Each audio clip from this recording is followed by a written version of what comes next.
Mute a bit.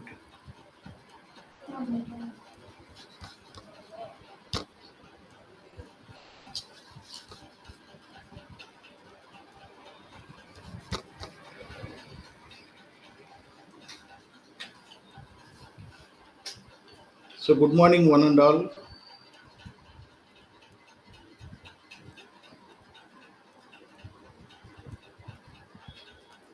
Raidu garu, am I audible? Or Ravindra garu? You are audible, sir. Yes. Yeah, Yes, audible. Yes, Thank you are very much audible. Thank you. We will start our proceedings. So, I'm Dr. Jayachandra, the present president of Pure Earth Foundation, and I'm very happy to conduct this ninth Pure Earth Environment Conference. So, a few words before we have our chief guest also here, other guest of honor from online. So, let me welcome the respected guest of honors of the today conference, Sri K.K. Pappan Garu, and Sri B. Vijay Kumar Garu, IFS and Director AP Forest Academy from Rajahmundry, and respected chairpersons of this conference today, Sri Uday Shankar Garu and Dr. Aparna Reddy Garu, Dr. Priyanka Mishra Garu, and Dr. P. Keshwara Garu, Dr. D. Prasanna Madam Garu, and Dr. Vani Ainavolu, Dr. V.N. Raidu Garu, and Sri S.V. Nageshwarao Garu, and Dr. Indira Das Garu. So,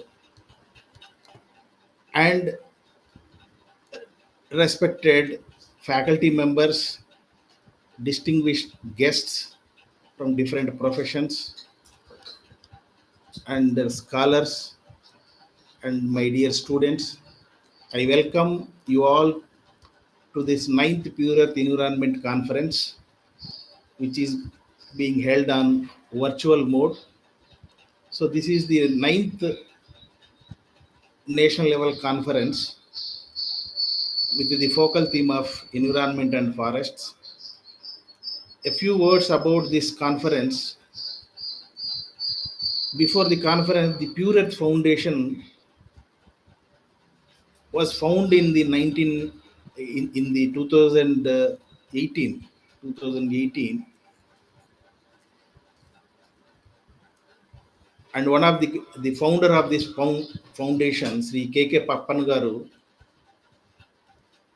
is with us today physically in our office. That is our special occasion for us because he is above 80-year-old. People like him and a retired person from NRSC as a scientist,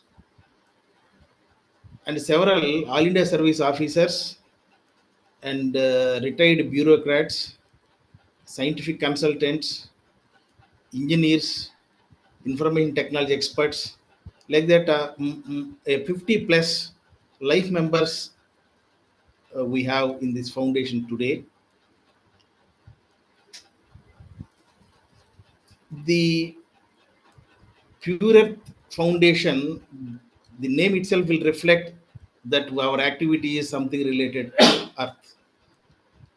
So there are n number of foundations, n number of NGOs, societies working for Earth. Then what is Pure Earth Foundation special? Because Pure Earth Foundation, the entire team of members and the executive committee, everybody, we strongly believe that any contribution to the earth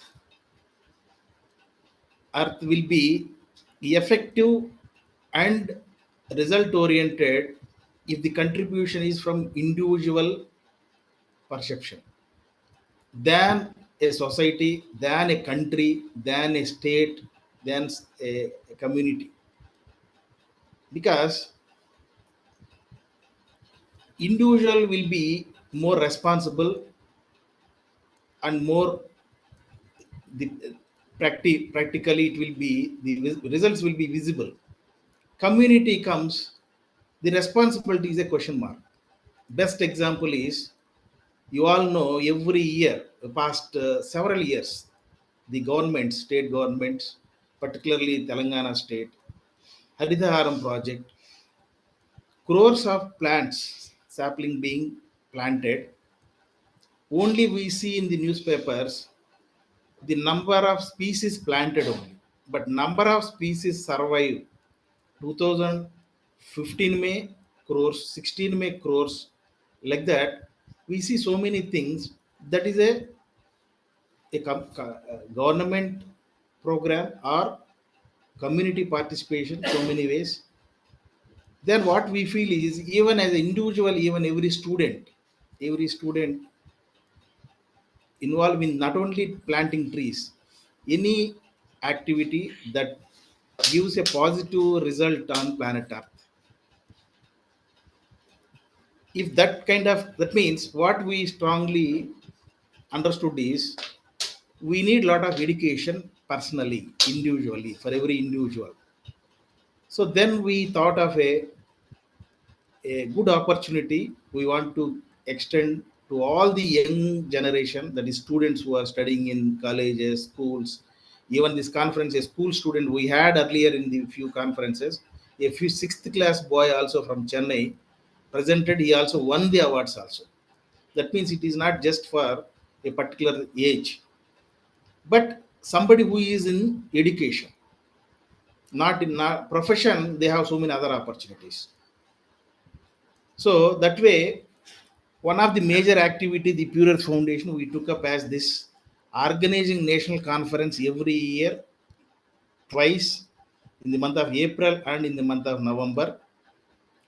Preferably, default option is online, and any organization come forward to join with us will be doing offline, that is physically in a campus. So this is how it is going on, and certainly uh, till now thousands of people participated in all the conferences, and hundreds of students presented their work.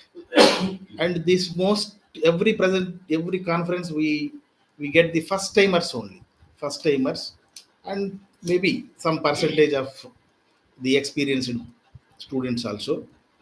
So whatever, it is a great opportunity for the youngsters, because we believe they are the right people to come out with some innovative and good ideas on saving this planet earth. And this is a kind of a campaign that creating some awareness and education among the students about earth and its, we have to how to protect it and how to keep it for the future generations. So we have our special invitees today, Papan garu with me, and Vijay Kumar garu also there online. So I will request now Sri KK Papan garu, who was instrumental in bringing aerial photography to this country. Is not just a part, he is the first person bringing aircraft technology. So that aircraft technology, I have to say one word here, that was the first technology to sense planet earth. Maybe Indian aircraft will fly and capture Indian geography only. It may not be permitted because there are some jurisdictions. Now I request Papan Garu just to speak few words. He is very very old but very young in heart. So Papan Garu, can you join and speak few words? If you what?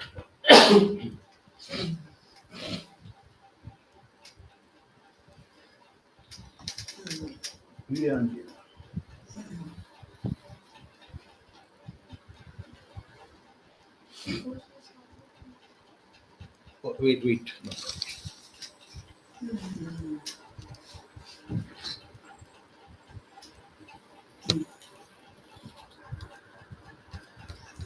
You are visible here.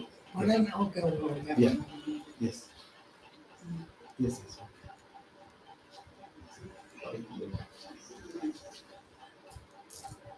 Right? Okay. Yeah. Hello everyone. Yeah. No problem. Go ahead. Um, Hello everyone. Happy to be here with Dr. Jayachandra, and he is my old friend, and he is a spirit thing which he was doing the Pure Foundation to the higher level. Okay. Now I am happy to be with him and in this office because we are old friends. Okay. Now regarding the planet Earth, this is what is called the Pure Earth Foundation, a foundation which is working for the welfare of the society and try to create a pure earth. What is pure earth? Pure earth means earth which can be occupied by the human being in a better fashion. That is what we are thinking of, and we are working towards that. And whatever little contribution we make for making pure, that is what we are trying to do. Okay. Now I am very happy to be here and talking to all of you in a better fashion so that the Pure Foundation will grow in the strength in a better manner. Okay.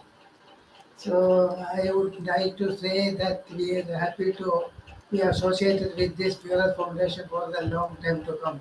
Okay. And whatever little contribution I can make, I will definitely make it. Okay. Thank you all. Okay. Yes, sir. Okay. Thank you. Thank you, sir. So that is Papan Garu.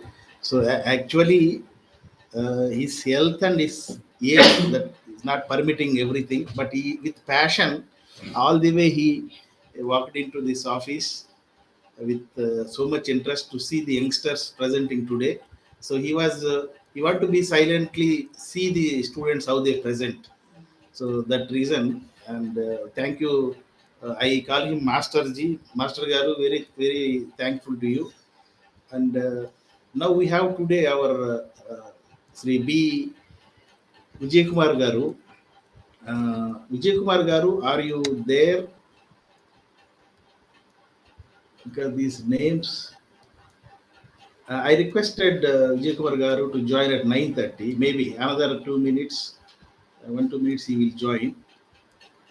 So continuing, because I thought my Masterji will speak for much time, but he just want to wish you all. So without, but I have to say, he is uh, one of the pillar founder of this organization and contributed the entire awards what we are spending encouraging the best papers of every conference. It is his money only. He is our sponsor. He is of course everything foundation everything because we are only servants because we have little energy, so we are working taking his ideas, taking his passion. So that is our fortunate, and we are utilizing that opportunity. So one thing the students might have observed, because every student during their graduation, post graduation, in their entire university life, they will be uh, witnessing many conferences, workshops, seminars, guest lectures, so many things only as audience. And if you check with your parents also, nowhere there is such conference. Till today, even after 5 6 years that we started, I am not finding any organization coming forward to give opportunity to the students exclusively. Of course, it will be done at college level. That is internal. But the student has to come out and compete with this country and international platforms. Fortunately, today you all joined in a platform that was is a kind of a lifeline from when this virtual conferences started after the COVID, post-COVID scenario. From that onwards, our Dr. Ravindra Garu is consistently organizing an international level some talk, inviting some expert every day 6 o'clock, the same link. You will, any of you want to join, even to test it also, you can check. Every day there will be an online discussion, online talk, online something, and he has so much world, so much issue, so many things, and he has a great network across several countries. So certainly in our today's conference also, there are some people from may join, and they may be already there from different parts of the country and different other states also.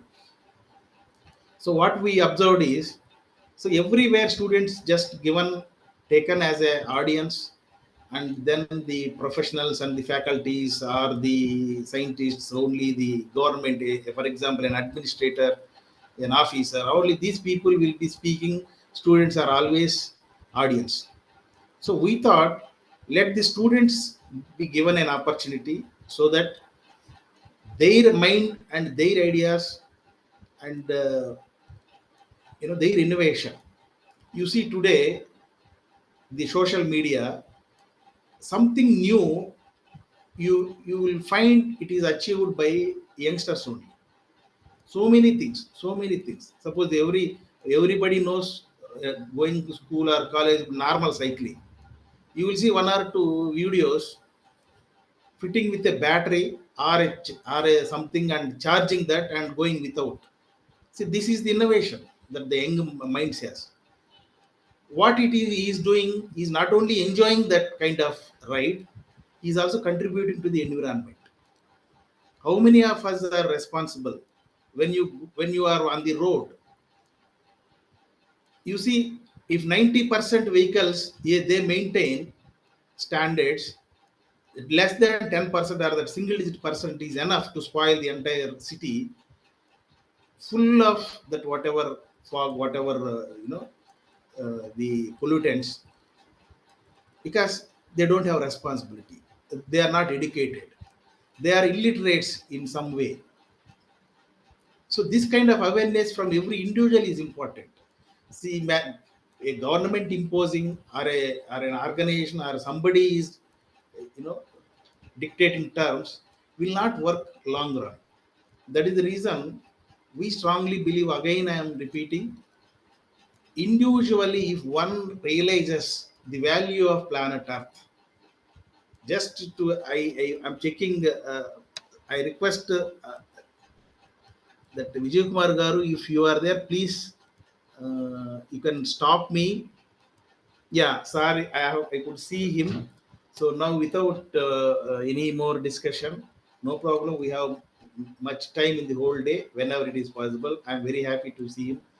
Uh, Sri Vijay Kumar Garu, he is the director, AP Forest Academy, presently serving from Rajahmundry, Andhra Pradesh Forest Academy office and that institution. And Sri Uday Shankar Garu is a former DFO in the Andhra Pradesh Forest Department, who is after retirement serving that academy as a faculty there. So I am very fortunate.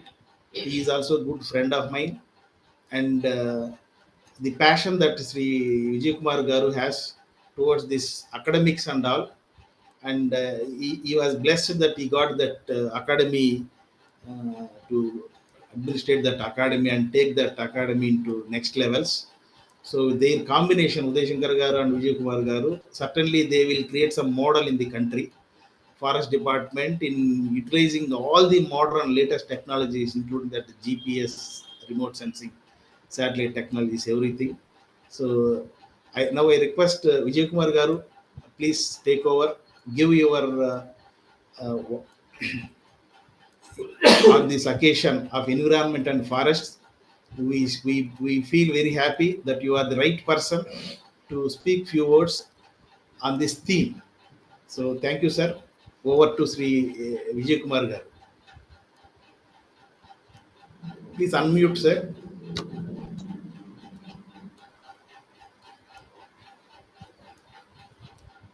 Yeah, good morning, Andy. Will you able to see me? Yes, sir. Yeah. Good morning. Good Very morning to good morning. everybody. Yeah. Is it audible, sir? Yes, sir. Yes, sir. Yeah. Good morning, and everybody, ladies and gentlemen. Today, I would like to focus on one of the important subject. Rather, it's called a strategy, which unites us everybody and this particular team, which I am going to talk about that. This is, in fact, one of the fact. What is the relation between the environment and economy? Environment and economy. One of the fact everybody knows it. Our economy and our human welfare, well-being, depends on natural resources, which are non-renewable resources. Everybody knows it. That in linkage between economy and natural resources, environment, the natural resources which are non-renewable, like air, the clean air, what we breathe, water, what we drink, and the biodiversity which sustain our lifestyle, life supporting systems, without which we cannot survive, and the soil that we grow our food. These are the life supporting systems which are non-renewable, having strong linkage between environment and ecosystems and all, and our human well-being and also economy of the country. But we, the people in country, in fact, every citizens and everybody, we think that it's a infinitive. It's not infinitive. It's a limited resources. Non-renewable resources are limited. But we presume that no, all of them are infinitive, and we take it granted to use them in unabated way without thinking that what will be, repercussions of the natural resources, and over exploitation of usage. With this, in fact, what is happened today. The climate, the scenario is what we know that something like polluted environment, soil pollution, water pollution, and air pollution, whatnot, everything, due to which we got a deforestation and extinction of the natural resources, and also ultimately the climate change, which what we are facing the humankind now. It's something like this natural resource usage is like in Telugu what we call them as a bangar batu guddu kata story. It's a golden golden egg yielding by the geese. So with this, in fact, our unabated action and also over exploitation of the natural resources, we deprive of clean air, clean water, and insecurity of food and nutrition, and also whatever we are getting from natural resources are getting at stake. This is not only threatens the planet of our existing planet, and also threatens our every survival of the humankind, without which we cannot survive. These are called life supporting systems. Any life on the planet can survive without, without this, cannot survive without this. So with this scenario, I want to impress upon all the audience the linkage between the importance of the environment and ecology or to the economic system. With this, recently Government of India thought of having the system linkage between economy and environment, because the system what we are having right now is a deceptive model, where we are calculating only the direct benefits of the goods and services in the national GDP or state GDP, gross domestic product. We know the goods and service of the product of the country is being calculated at every level, district level, state level, and also national level. It's called national GDP. The GDP what we are contemplating upon and calculated based on the visible and tangible and also direct benefits which accrued from the services of the systems, ecosystems, and also on. With this, what is happening? We are not able to impress upon the importance of the intangible benefits, invisible benefits, indirect benefits, what we accrue from the natural resources or ecosystem services and ecosystems. So there is a big hope. We make a difference. Solution lies in recently realizing the importance of the government of India, the Honorable Prime Minister Modi. Modi Garu has started the life program. It's a lifestyle for environment, conscious, responsible lifestyle for environment. This is one of the move by the mass movement by the entire country to realizing the importance of the environment and also, ecology, which are being invisible services being, given to the humankind.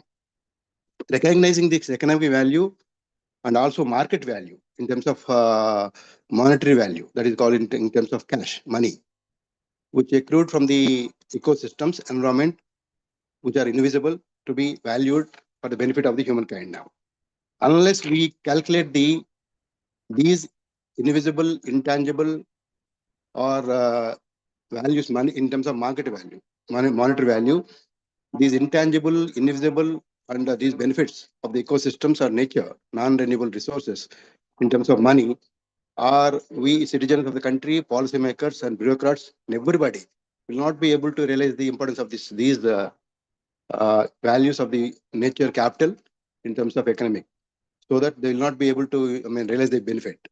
Like carbon sequestration, oxygen, what we are getting from oxygen cycle, what we were getting from clean water from the hydrological cycle. Those benefits are been intangible. It's being happening in the ecosystem because of interaction between biotic and abiotic factors. These are the economic values which are unnoticed. Has to be it's a big task to talk to the. It's a big task for us to calculate in terms of money, so that we can people can realize the importance of the natural resources. Thereby they save the all natural resources. So forest produces 30% of oxygen, and coral reefs supports 25% of marine life, and conservation, soil conservation, which is catchment value and biodiversity value, watershed value, which is getting from the agriculture production a lot of value to the in agriculture production. Water filtration. Just now I talked about the carbon sequestration, carbon credits, the biomass, and the climate regulation and biodiversity value. These values are not being calculated in terms of money. Our task is to calculate them in terms of money, so that people will realize, not only people and policymakers and also bureaucrats and everybody will realize about the natural resources value, non-renewable resources value. Thereby they use consciously, responsibly in the future, so that these resources can be brought, given to our future generations. That was the main aim. Recently, Government of India is called SIA, Systematic Environmental Environmental Accounts. It's called National Framework, where they are started. India. They are started calculating these intangible benefits and incorporating them into the national GDP or state GDP. It's a very big task. This assessing the natural resources, non-renewable resources benefits in the accounting process is a lot of methodologies are there. It's called the travel cost method and the trade-off method. So many methods with which we can calculate these intangible benefits of the nature or ecosystems into the national GDP. What is happened right now? The contribution of forests in the national GDP overall is only 2.6%. Whereas, unlike, we are only calculating in terms of direct benefits. For example, as of now, the accounting approach, what we call, being practiced in the calculation of GDP in the country or state, only we are taking the direct benefits in terms of monetary value. For example, forest means they will take timber minus forest produce, and those, fodder, those things will be taken to the minor forest produce. Those things will be taken to the calculating the national GDP or state GDP. We are not able to perceive or appreciate the benefits accrued from the hydrological cycle, water cycle, the watershed value, or any water filtration value, soil conservation value of the forest and catchment, and even nutritional value, energy value, energy non-conventional, energies, fossil fuels, which are happening in, which are available in the earth crust. Those things are not been able to, calculate and incorporate in terms of value. That's why our contribution to the national GDP is only 2.6% average. Whereas if we calculate all the intangible benefits, which just we talk about, which invisible benefits, from which we are nature gives to us, that will be definitely will be more than 25%. With this, unless we calculate in terms of money, and unless we incorporate these accounts in terms of money, we'll not able to, use the resources very scarcely, and we will not be allocating any resources into the department. So our these indirect resources have a lot of task now to foresters and everybody, environmentalists and green economists, and everybody to task to calculate them in terms of money, and so that we'll incorporate into the individual GDP, where we call them green GDP.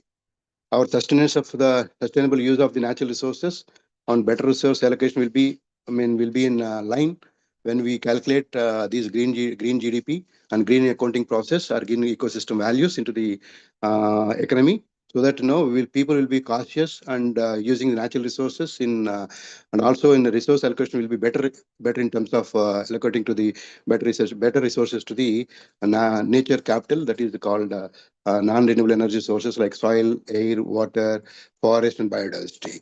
And this is one of the concept. In fact, I want to make the thinkers, green thinkers, to be invoke their minds and educate the people about the importance of the invisible natural resources and invisible services of the ecosystem, so that it can be perceived in terms of money. Unless people will realize in terms of money, they will not be going to appreciate the cause of our conservation values. For example, if you ask any forest dependents near to the forest, if you ask them to not to cut the forest, not to minimize the usage of the forest, or those things will not be appreciable unless you you tell them in terms of money. What we are using now, for example, what we breathe, clean air, clean oxygen, we will not be able to give the money if they will be able to calculate in terms of money. We are getting on free of cost. And the days has come. We are all experienced the wrath of water. In Chennai, we don't have. Last few years back, there is no water in tap. Though that situation will come to each and everybody in each and every citizen in every city, where we will not be able to get the water in our running taps. That is the water. Water is a resource. It's an infinite resource. It's not infinite resource. It's a finite resource, which to be asked, cautioned very carefully. And each and every person has to realize that responsibility and consciously usage of natural resources, our natural non-renewable earth resources. With this, I thank everybody. We'll invoking the minds of the green comrades and green thinkers and green environmentalists and also green economists, and apart from the ecologists, to think of calculating the invisible indirect benefits in terms of money, monetary value, so that our future we can take our non-renewable resources to the future generations, or else our life support systems will derail and will be in brink. Our extinction will no longer will be in this planet. We are going to extinct our all our natural resources, including Homo sapien in the world. Thank you very much for giving this opportunity, small opportunity for us. And I thank Peep and also Jayachandra Peace and Jayachandra Garu and all other faculty dignitaries for giving the opportunity. Thank you very much. Thank you, sir. So that was very informative. Maybe if you can add about the Vanam Manam project of Andhra Pradesh state, the forest department, is it involved in any forest area plant, the Vanam Manam project within forest areas, or only non-forest area? Yeah, in fact, we got a task of for making our country carbon neutral by 2070. It's a very big task for our country as a signatory of the different nations. We have to make the carbon neutral by 2070. Apart from reducing the usage of the fossil fuels, we have the target of increasing the green cover in the country to absorb the 2.5 to 3 billion million tons of the carbon. This is a very big task. With this, in fact, our reserve forests or any classified forests are limited. That is only 18% or 20% of the total geographical area. So there is very less scope to increase the vegetation or tree growth within the forest. So the most of the challenges is that carbon sequestration that is about 2.5 to 3 billion tons can be achieved only in the outside the forest. That is agroforestry or people's forestry or common lands, community lands, and farmlands, and also any outside the forest areas. For which we have to raise the 5 billion hectares of the hectares is equal to to capture this 2.5 to 3 billion tons by carbon to achieve the carbon neutral. This is a very big task for which we have these programs like agroforestry Vanam Manam. We have to realize the importance of the forestry, agroforestry by the people, because because of the systems in agroforestry has not been achieved the target of the required target, because that we anybody grows the trees like prohibited species like teak or red sandalwood, they have to take the permission of the government of consent government forest department. But people have this very few people knows that they don't require to take any permission from the forest department for raising the plantation, any tree. They require to have the permission only to fell the tree. But though it is there very clearly, people, because of maybe forest department bureaucracy, green bureaucracy, gone to such a scale, even farmers afraid of growing the teak or any timber species in the agroforestry models. Now, government of India is thinking to have the under ease of doing business, they want to regulate. Uh, we want to regulate the sustenance systems so that we can have the free hand to the farmers to grow the agroforestry models. For example, in Vanam Manam program, we are also giving there is an app called, we are going to release very shortly, distance support systems in agroforestry models.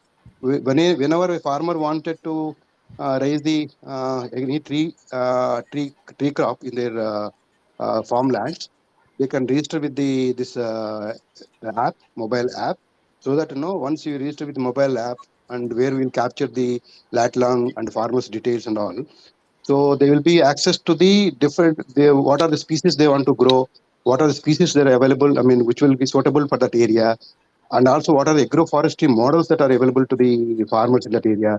If they want to purchase the teak trees, where is the source of good genetic material available? What is the cost of the material available? What is the weather conditions available? Those things will be accessible to the farmers, and they will click off on mobile app.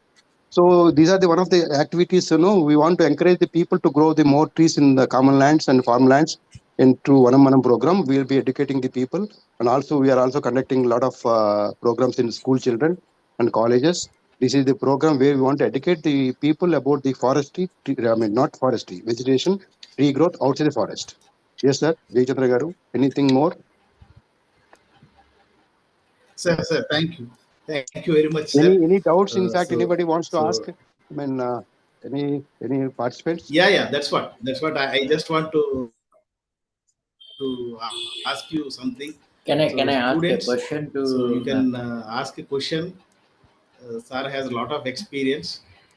Raidu Garu, Jayachandra have any garu. question? Yeah. Thank you, sir. Vijay, Vijay Kumar garu. It was Yes, a very enlightening lecture. In fact, a lot of points I have, they're scratching on my mind. My company's name is Validators of Natural Resources. We are trying to evaluate the what kind of natural resources we have, and how best we can propagate it into the grassroots level. That was my intention. And one more thing is, sir, this agroforestry that you are mentioning. Once the farmer is involved, whereas this society has got a lot of land in the sense that the high-rise buildings and other things are coming up in cities like Hyderabad, Vijayawada, etc., Vizag and other places. why is there any possibility or any policy that is being put forward by the government to raise green cover all over these high-rise buildings? Is there any policy like that? Sir, in fact, no, it's a national agroforestry policy which encourages a lot of impetus to the outside forest areas, including greenery in the common lands, community lands, forestry, sound forestry. And in case in certain urban development authorities also got a rule, in fact. While sanctioning the town planning department of urban development authorities, while sanctioning the any approval to the planning, in construction buildings and all, the 10% of the area to be earmarked for the greenery. That was there. In fact, no. Only problem in India is there is no depth of policies and rules and regulations and acts. The only problem is implementation. Implementation. That is the basic problem. But there was a rule and obligation for the in the town planning department and urban development authorities while sanctioning each and every building or anything. No, they have to keep 10% of the area into the green cover. That is there. In fact, now we the people have to make as watchdogs and think tankers. We have to sensitive the people and also the urban development authorities. It somehow it's yeah. In fact, the Ministry of Environment has put forward for all the industry that 25% of their landed Yeah. area shall be the green cover, and the species should be localized, not the imported exotic things. Yeah. That was a condition that is there. Of course, execution is a major issue in most of these issues. Thank you very much, sir, Vijay Kumar, sir. Yes, sir. Thank you. For educating us. Thank you, sir. Dr. Sir Vijay Kumar Garu. Yes, sir. In the recent some months back, I heard from your Deputy Chief Minister and the Forest Department Minister. He was specifying this Conocarpus species. So that is not a good species, and most of the plantation activity, the government will supply that species, and then particularly there was some news on that particular species, Conocarpus. Even in Telangana state also, we see so many Haritharam project program that species is mostly widely given freely to the people. But I heard some remarks on that species. So can we have any right information on that, sir? In About fact, the sir, Conocarpus species. Yes, What exactly? Yes,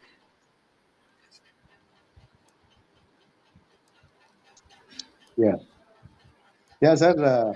So one of the topic, in fact, I am also heard about in this Deputy Chief Minister's interest in Conocarpus. As I said, earlier speaker just now asked me to know we should encourage the native species. All the exotics which we brought to the country like India, like Parthenium, Congress weed, and all, Lepitorium and all. Those things, we know that what is the wrath of the is happening in the is causing to the our ecosystem, natural ecosystems. Even if you go to any forest areas, 10%, 20% areas have been invaded by these weeds, which are brought to the India for the some purpose. So that is one of the contention. Exotics will have a lot of impact on the negative impact on the existing ecosystems because they'll be suppressing our native species, and also encourage. Without knowingly, we'll be by default we'll be encouraging. Farmers and everybody will be even town planners and for some of the people like us, we're going for the planting of the Conocarpus, which is exotic species. That one thing, they may be one of the contention of the Honorable Deputy Chief Minister to discourage them, so that people will go to encourage the native species. And apart from that, as an individual, as a citizen of the country, each and every plant will have their own role in the system, whether it is indigenous or native or exotic species. That you have the carbon sequestration ability. It will have some sort of carbon dioxide in the atmosphere will be absorbed by the plant, any plant for that matter, for the making the food through photosynthesis. That is also one of the points we have to take care of while asking them. My personal opinion, instead of removing them in exotic species, before we remove the exotic species, we can ask them to, those who, most of them in urban planets, in a road dividers, full of the Conocarpus. Conocarpus, people have a lot of research papers. I also gone through the papers in the Google.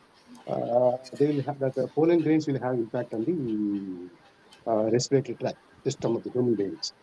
For that matter, any plant, any pollen grains, will have the impact, and there may be more impact in the human health system. But we can also, vis-a-vis, we can also think of in our open our minds, where our particle matter in the atmosphere or any pollutant content in the atmosphere is more than the normal standards. If you go to Hyderabad, any of the Abids or any of the cities like junctions, our oxygen levels will not be required. Required normal levels, and also particle matter is more than the normal, double, triple the normal standards. Even silicosis in silicon in the atmosphere, and those things are causing silicosis in lungs. They're also causing a lot of health to impacts to the health impaired to the human beings. But we are all, everything we are forgetting. We don't take any action against any of the things which are non-living things which are causing health in terms of in the atmosphere. But food crops, these are the plants which don't have any voice, So we'll be against that plant. We'll be asking them to, remove, because only small cause, saying this system cause. My personal perception, not undermining the any of the activity, any of the thinking about this plant. Before we remove them, let them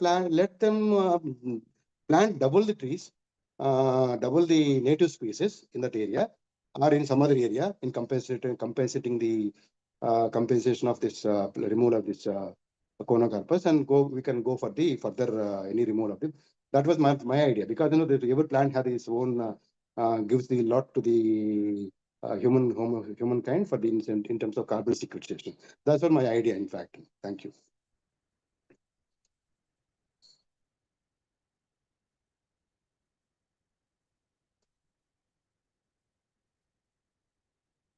Sir, thank you very much, sir.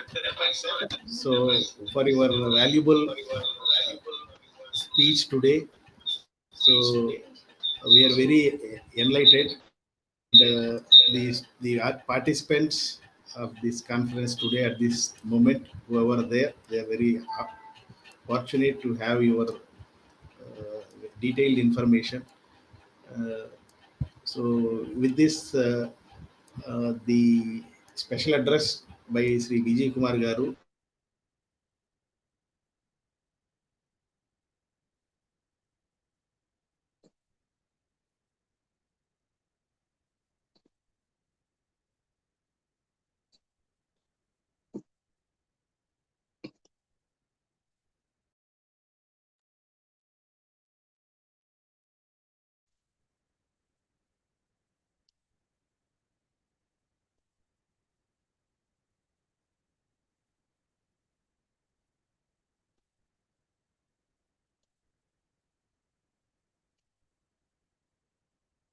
It's not audible, Jayachandra Garu.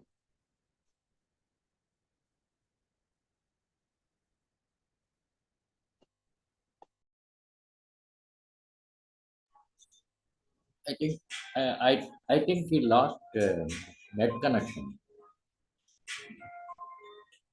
Ravindra garu, check. Sir, I think there is some technical issue.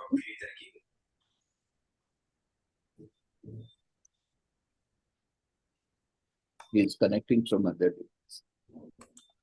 Yeah. He's trying to.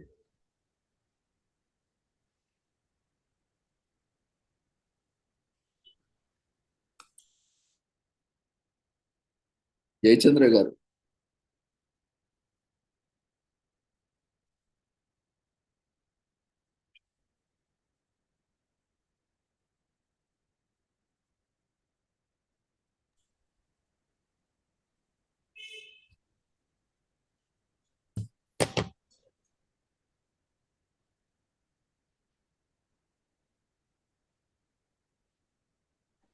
Come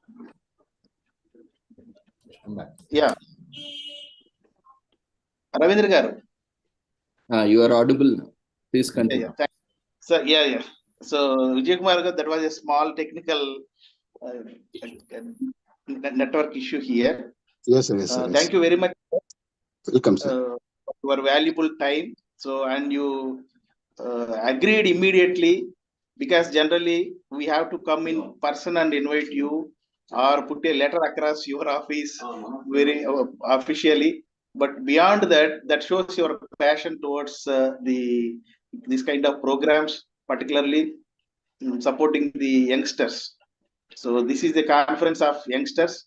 So very, very happy to be with sir today. So with this, before ending this, the inaugural session, we have a small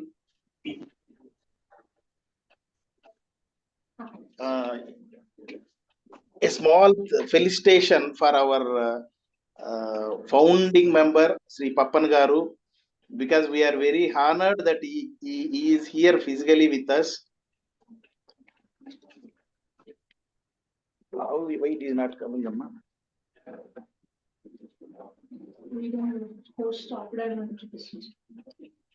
Ravindra garu, can you give that Vaishnavi video and audio permission?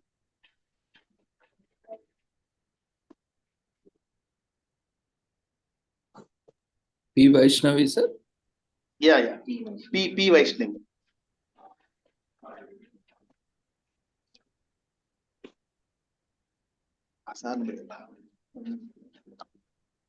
Rajendra Reddy. Jayachandra garu, ఇప్పుడు try చేయండి. Vaishnavi. Yeah, Vaishnavi, check.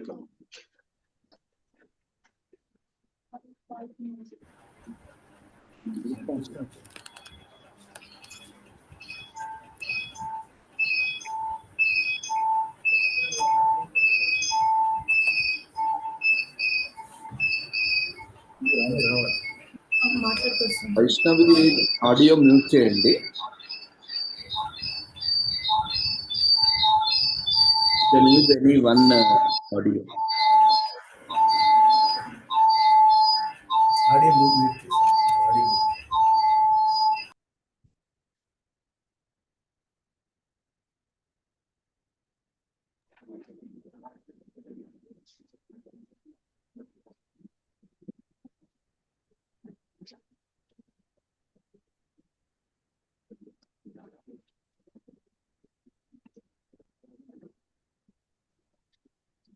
Maybe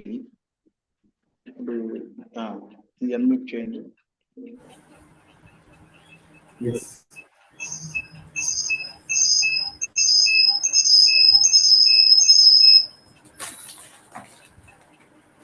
So I hope the audience can see Sri Pappan Garu. Yes, Jayachandra garu. Maybe Ravindra sir is on screen. Ravindra Garu, you can see Pappan sir on screen. Pappan garu. Good morning. You can see.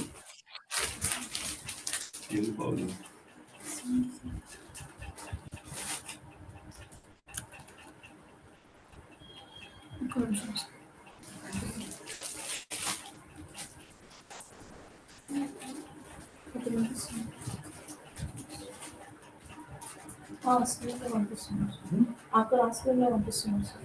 Pappan sir, కండిస్తున్నా. పంపిస్తున్నాం. Very good. Okay.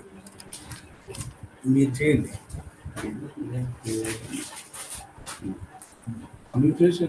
No. ఆ చిన్న మొక్క కూడా తీసుకున్నారా? You are also come here. రండి వెనక రండి.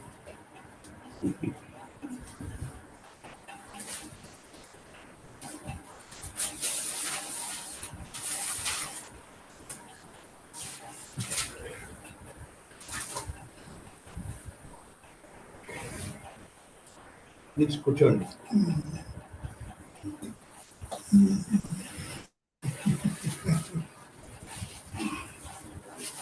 Thank you, sir. Thank you.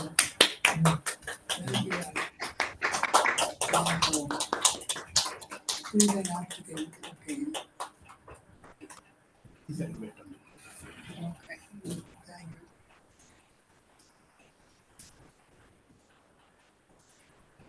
Small honor, sir. For your love and affection towards the TF. Huh?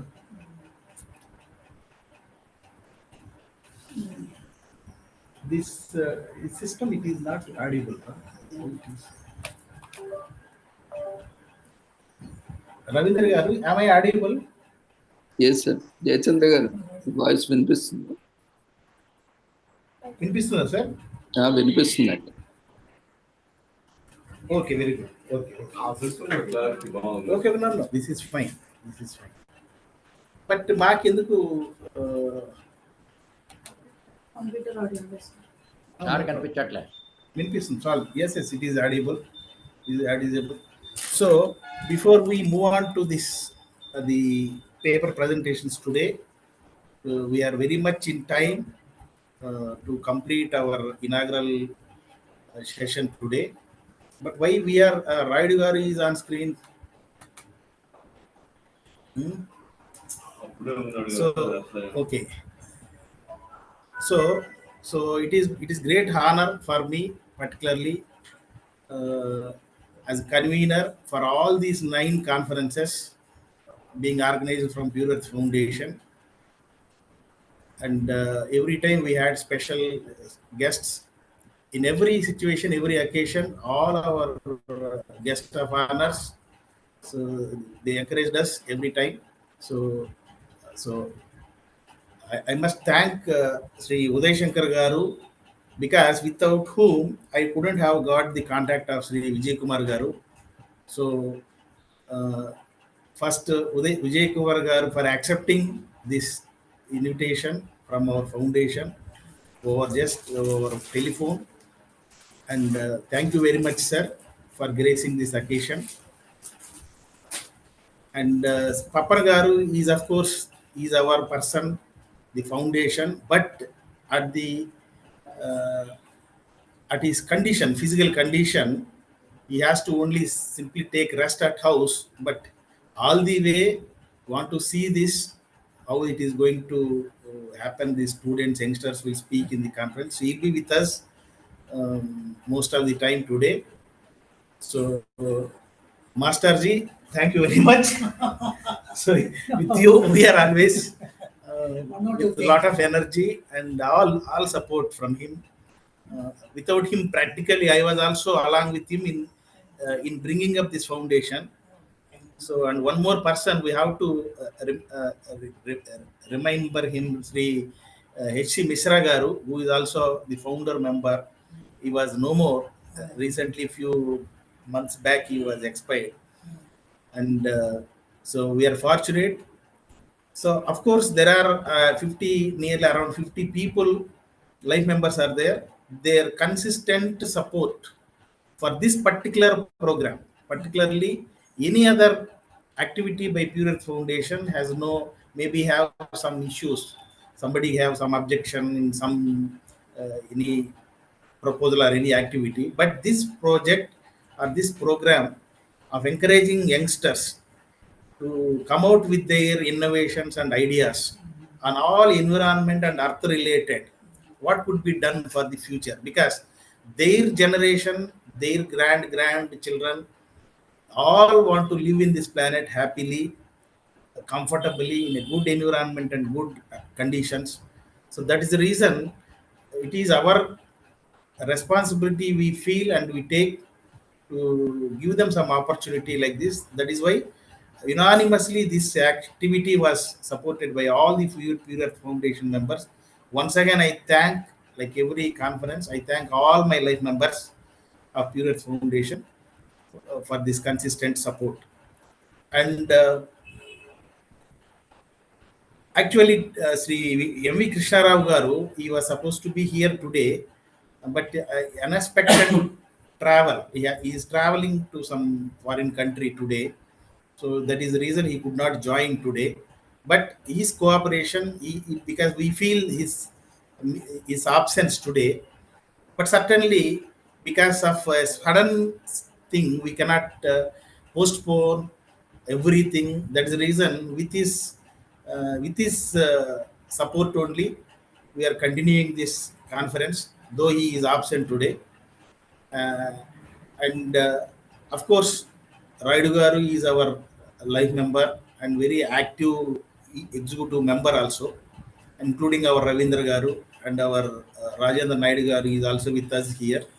So our executive team, and then the next, because this is an opportunity, sometimes after the session, few of my chairpersons may leave. That is the reason now itself I am also thanking all the chairpersons whoever joined at this moment, at least, because the session of third session, second session, the chairperson may be there, may not be there. So I must thank all the chairpersons, whomever I addressed in the beginning. Everyone accepted without a second thought. So that kind of support they are extending. There, I am very happy. So thank you all the chairpersons. And the last thing is, I have to inform you today, around 300 registrations we received for this conference, and around 190 people expressing their willingness to submit papers, but we got only around 40 plus papers, and just few papers are too short, and then it is not eligible for presenting in this conference. So finally we could make 31 papers today in these 3 sessions. So these 31 papers in 3 sessions, we will see how many of them will participate and will finally present their papers. I hope all 31 paper related authors, they will utilize this opportunity and present their papers. And before starting this session, I'm requesting the students, be ready, share your screen. I preferably you try to utilize your system than your mobile phones, so that, as I mentioned in the email, the award selection will be based on, first thing is your content, the paper content already scrutinized by a team of members in the foundation and some outsiders also. So they know already what are the papers with what type of thing, they are all graded already. Secondly, the way you present it, and you already made beautiful presentation. One thing is, I am consistently observing in all the conferences. There, I don't think any disadvantage or advantage. Almost everyone is equally good in that aspect. But the next part is very important. That is how you present it. I am advising here, if there are 2-3 authors, you all the authors can take the opportunity, because this is the award is the last thing, but this is an opportunity. So every author can take this opportunity and come out to speak few words at least about your work. What is your contribution in that paper, like that? So certainly, and I have seen most of the students, they present like that only. If 2 authors are there, both will be presenting. It is a good thing, because it is an opportunity. Not that getting award, maybe say out of so many 30 plus paper, only will be deciding some 5 to 6 papers under this first, second, third categories. Therefore, please take care of all these things and utilize this opportunity. One more thing I'm telling, all the speakers, whoever is coming forward and speaking about their paper, all will be encouraged by a presentation memento. Everybody will get a presentation memento, and the award mementos will be only those best papers in the rating of first, second, and third. We'll be announcing at the end of the conference today in the evening. So now, without further delay, I request Sri P. Uday Shankar Garu. He is the former Deputy Conservator of Forest, served in United Andhra Pradesh, retired, and now doing lot of contribution to that Forest Academy in Andhra Pradesh, working along with Sri Vijay Kumar Garu there. So he is our chair today for the first session, and Dr. Aparna Madam, Associate Professor from G. Narayanam Institute of Technology and Science.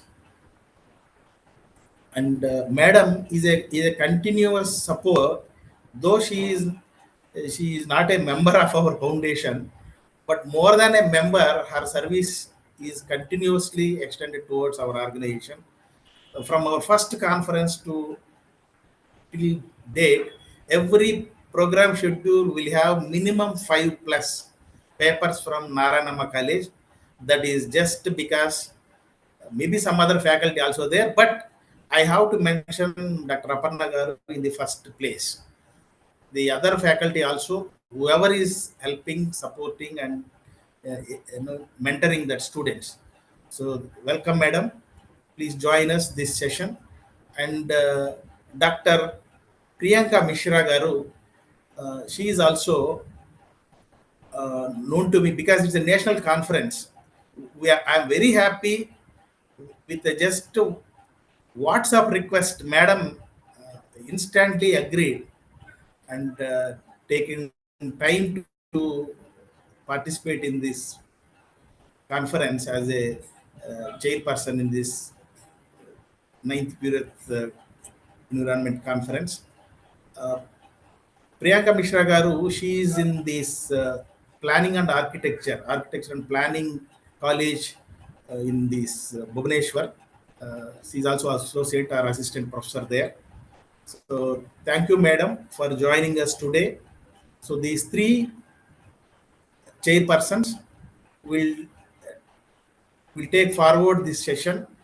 Now here I am requesting students are given maximum is 10 minutes and 8 minutes you try to stick to 8 minutes. So 8 to 10 minutes is your time.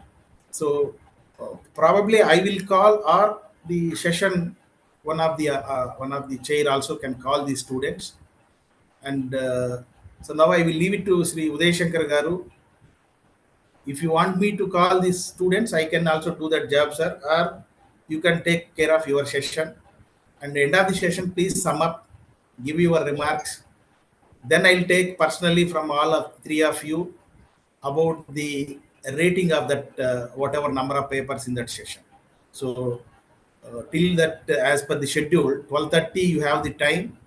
Doesn't matter. It is 5 minutes here plus or minus. So Sri Uday Shankar Garu, please take over. Or meantime, the students who is the first speaker can be ready and you can share your screen. And then, so I hope that first speaker is there in the audience.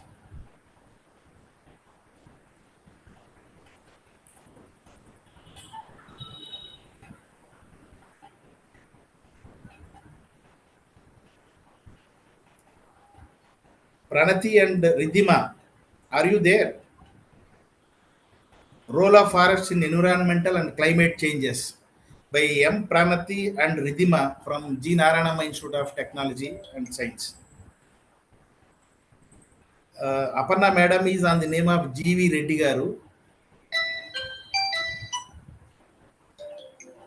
Madam is there. Pranati and Ridhima, are you there? Ravindra Garu, Pranati and Ridhima, if you can unmute them. Yeah, Pranati is unmuted. Pranati, Yeah. Yes, sir. Yes, sir. You can share your screen and go ahead. You are the opening batsman for our today one-day match. Okay, sir. All Can the you best, unmute Pranati. Ridhima too, sir? Ridhima will be sharing the screen. Yeah. Take okay. So you want Ridhima to be permitted, right? Yes, sir.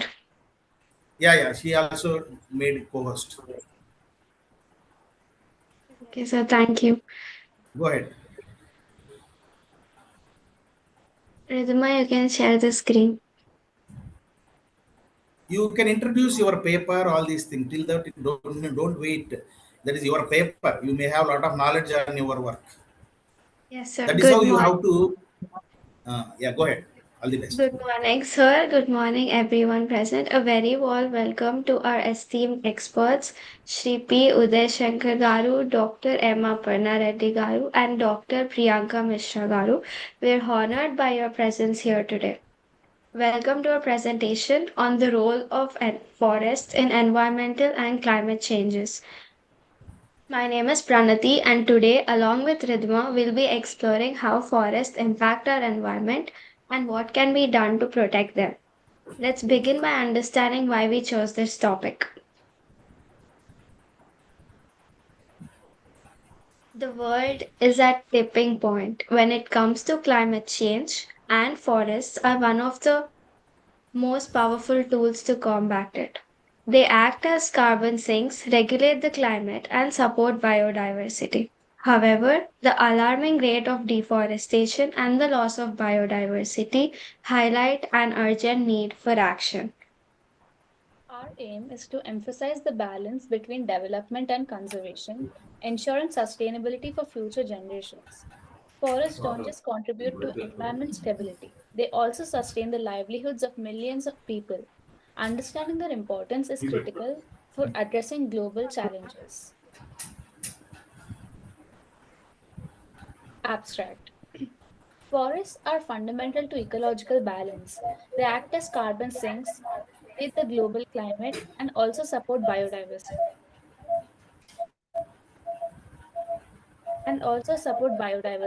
However, deforestation and degradation have worsened climate change, reducing stored carbon and altering ecosystems. Solution lies in conservation and sustainable forest management and reforestation. These actions not only mitigate climate change but also promote biodiversity and support socio-economic development, offering a resilient path forward. Let's get into the introduction. Forests cover 31% of Earth's land and are essential for environmental health and human well being. They absorb 2.6 billion tons of carbon dioxide annually, playing a vital role in mitigating climate change. Over 1.6 billion rely on the forests for their livelihood. Despite their importance, deforestation continues at an alarming rate, releasing vast amounts of carbon dioxide and threatening biodiversity. This makes forest conservation not just an environmental issue but also a global priority. Forests and carbon sequestration. Forests are critical for carbon sequestration, storing approximately 650 billion metric tons of carbon. Through photosynthesis, they absorb carbon dioxide and reduce greenhouse gas concentrations in the atmosphere. Reforestation is a powerful tool. For example, adding 0.9 billion hectares of forest canopy could potentially sequester up to two-thirds of historical greenhouse gas emissions. India is a contributing to this effort by aiming to create an additional carbon sink of 2.5 to 3 billion tons of carbon dioxide by 2030. Mitigation of greenhouse gas and emissions. Deforestation and forest degradation contribute between 11% and 25% of global greenhouse gas emissions. Annually, around 5.2 gigatons of carbon dioxide are released due to these activities. Protecting forests through conservation initiatives can significantly reduce these emissions. Forests act as natural buffers, helping mitigate the worst impacts of climate change.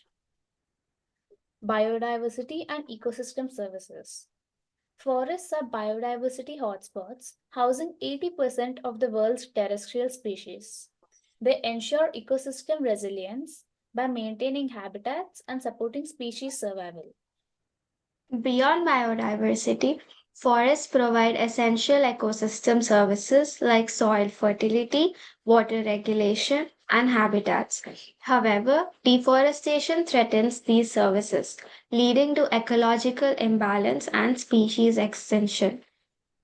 The impact of deforestation. Between 2015 and 2020, the world lost an average of 10 million hectares of forest annually. This reduces forest's ability to absorb carbon, as seen in the Amazon forest, which has experienced a significant decline in its carbon sequestration capacity. Deforestation has far reaching consequences that go beyond environmental degradation. It significantly impacts indigenous communities who rely on forests not just for resources but also for preserving their cultural identity. The loss of forest cover often leads to social instability and resource conflicts. Additionally, deforestation contributes to increased greenhouse gas emissions, disrupting the delicate balance of water cycle and resulting in extreme weather events. It also accelerates the loss of biodiversity, pushing many species closer to extinction and erasing irreplaceable cultural and natural heritage. Restoration and sustainable forest management. Natural forests sequester significantly more carbon than monoculture plantations. Restoring degraded forests and promoting agroforestry can help balance resource extraction with conservation. In India, restoring 70% of degraded forests could sequester an additional 3.39 billion tons of carbon dioxide by 2030. Global initiatives like the Bond Challenge also aim to restore millions of hectares of degraded landscapes. Global initiatives. The Bond Challenge seeks to restore 350 million hectares of deforested and degraded land by 2030. The New York Declaration on Forests also aims to halt natural forest loss by the same year. Community involvement and private sector collaboration are essential for achieving these goals. Programs like RED Plus provide financial incentives for forest preservation, while local land rights strengthen conservation efforts. In conclusion, forests are critical for combating climate change, conserving biodiversity, and also supporting ecological and human well being. However, deforestation poses severe threats that demand immediate action. By fostering global collaboration, implementing sustainable practices, and prioritizing restoration, we can protect these vital ecosystems. Investing in forests ensures a healthier planet for future generations. Together, we must recognize forests not as a resource to exploit, but as a treasure to protect and cherish. Forests are not just lungs of our planet, but the heart of our survival. As a Chief Seattle wisely said, the earth does not belong to us. We belong to the earth. Let's unite to protect our forests and in doing so, secure a sustainable future for all. Thank you. Thank you, Prati Ridhima. Any questions from participants, even the chair? Yeah, Ridhima, it's a very nice presentation, Ridhima. Good morning, one and all. This is Dr. Aparna. And whatever Ridhima said, planets are not lungs for the human being, that are hearts for the human being. Really, it's a very good quote. Thank you. Good morning. I'm Uday Shankar. Good morning, sir. Welcome, sir. Your presentation is good.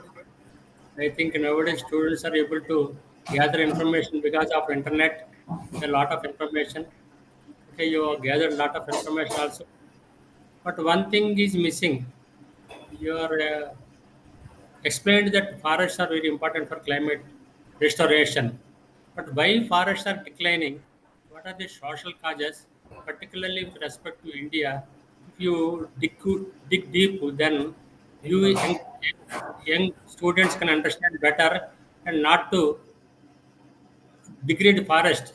And what is the role of your students in restoring forest also, because forest means group of trees in an area, forest stand. Okay, but people think that only forest department or forest areas which were declared by forest department are only forest. But because of population explosion, lot of areas were encroached. Okay, because it's also necessary, because population is increasing, that agriculture needs are increasing, so naturally more land is needed. What is the what government is doing and what people have to understand to create more trees and all that. That also you should do emphasize. Then you can understand better. Anyhow, you have done it very well. Your presentation, your slides are very good. Thank you. Thank you, sir. We take your suggestions.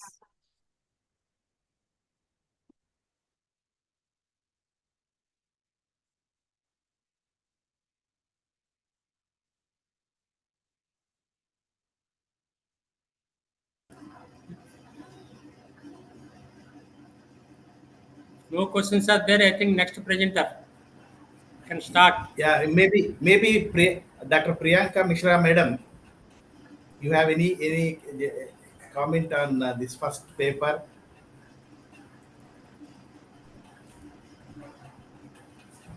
See, it's a good collection. I always say every time there should be some your own contribution towards your paper. See, the information world today, you will get lot of information, but something from your own that will be more weightage. That's the only thing I can say. So, Priyanka, madam,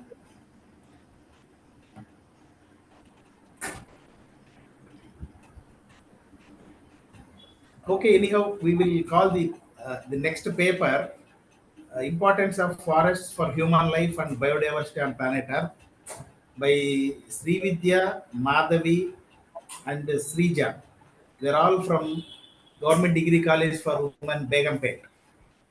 So I request these speakers take over, share their screen, and go ahead without further delay. Srividya, Madhavi, Srija.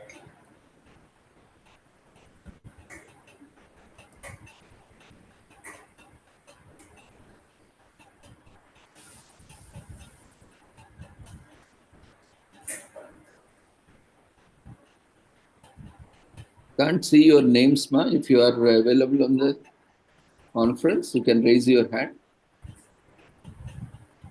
Yeah, the authors they can raise your hand so that because sir may not find if you may have joined in different name also. Just raise your hand so that sir will be unmuting your.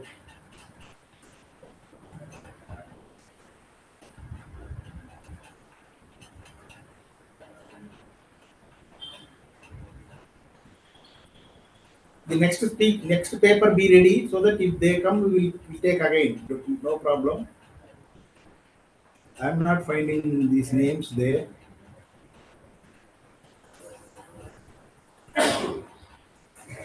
You be ready if our Neeraj Kumar is there from Lucknow.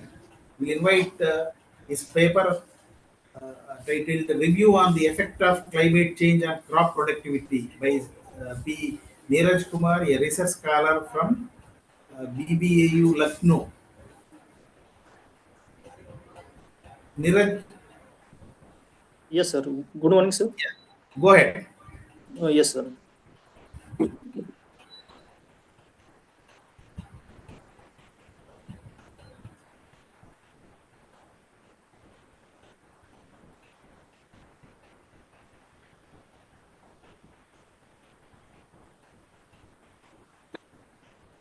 My PPT is visible, sir? Yes, yes. Good morning, everyone, distinguished colleagues, esteemed researchers, and valued members of our scientific community. I am Neeraj, honored to stand before you today to discuss one of the most critical challenges facing our global agricultural system, the profound and far-reaching impact of climate change on crop productivity. We will explore the critical intersection of climate change and crop productivity. This comprehensive study will delve into how environmental transformation are impacting global food security. Neeraj, you have to share your presentation, ma. You are sharing other window. You can switch to the active presentation window. Sir, only my PPT is visible, no, sir? No, we can see your file manager. You Sorry, can stop sharing, and when you click share button, you will see the active window where your presentation is there. You can click on that and click on share. Just one second.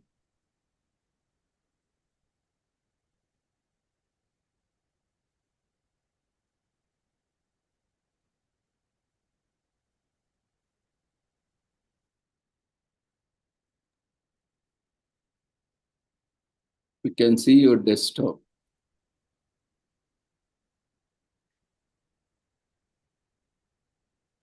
You have to open your PPT, then click on share screen option. Okay, sir. Okay.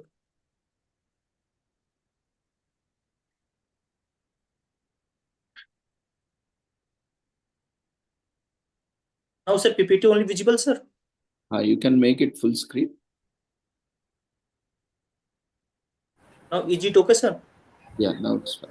Please continue. Thank you, sir. Now, current impact statistics. The numbers are alarming. A mere 1 degree centigrade global temperature increases to 3.327% reduction in major crop yields. Historical data from 1980 to 2008 reveals significant declines. Maize crop yields dropped by 3.8%, while wheat experienced a 5.5 reduction. Looking forward, without adaptation, we are facing potentially catastrophic yield declines up to 25%. Key drivers of climate change. Understanding climate change require recognizing its primary greenhouse gas drivers, carbon dioxide, methane, and nitrous oxide. These emissions originate from multiple sources, including fossil fuel combustion, widespread deforestation, and current agricultural practices, highlighting the urgent need for systematic changes. Temperature effects on crop. Temperature changes dramatically impact crop development. Rising temperature accelerate crop growth, shortening critical growing seasons, and ultimately reducing yields. The consequences are profound: impaired pollination, poor grain formation, compromised grain quality, and direct plant tissue damage threaten our agriculture system. Water-related impacts. Water dynamics are being fundamentally reshaped by climate change. Increased drought frequencies and more severe flooding events are disrupting agricultural stability. These changes limit plant growth, reduce photosynthesis, create waterlogged soils, trigger nutrient leaching, and increase risks of root rot diseases. CO2, carbon dioxide fertilization effect. Carbon dioxide presents a complex scenario. While it can enhance photosynthesis and improve water use efficiency, these potential benefits are constrained by critical limiting factors like nutrient availability, temperature stress, and evolving pest and diseases dynamics over time. Now, pest and diseases dynamics. Climate change is dramatically reshaping ecological interactions. We are witnessing shifts in pest disruption patterns, pest distribution patterns, population abundance, and life cycles. Consequences include increased crop damage and disrupted natural predator-prey relationship, and an escalating need for sophisticated pest management strategies. Soil quality changes. Soil, the fundamental foundation of agriculture, is the under significant stress. Temperature changes, altered precipitation patterns, rising sea levels, and reduced freshwater availability are driving increased erosion, diminished soil organic matter, changed nutrient availability, and rising soil salinity. Impacts on other crops.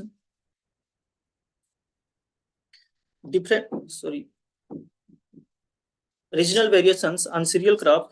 Different cereal crops faces unique challenges. Wheat yields are declining in many regions with only short-term benefits in cooler climate. Rice proves highly sensitive to temperature changes, experiencing water availability issues and reduced grain quality. Maize confronts significant yield declines due to heat stress and drought impacts during critical growth stages. An impact on other crops. Beyond cereals, climate change affect fruits, vegetable, oilseeds, and other perennial crops. Temperature sensitive, disrupted growing seasons, pollination changes, and regional yields variation create system. Particularly vulnerable are perennial crops with limited adaptation capabilities and changing geographical distributions. Our adaptation strategy for as breeding, genetic improvement offers a critical adaptation pathway by focusing on development, heat-tolerant, drought-resistant, and flood-tolerant crop varieties. We can build agricultural resilience, promising examples include heat-tolerant wheat varieties, dormant-resistant maize hybrids, and flood-tolerant rice cultivars. And agricultural practices as adaptation strategy. Agricultural management must evolve strategic, including adjusting planting dates, modifying crop rotations, implementing intercropping systems, and revitalizing water management through deep-seed irrigation, precision agriculture, and advanced irrigation technologies.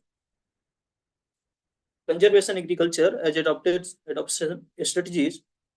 Conservation agriculture presents comprehensive solution practices like minimum tillage, crop residue management, and crop cover cropping delivered multifaceted benefits, including improved soil health, enhanced water retention, and more effective nutrient management. And mitigation strategy. Mitigating climate change requires integrated approaches. This includes improving fertilizer and livestock management, implementing soil carbon sequestration, and developing supportive policies. Climate smart agriculture initiative, research funding, and knowledge transfer programs are crucial for progress. And now conclude. Our journey reveals significant challenges to global food security. The impacts are varied, regionally diverse, and crop specific.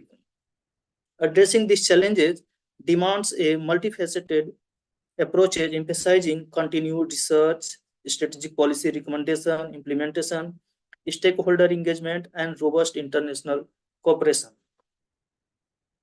And thank you, sir. Thank you for your attention.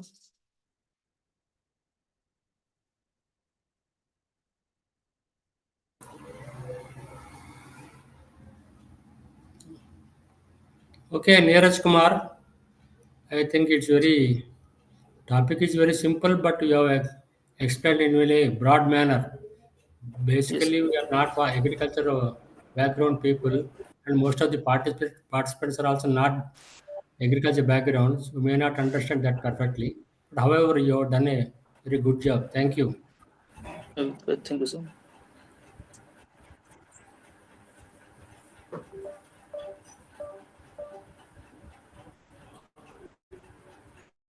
Other chair,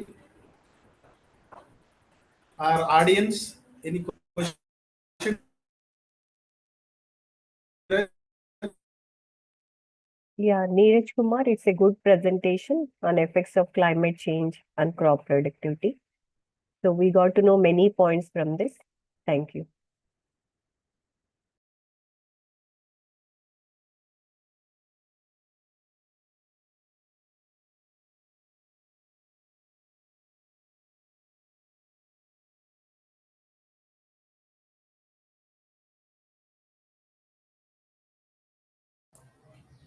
Okay, Mr. Jayachandra, I think if no questions are there, you can ask for the next presenter.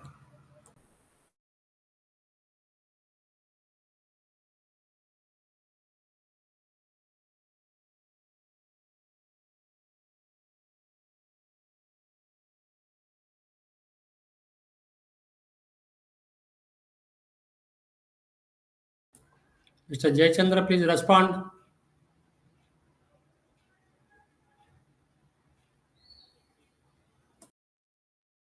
Jayachandra garu.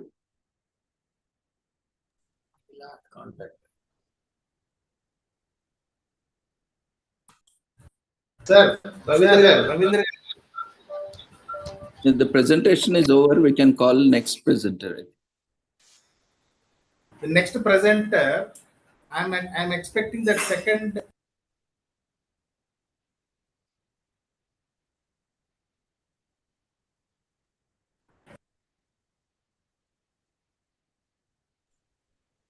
We have next presenter as Tina Singh Sharwani, or the previous Sri Vidya Madhavi.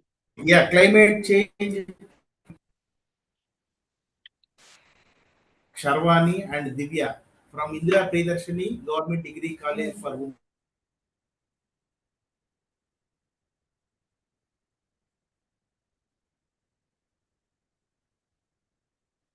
Sharwani or Tina Singh or Divya, any of you are available, you can raise your hand.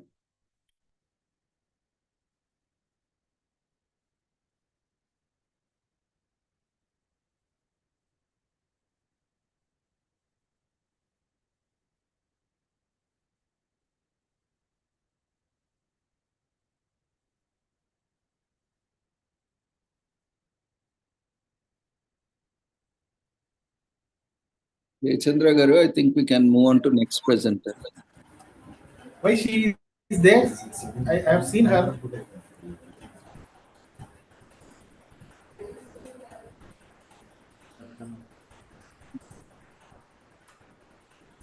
Presenters, if you are available, you can raise your hand so that we can give you permissions to share Yeah, your please screen. raise your hand in this session.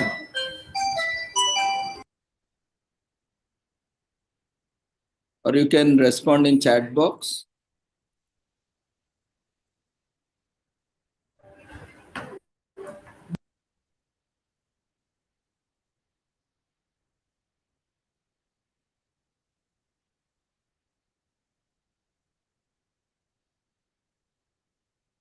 Yeah, I will tell Ravindra.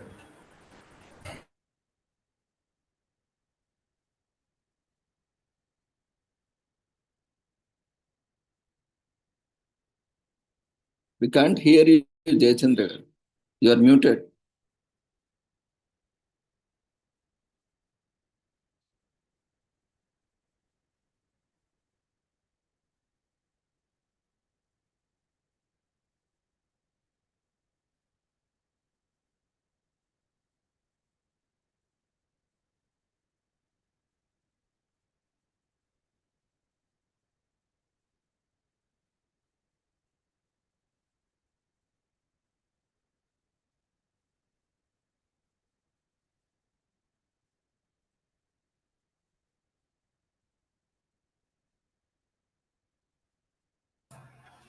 Roshini and Srinitya from GNITS, are they available?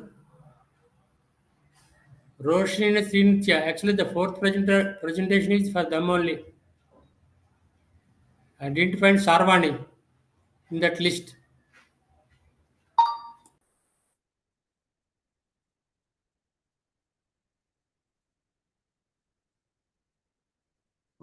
Presenters, if you are logging in with any other names, kindly let us know. We can't find your names in the list.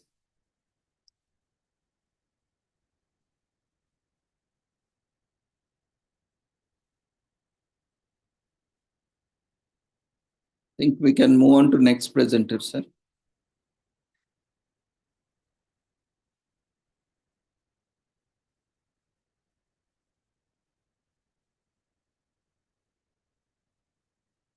Geetanjali. Okay. And I think Roshini and Srinitya from GNITS, because GNITS people are available, I think. Roshini and Srinitya, fourth topic.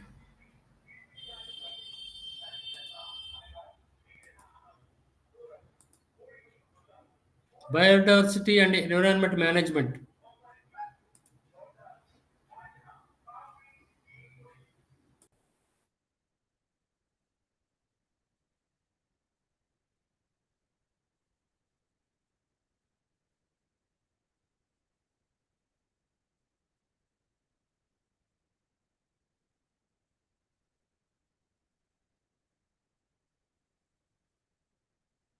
Anurag, we can't find the Gita name.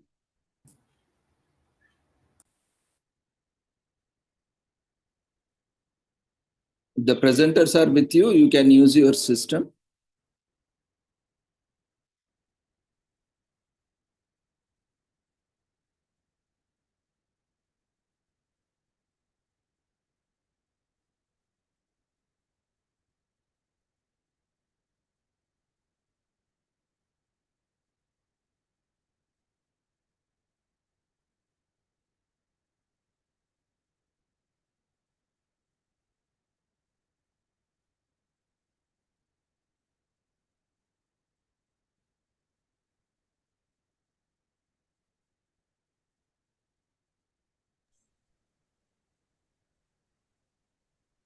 Is the program on or still? Actually, we are waiting for the presenters. Okay. Misraji. I think we can move on to next presenter, sir. Yeah, actually, so Lot of them are I'm busy. in this conference, and that person also I have called him. In this check that group. Can we have time so that we can send it tomorrow there, Monday? Monday also you are telling Roshni that Katta day you are to is the submit that. participant list. She already in the meeting. Can we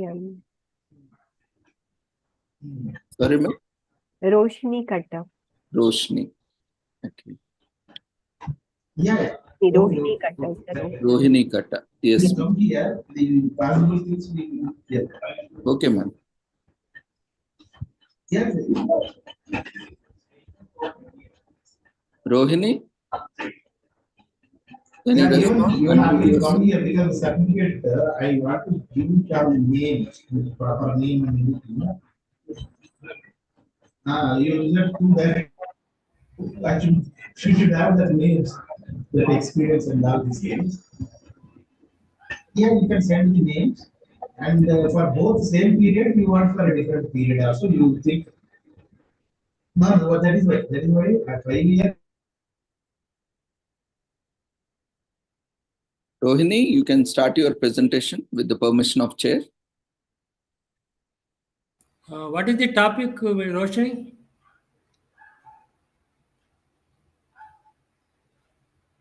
She is not in the first session. Send the names. Roshni, unmute yourself. Ma'am, her session is in technical session 2, I think, right? Her name is here, sir, and she's in the meeting now. Yeah, her session is the next section, but if chair permits, we can treat her.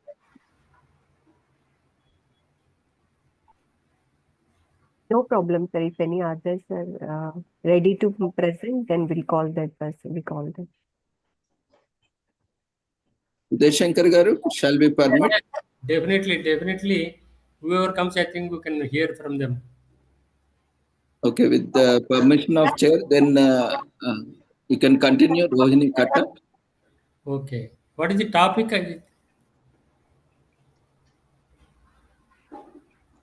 Rohini Katta, you can unmute yourself.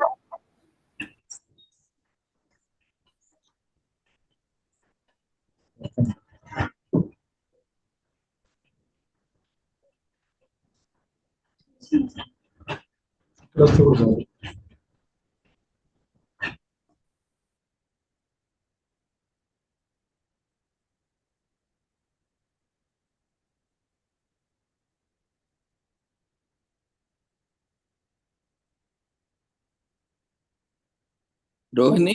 Yes, sir. She has some problem, I think. Can we call other person, sir? Yeah, it's okay. Then we'll move on to next presenter.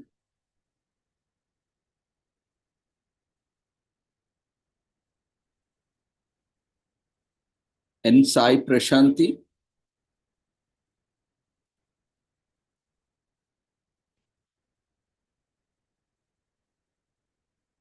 Sai Prashanti. Are you there? You can respond.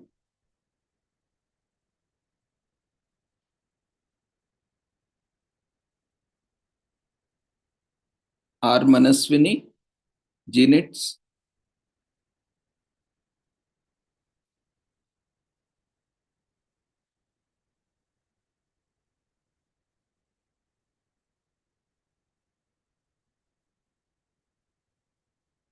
M. Ramu.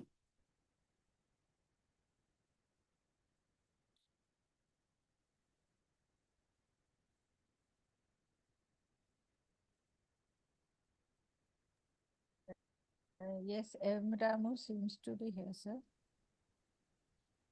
Yeah, M. Ramu is there, I think.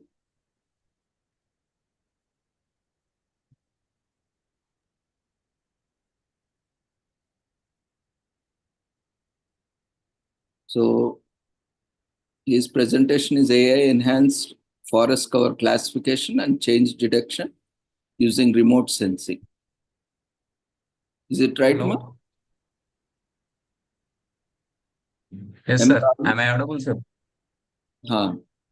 So with the permission of the chair, you can proceed with presentation. Yes, Yes, sir. yes, Mr. Ramu, it's very interesting topic. You can continue. Yes, sir. Thank you, sir.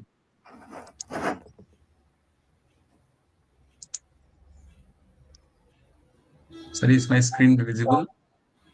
Yes, yes, but make it a full. Yes, sir. Make Yes, sir. I'm making it. screen. I'm making it. Sir, is my screen visible? Yes. Yes, sir. Thank you. Good morning, distinguished delegates, students, and organizers.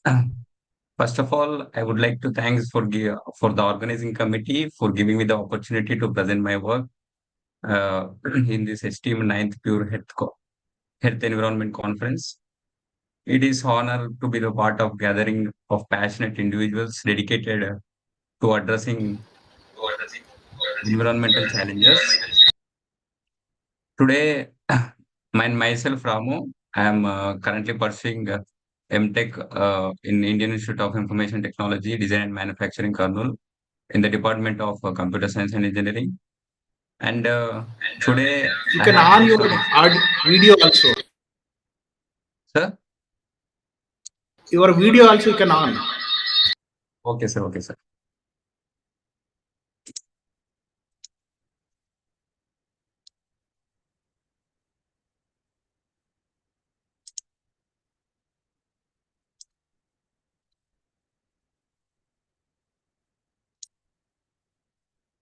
Sir, am I visible?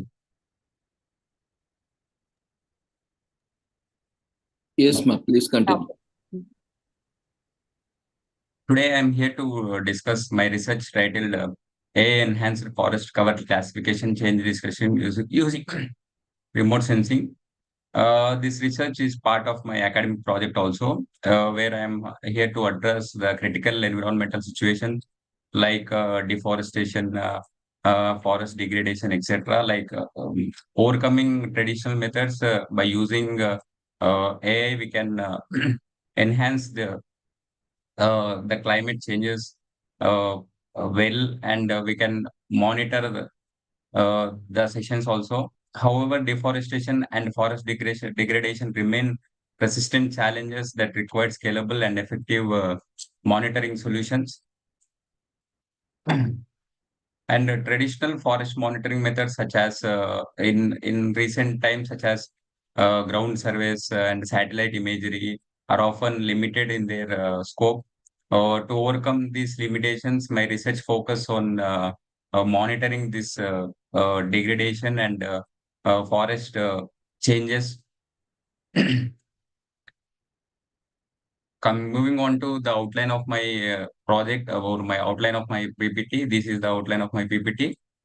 And moving on to the introduction, forest acts as the lungs of Earth, as we all know, absorbing carbon dioxide and releasing oxygen. With increasing global warming, forests are critical in mitigating the climate changes impacts.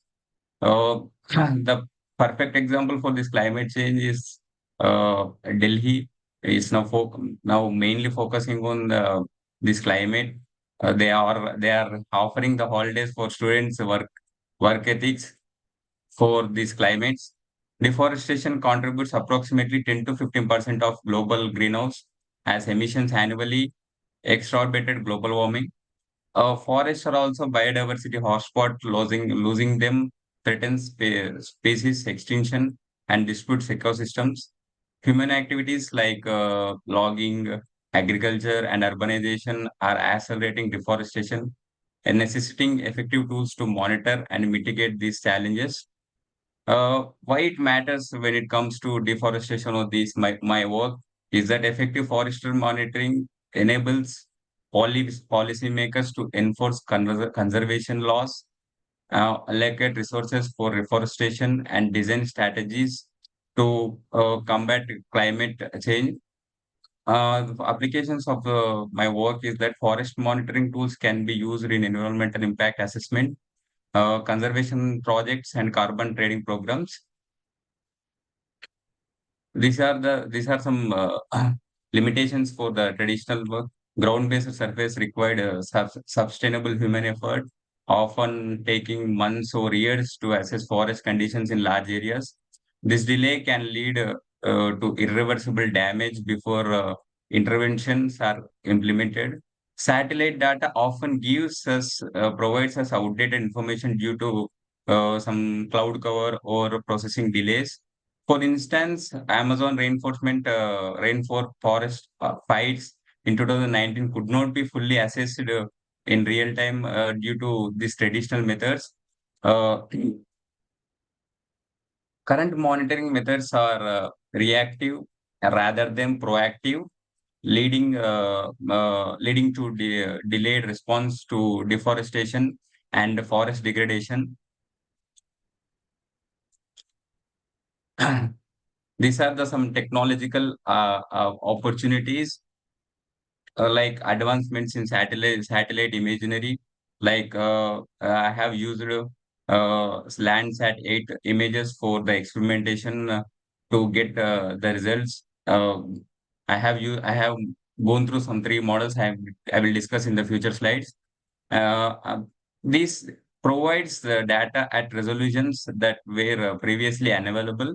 For example, in satellite to imagery enables monitoring of small scale and changes in forest, whereas in UAVs are being used in real world scenarios such as monitoring mangrove forests in coastal areas, detecting illegal logging in tropical forests, or assessing damage after natural disasters like cyclones, etc., etc.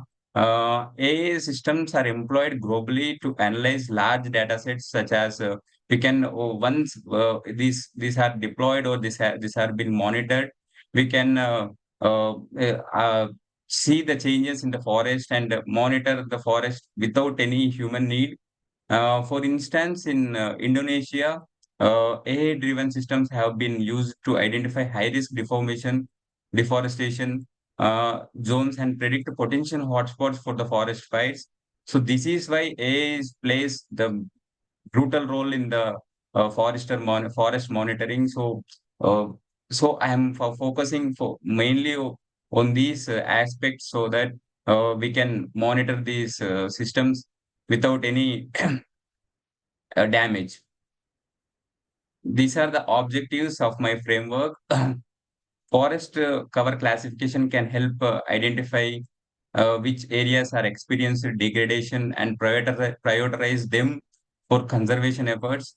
We can analyze change detection, enables policymakers to identify illegal activities like logging or mining. Madam? Your slides are not moving. Your slides are not moving. Madam, I can't hear you, madam. Your slides are not moving. Your You are slides. still at objectives. Sir, it's moving? Now it's changing. You are still at Yes, sir, I am objectives. discussing about the objective slide only, sir. Okay. Yes, sir. Thank you. Okay. And I have used NDVA analysis, which is already the existing one by the UN for sustainable and use planning, while CNNs have been applied in disaster recovery to identify deforested areas caused wildfires. A framework that integrate these technologies can bridge the gap between data collection and actionable insights. The main application of the objective of my problem is that we can uh, deploy this framework to monitor compliance and with environmental regulations. And this is some related work I have gone through, like studies like the author Javed, how explained how AI has been successfully used for urban and rural forest monitoring, but often focus on specific data sets or regions. And satellite to data have been pivotal in mapping forests in developing countries, providing insights into both deforestation and also afforestation projects. These studies validate the potential of AI and remote sensing, but show that there is a need for a system that combines the strengths and for both satellite and UAV data. uh, the applications of these research papers has been integrated approaches that can be used in areas with high deforestation rates, such as this is practically implemented in some states like Brazil's Amazon rainforest or Indonesia's portlands. Also, it has been implemented. This is the methodology overview. I have combined UAV and as well as satellite data to address scalability and precision. For example, UAVs can capture detailed imagery for forest edges, while satellites monitor large tracts for forest canopy. Pre-processing ensures raw data, often noisy, is ready for accurate AI analysis. Techniques like NVDA I have used in this experiment. It provides computation, vegetation, health indicators used worldwide in agriculture and forestry departments. AI models like RESNet 50 are already being used in disaster hit areas to classify damaged and undamaged forest regions. A robust methodology ensures data from different sources like UAVs, satellites, is harmonized, enabling accurate analysis and timely decisions. So the main aim is that we can protect disaster management, deforestation, tracking, and also urban expansion monitoring. We can be done by using these AI models. This was the data collection I have made. I have collected data from satellite imagery from sources like Sentinel-2 and Landsat 8 used globally for forest monitoring. Sentinel-2 has been instrumental in tracking deforestation in the Congo basin, while Landsat is used for global vegetation trends also. These data sets provide consistent large-scale monitoring like capabilities, but lack that granularity need for localized changes. Satellite data ensures large-scale coverage, but needs integration with UAV data for localized accuracy. So I have used these by combining both satellite and Landsat data sets. Monitoring the main application of this project is that monitoring carbon stocks in the compliance with global climate agreements, like it was done in the Paris Accord also. This is the analysis of NDVI analysis. We can calculate NDVI using this formula.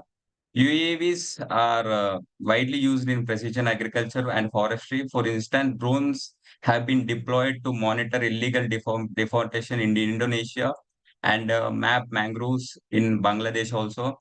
High resolution data from UAVs provides insights to forest health and tree level changes, which with satellite imagery often misses.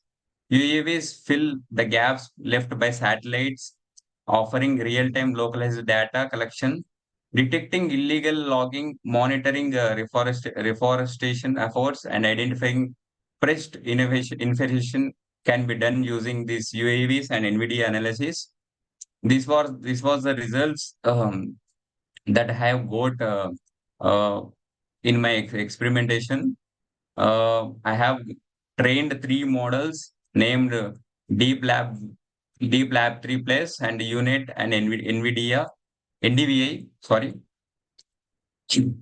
These are the results I have got. Like I have trained both on 2 data sets, mix up of 2 data sets, satellite image and Landsat image. The results demonstrate the effectiveness of my framework.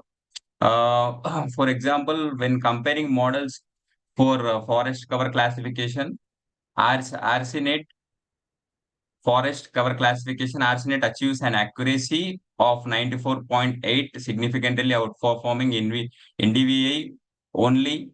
In terms of detecting changes, the Siemens network achieves high precision and recall, ensuring reliable identification of deforestation and regrowth areas also. These results validate the robustness of my approach in handling complex data sets and improving monitoring accuracy. This is the system performance. The framework has been optimized for real-time monitoring with an average latency of few seconds. This ensures timely detection of changes and quick response to emerging threats. Additionally, the integration of UAV and satellite data allows the system to scale effectively, covering both large forest and localized areas as we have of our interest. These are some applications of my project. It can monitor deforestation in real time, helping authorities to detect illegal logging and other harmful activities. It can also be used for forest management by assessing biomass and planning reforestation efforts. Furthermore, it supports climate change studies by monitoring carbon stock stages and evaluating the impacts of deforestation on global climate changes. Limitations and future work. While this framework is effective, it has some limitations also. For instance, its dependence on clear weather or data collection can affect performance. Good data can give us good results. If the data is not accurate or data is not clearly visible, then it may face some trouble. Additionally, processing high resolution data requires sustainable computational resources also. Future work will address these challenges by incorporating ladder data for 3D analysis and also optimizing the system for large scale deployments. Moving on to conclusion, to summarize, my research has deployed and developed an AI-driven framework that integrates satellite and as well as UAV data for accurate forest monitoring. The system achieves high accuracy in classifying forest cover and detecting changes, demonstrating significant potential for improving conservation efforts. This works like how advanced technologies can address critical environmental challenges, paving the way for more sustainable forest management. Thank you, sir. Okay, Mr. Ramu. Sir. I think previously I commented on previous presentation about agriculture. Most of our participants are viewers. They are not well aware of agriculture. Most of the people are technical. Like that, the Yes, sir. same thing is also forestry based.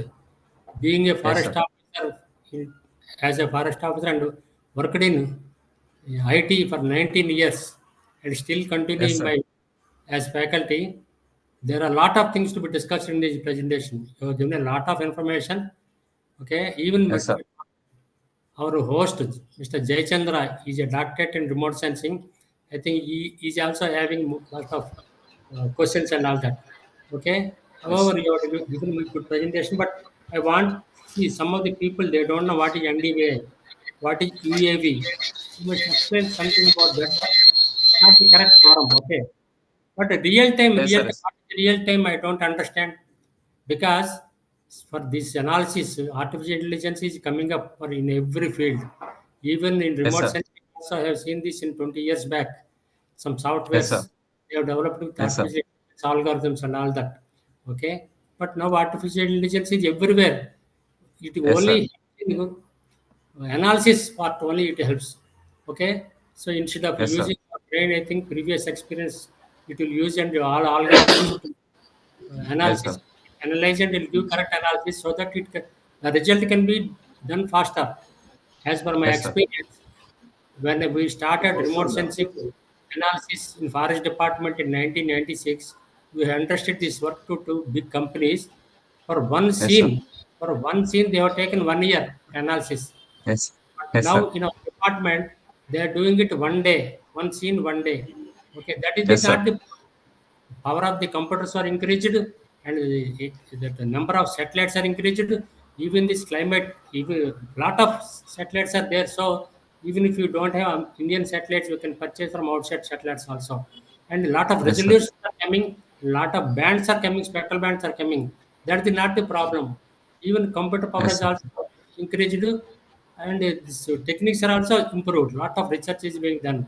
But the thing real time, how you can get real time unless until you get the data and load it on the computer and analyze it, then only you will understand. Second thing, Yes, sir. it's a costly process. You one of your slide you mentioned that Landsat is useful for larger areas and Sentinel is useful for smaller areas. Actually, Landsat purpose of the Landsat is different because it's Yes, sir. 30 minutes resolution. It will go not specific results. Whereas Sentinel, because of 10-minute resolution, it will give more enhanced results. So those are the different things. But Yes, sir. I think it will improve our speed and accuracy, but not exactly real time. What do you mean by real time here?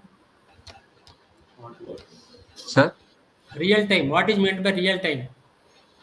like we should integrate, sir, actually we are working on a project like uh, on a drone. We are integrating these AI models in that, and we will send a drone for monitoring these forest areas, and then the drone gives us where actually the deforestation is happening, or where actually there is a need of reforestation or something else.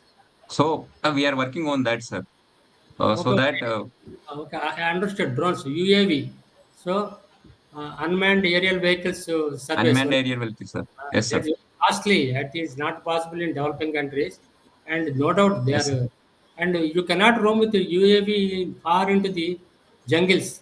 You know, Yes, sir. Yes, sir. UAV Yes, sir. applicable in open areas wherever you can communicate with the UAV with your mobile unit. But UAV Yes, is sir. only smaller areas only it will do. Okay, It and will do, sir. Yes, sir. RST there is no need of real time for Yes, sir. monitoring forest fires. We are having a satellite. What do you call that? Modis aerial is there. Yes, sir. Modis aqua is there. There every hour we are getting information for forest fires and other forest Yes, sir. destruction. We are having other system. Forest destruction is real time, no doubt. The drones are Yes, sir. available. Drones are available. They will give the picture itself. We need not do any analysis. So you need not Yes, do sir. any AI based. Okay, Yes, okay. sir. What maybe I think very big presentation. I think Jaychandra also can ask for some questions because he's a pure remote sensing man. Yes, sir. Over to Jaychandra. Yeah. So, firstly, good Ramu. It's a good attempt, but Yes, sir. you touched everything, as Uday Shankar sir told.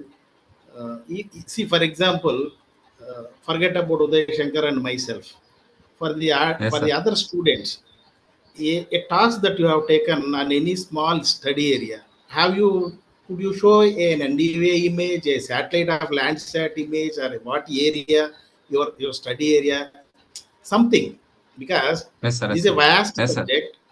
So you touched upon all from very low resolution, Sentinel, and then UAV, the very high resolution. The UAV is the ultimate very high resolution. Beyond Yes, sir. satellite had the world achieved today 25 centimeter. Less than that, the UAV, that through drone you can achieve up to 5 centimeter resolution. Yes, sir. You see, it's a very good cover of all these things. But a specific thing that wire anything in any form of an imagery satellite, you are telling that you are working, but it Yes, is sir. not visible in the presentation. Actually, Either I any have study a, area, any actually I have given in all those details in the paper, sir. for any Uh, area, your so and so forest area or so and so anything, yes, sir. and Yes. it could have shown what is one image of a Landsat, or Yes, sir. Yes, sir. it I is like understood, sir. touching the subjects. What are all the available, including AI driven everything? It's all fine. Yes, sir. Finally it concludes like a kind of collection. But what I Yes, sir. expect a small task also, so that the people will catch it specifically, Yes, sir. Yes, sir. because Yes, sir. you mentioned the, some procedures, some you are telling that you are working for some project, something that, but I am not able to identify what exactly, what, where is there anything that you have some results, or you are on the pipeline of working some project or something, it is not completed, or and so we don't know. But it's a good effort overall. See, I'm very happy about that. So Yes, sir. maybe you would have come with some concrete, a case study with some, that would have been a better perspective. So that is my comment. But Yes, sir. Yes, it's a sir. very big thing. Okay, maybe we'll expect from in your next presentation also. Yes, sir. Maybe some case study from your institute. It is good. I'm very happy that some kind of this kind of knowledge and is there in everywhere. You belong to Kurnool from Yes, Triple sir. IT, that design, yeah, that institute. So thank you. So wish you all Thank the you, sir. best. Yeah. Thank you, sir. Thank Mr. you. Rama, one question. Yes, sir. Yes, sir. Have you used Google Earth Engine? Sir, sir. Google Earth Engine. Sir, I'm not getting, sir. Google Earth Engine. Actually, I'm now focusing on that, sir. Google Earth Engine. Actually, I'm not used in this project right now. Actually, I'm on learning phase, sir, for Google Earth Engine. I'm just now I'm going through basics, sir. I have Actually, also requested some data sets from Google Earth Engine also, sir. not For only these, data sets, you can sir. use it AI. AI also it is there embedded in that. Okay. Yes, sir. Yes, sir. Yes, sir. It's cloud based. You don't need any hard disk and all that. You don't need Yes, sir. Yes, sir. in the cloud itself. You can do everything. Okay. Yes, sir. Yes, sir. Okay. All Yes, the best. sir. Okay, sir. Thank you, sir.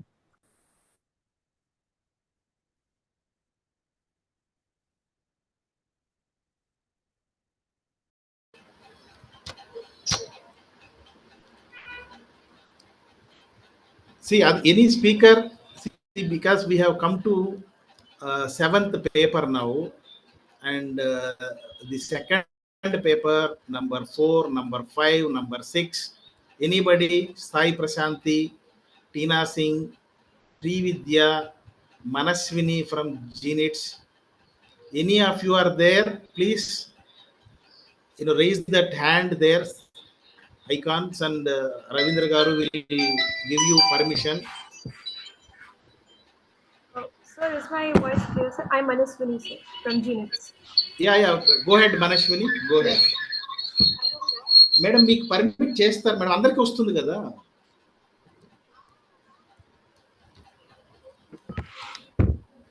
నేను మాట్లాడతాను, ఆయన చెప్తాను అది. Okay okay okay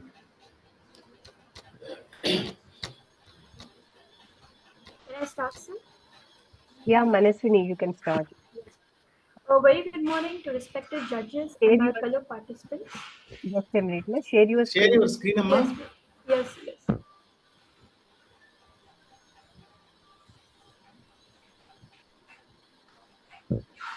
All the speakers can switch on their videos when they are presenting. Yeah, that is what is important, Amma. We should, the speaker also should be visible. Yes. I'm telling all the speakers, when you are sharing, you also on your video. See, we should, the audience, the chair should see who are speaking. Hmm? Very good. Yes, sir. One second, sir. It's network issue.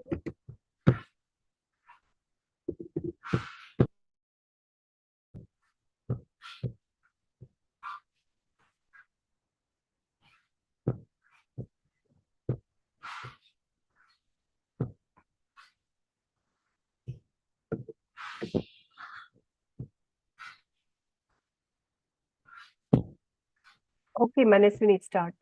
Yes, ma'am.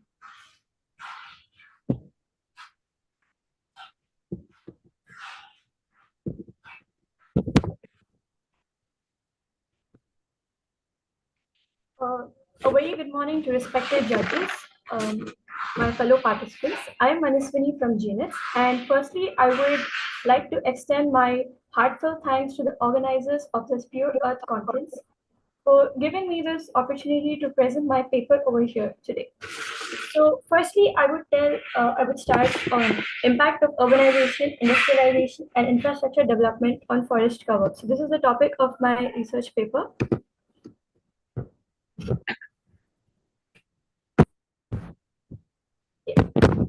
So, forest, it's actually a very simple word, yet it encompasses the foundation of life on Earth. Forests are not just a collection of trees, they are the planet's lifeline. They produce the oxygen we breathe. They absorb the carbon we emit and regulate the climate that sustains us. So, forests, we can call that they are nature's engineers, purifying air, stabilizing the soil, regulating the water cycles, and even preventing floods and droughts. They are the biodiversity's greatest ally. So, without forests, there would be no life as we know it. But today, what exactly are happening to these forests? They are disappearing at an alarming rate. Every year, 10 million hectares, that is the size of Portugal, we can say, is getting wiped out. Like this much amount of forests are getting wiped out every year. Cities are expanding, industries are extracting the resources, and infrastructure is slicing through various ecosystems. Urbanization, it's consuming vast forest areas, mining and agriculture, and many more. There are many different fragments of urbanization which are actually wiping out the forest area. And if this kinds of activities they keep going on, we cannot expect the earth to remain like this right now, and the consequences they might be actually very devastating, like the rising temperatures, disrupted rainfall patterns, extreme weather events, and the collapse of biodiversity. They are just the beginning. Without forests, our world will face a grim future where it will look like a planet that is plagued by the environmental disasters, polluted water resources, no proper food availability for everyone. So we can say forest loss is not just an environmental issue, but it is a threat to human survival. And I would like to raise a point where in today's world, we are actually cutting trees, making paper from the trees, and on that paper, we are writing, please save the earth, please save the trees, and all. So we are in that situation of digitalization and urbanization where there is no proper foundation of life itself, and we can also say that we actually plan our homes like beautiful homes with great architecture and everything. But what about the earth? That is our first and only home. So it is our time, it is our responsibility to design its future with equal care, ensuring it remains safe, and we are providing a better place for our future generations.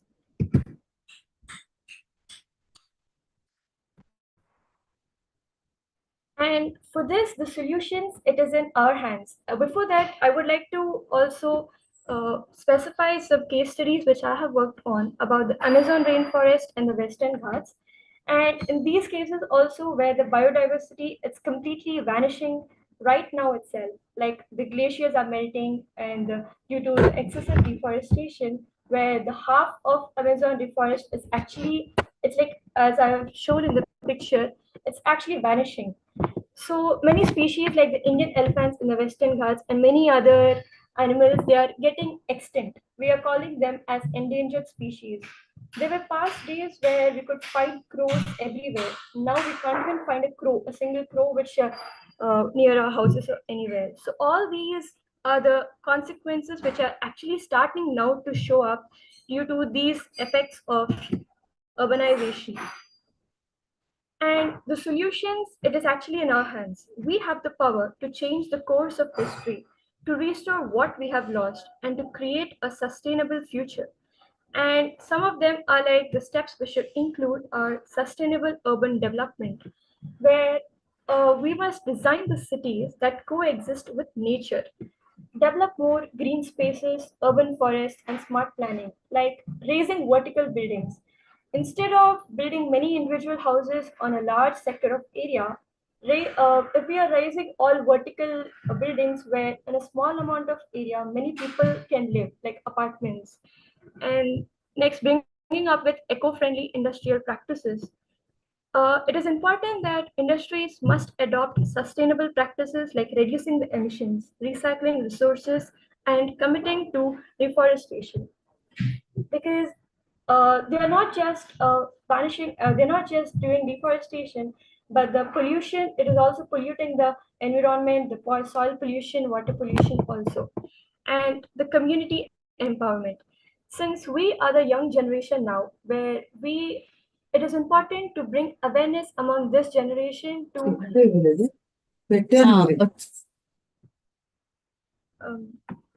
is my voice clear, sir, ma'am? Yeah, continue, Manaswini. Yes. So in this younger generation, where this generation is evolving now with a lot of digitalization, it is important to educate this generation to plant a tree to save the environment, because that is the only way we can actually protect it in a better way. Because in this younger generation, with sustainable forest management, we can provide a long-term protection for further generations also. And coming to policy reforms, governments must also enforce stricter laws to curb the illegal logging and halt of deforestation to promote more sustainable land use practices. Like I would like to mention the initiative, like there are many initiatives, but the recent initiative which was taken by the Telangana government of the Hydra, where actually they are protecting all the lakes and waters, and they are demolishing all the illegal structures. By this is a way where we have to take an action in order to bring more sustainable land practices.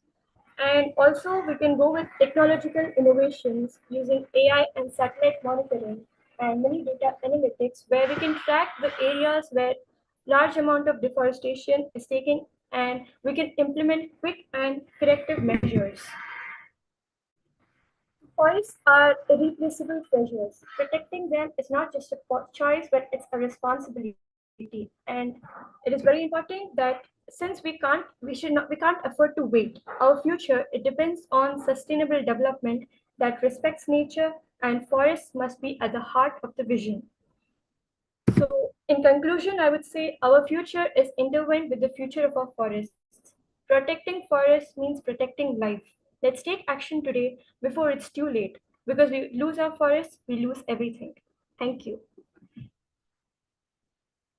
Yeah, good presentation, Manaswini. Thank you, Manashwini. Any comments from chair? Yes, sir. It's a nice presentation, and Questions from audience also you can ask.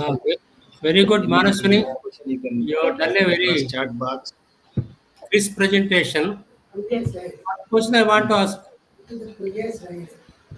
Hello. Hello. Are you able to hear Manaswini? Yes, sir. Yes, sir. One question: how many plants you have planted till now? Yes, sir. I have planted some. Like I can't tell the count, but when we go to my village, we keep planting many different kinds of plants, like agriculture systems, plants, paddy, and many things also. And I've also Chair, please. we Aparna madam, Sir. Priyanka madam, Uday garu. Sir. Tell me, please. Yes, sir. So, and recently also, when we had an event in our college, they gifted plants and seeds to us, and I definitely planted the tulsi also. I am definitely very actively interested in actually. It's my responsibility to plant, so I'm definitely planting, sir. Yes, sir. Are you promoting to your friends to Yes, plant sir. more? Definitely, yes, sir. We do it together. How many plants are there in your house? Sir, in our house, since it is our apartment, in our balcony, we are having like 10 to 15 plants, which include tulsi, money plant, and many other different plants. And in our village, we are having a large like lemon and many different trees also, sir. Okay, trees are important. Yes, yes, sir. Herbs are not that much important. Okay, thank Yes. you. Very good presentation. Bye. Yes, thank you, sir. Yes. Yeah, can I speak I think something, sir? number 8, they are asking for permission. Item number 8. They are having some examination. No problem. The second paper or this number 4 is ready, I think. Madam Yes, sir. Shanti, madam, please Yes, sir. Good morning, sir. share your screens. Yeah. Manashwini, please stop sharing your screen. Yes. Okay.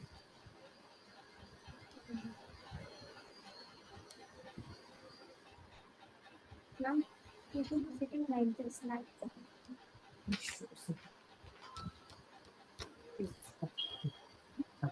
Yeah. Please.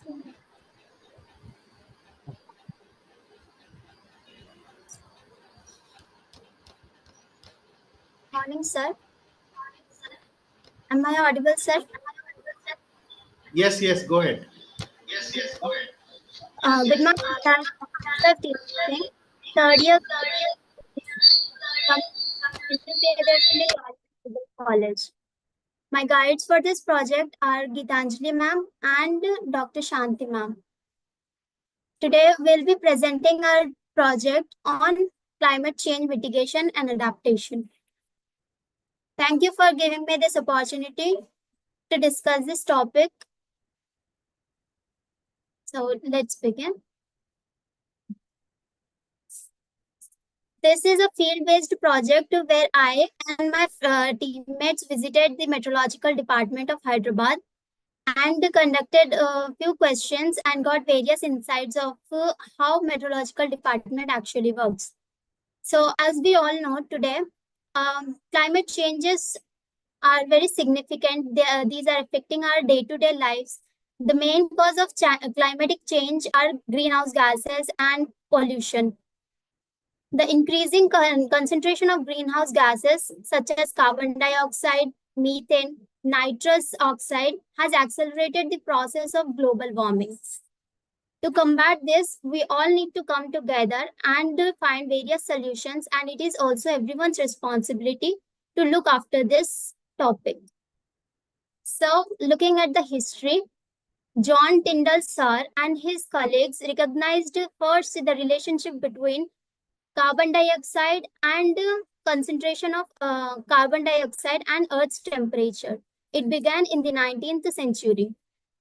Then the organization called Intergovernmental Panel on Climate Change was established in 1988. It promoted the scientific research in this field and helped us identify the major root causes of climate changes and global warming. In 1997, Kyoto Protocol and in the year 2015, Paris agreements were the international steps taken to deal this issue. There are various methodologies and findings we found during this field visit. To understand the impact of climate change and assess the effectiveness of mitigation and adaptation, several measures are taken. First, we visited the Hyderabad Meteorological Center. There we conducted the interviews with meteorologists and reviewed the reports of local weather changes and climate changes. Our key findings were that the consistent temperature increase over the last 2 decades is observed.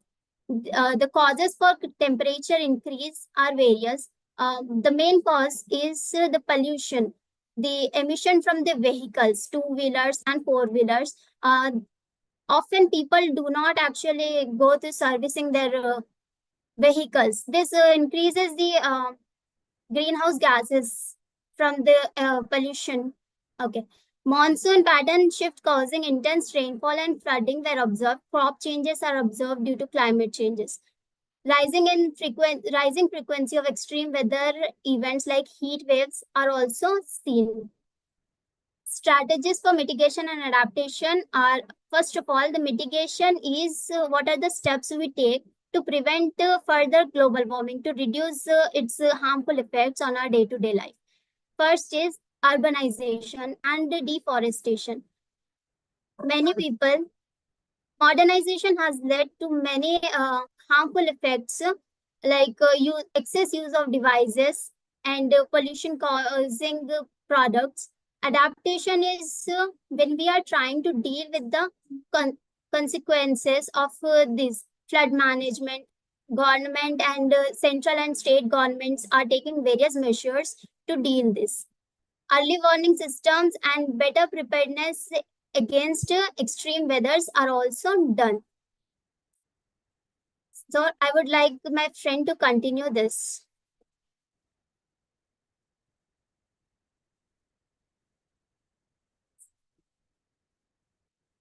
So myself, Divya. I'm going to tell about the weather predictions. There are weather predictions are advanced like satellite data and radar system for short-term weather forecasting. Here, the weather predictions are real-time data analysis for precise predictions and alerts, addressing the regional vulnerability like clones, floods, and others.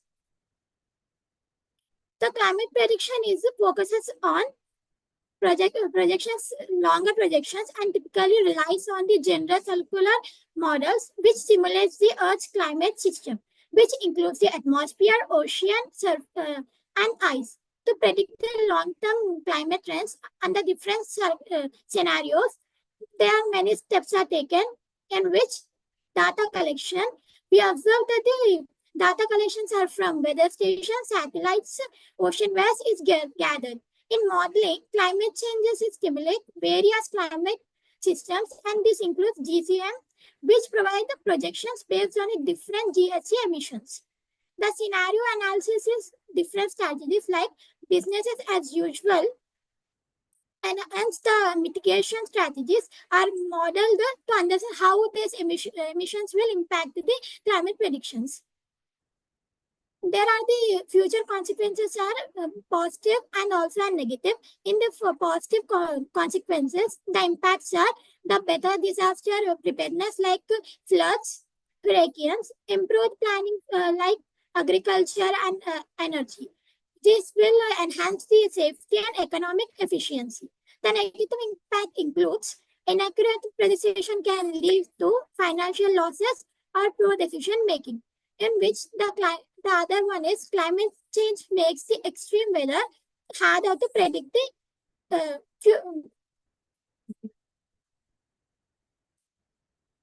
we come to the conclusion, weather prediction is essential for managing risk and planning effectively. Advancement in technology and global corporations are key to improve accuracy. Adapting to climate change will depend on reliable weather forecast system. Here we went through them and asked the questions related to the topic which I have presented to you. As they shown us the visual presentation through which we are chosen this topic. Thank you for giving us the wonderful opportunities to participate. These are the slides where we visited and asked the questions.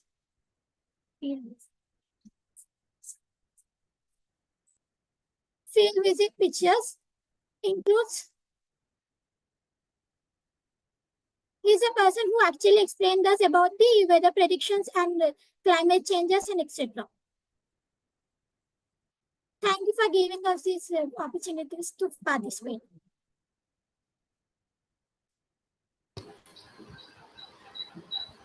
Okay, good. Mr. Jayachandra, what is the topic of this? I think Yes, sir. I'm not finding in the list. What is the topic number? Fourth, ma'am. Fourth. Biodiversity and environment management. No, sir. Climate change mitigation and adaptation. Tina Singh and Divya. I think it's not enough this thing. Mr. Jayachandra, you can clarify. So we should first congratulate them. I already congratulated. So- No problem. Very good. Okay. made at least visit to IMD, learned Yeah. something. Yeah. So and the experience they could bring out as a paper. That is a beginning. Certainly, from every student presenting today here, we are not expecting that a great work from you all, but you have to start somewhere. Yes. So that is why it is always we encourage every. It's a good attempt, Tina, Divya, and all three girls. So now you can Thank you, sir. hand over to the other team, no, from your. There is another speaker from your college in this session. She is also there, I think. Yes, sir, but she is unable to attend. Now, what happened to Srividya, Madhavi, Srija? Okay, anyhow, From our college.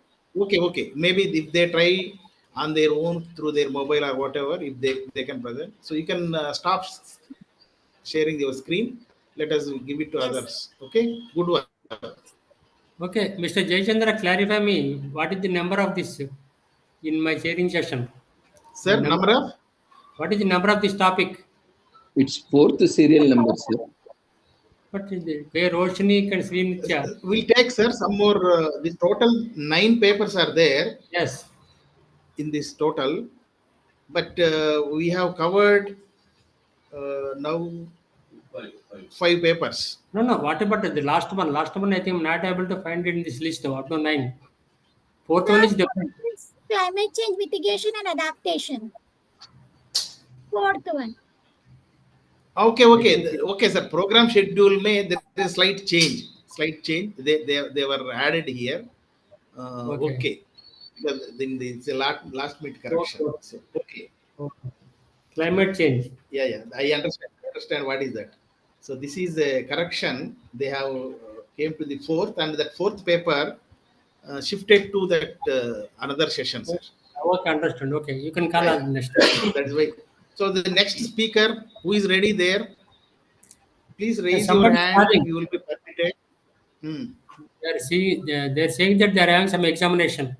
Yes, sir. No issue, sir. Whoever is. Those who have. Vishnupriya is waiting, sir. Vishnupriya. Vishnupriya, now you can start. Yes, sir. Vishnupriya.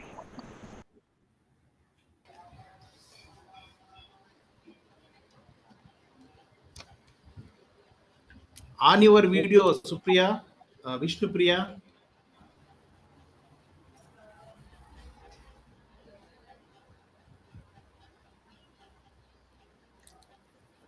Yes, Miss Vishnupriya, you can start.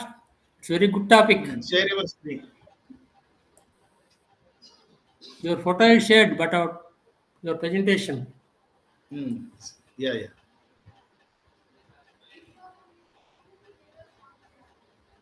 Good. So can you see our screen? Yes. Yes.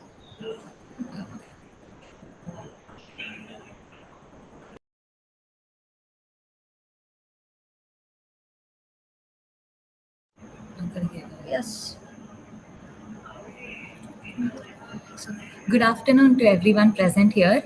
This is Vishishta, Siri and Vishnupriya, and we are from G. Narayanamma Institute of Technology and Sciences, and we are here to present our paper on the topic Forests in Traditional Healthcare, Ayurvedic and Medicinal Values.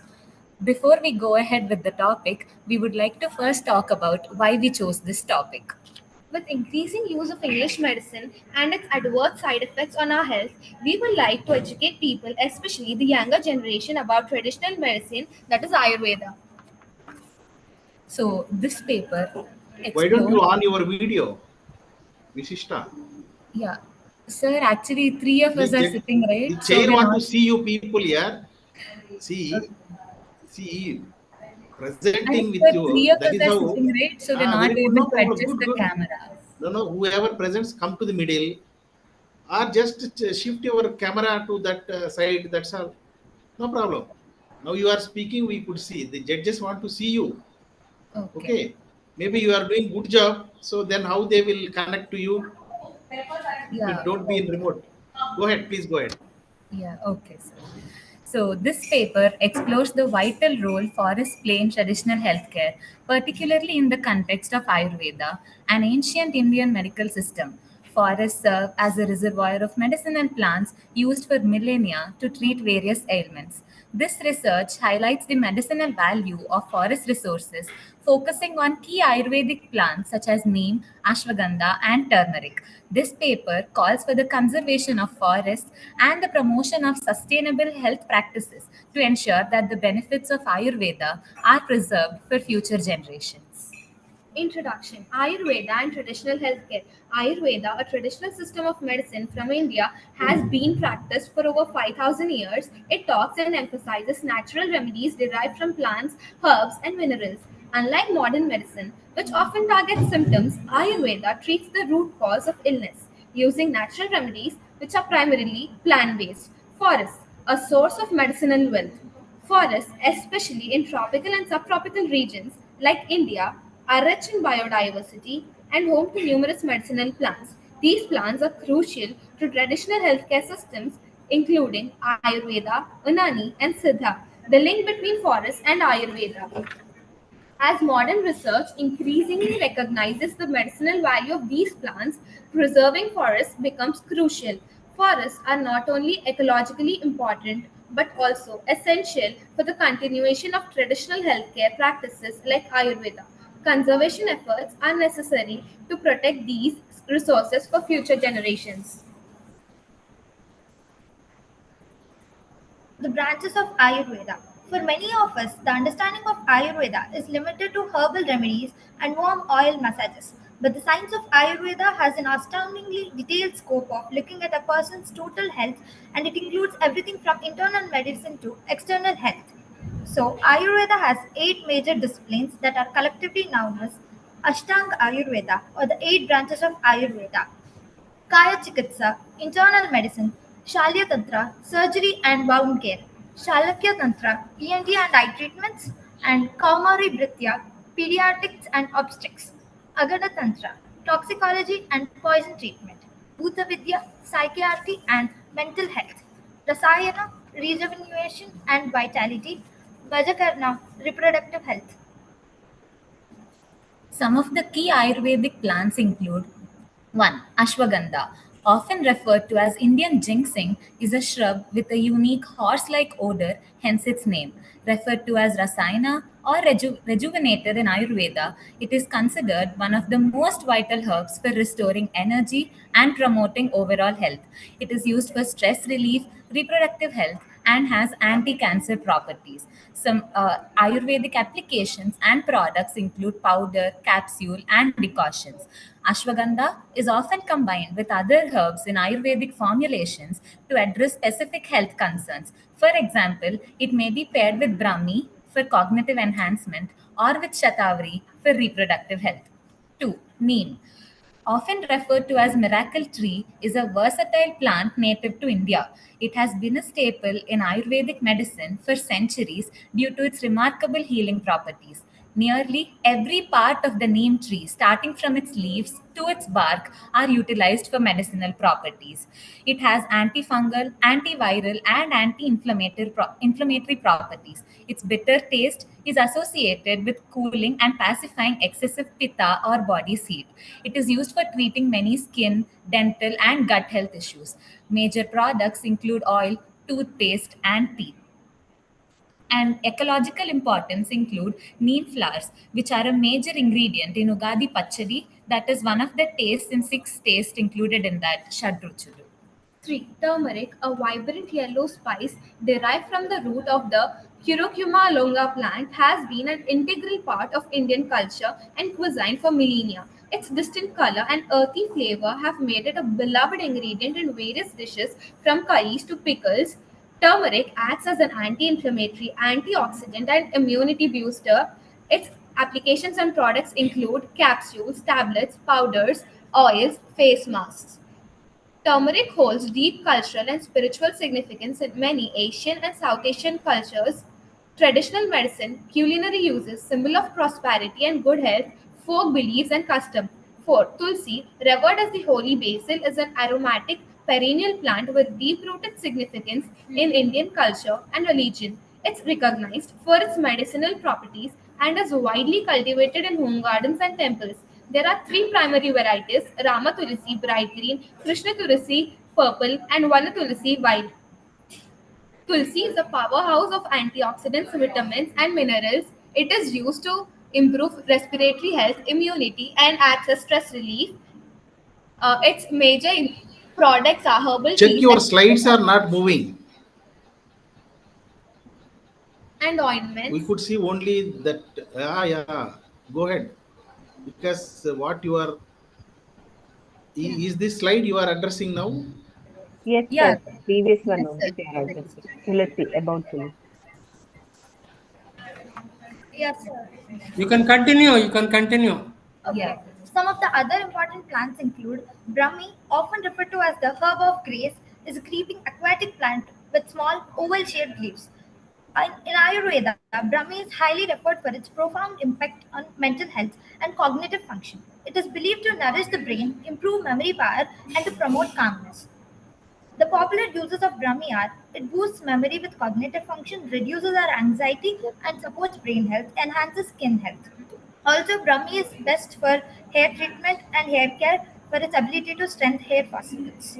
Also, some of the Ayurvedic applications and products of Brahmi are: dried Brahmi leaves are grouped into a fine powder and made to capsules and tincture. Also, culturally, it symbolizes the wisdom and clarity referred in Ayurveda and traditions for enhancing memory and intellect. Shatavari, which translates to 100 husbands in Sanskrit, is a perennial climbing plant indigenous to India. In Ayurvedic medicine, it holds great cultural and medicinal significance, especially for women's health. Now, the queen of the herbs. Shatavari has been used for centuries as a rejuvenating and nourishing remedy, supporting various aspects of women's well-being and vitality. Ayurvedic and medicinal uses of Shatavari are positive effects on female reproductive system. Shatavari aids in digestive health, now for its ability to soothe the stomach and helps in digestion. Some of the Ayurvedic applications of Shatavari are Rasayana tonics, lactation boosters, and digestive remedies.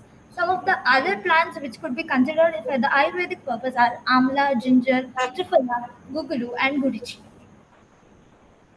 So, some of the real life examples which we generally use in our homes include turmeric, using for wounds, and also drinking turmeric milk when we have fever, cough, or cold. We have tulsi leaf to improve the respiratory problems, and we drink tulsi tea when we have cold or cough. Aloe vera is also used for hair and face remedies. Also, it's one of the best way to prepare face masks for a good healthy skincare. We also use lemons for various other skincare related issues, and we also use karakkai for treating cough naturally before going to the doctor. Challenges and conservation. Forests are essential to traditional healthcare systems like Ayurveda, providing a rich source of medicinal plants used for centuries to promote health and treat a wide range of ailments. Plants such as ashwagandha, neem, turmeric, and shatavari play a key role in Ayurvedic treatments, which focus on natural holistic healing.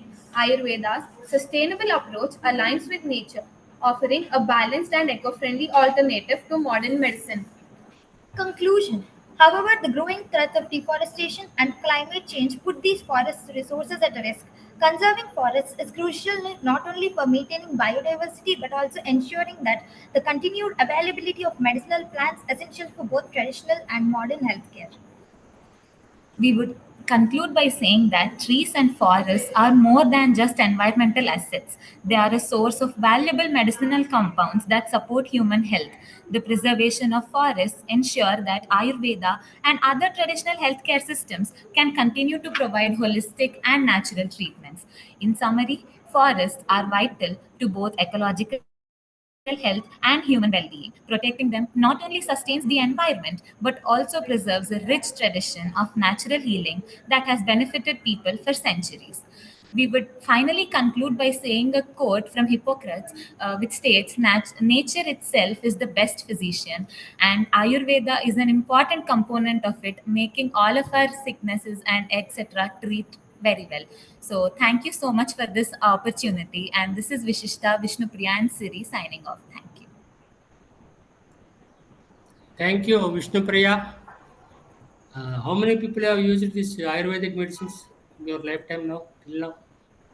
Yeah, not exactly medicines, but then we use natural remedies like from our homes itself, like our parents and grandparents. Choose this topic. It's part of You have any parents or any relatives working in Ayurveda? No, sir. Okay. Do you know that Ayurveda is safe? Yes, sir. No, not exactly. If you misuse Ayurveda, you will get bad results. Okay. Yeah, we're not exactly going for medicines, but then like natural remedies before going to the doctor, like for initial stages. Yeah, I yeah, think, yeah. Even natural remedies also, Ayurveda institutes are, a lot of institutes are coming up nowadays. Most of the people that doesn't know anything about it. If you do it irregularly, I think the problem. Second problem is how far this Ayurveda is now reliable because of climatic change. Do you know climatic change has brought reduction of biodiversity? Yes, sir. How biodiversity reduction has happened? Species have degenerated and extincted. Like that, it has affected plants also. Most of the plants in India are also changed their lifestyle. Most of the medicinal values have gone from Ayurvedic plants. So whatever you mentioned is only our home herbal, not a regular inside forest. Initially, you mentioned that 5,000 species and more are available in Ayurveda in forest, but very less we are using because they can be grown in outside the forest also. Okay, one thing. Second thing, where do you find Ayurveda plants? In which country is more? India. Why I am asking is you have done a lot of research, but are these Ayurvedic medicines available in America, No, Europe, sir. No. Asia? No. Where it is available? In India. India, Asia, sub-Asian. Not only India, all made. That Yeah, equatorial Asian region. countries, equatorial region. I You will would find say. more in Kerala rather than Himachal Pradesh. Yeah. Just you might have gone with research in that because you're Yes. relating Ayurveda with forest. Why more in India? Because India is having 8 agroclimatic zones. Yes. Lot of different biodiversity is there. Okay, the biodiversity hotspot. Such a research also you have to do. You have done a very normal thing. Everybody knows about Ayurveda nowadays. WhatsApp University is telling so many things about Ayurveda. So you have to tell more about these things in your presentation next time. Okay, very good. Okay. All the best. Thank you, sir.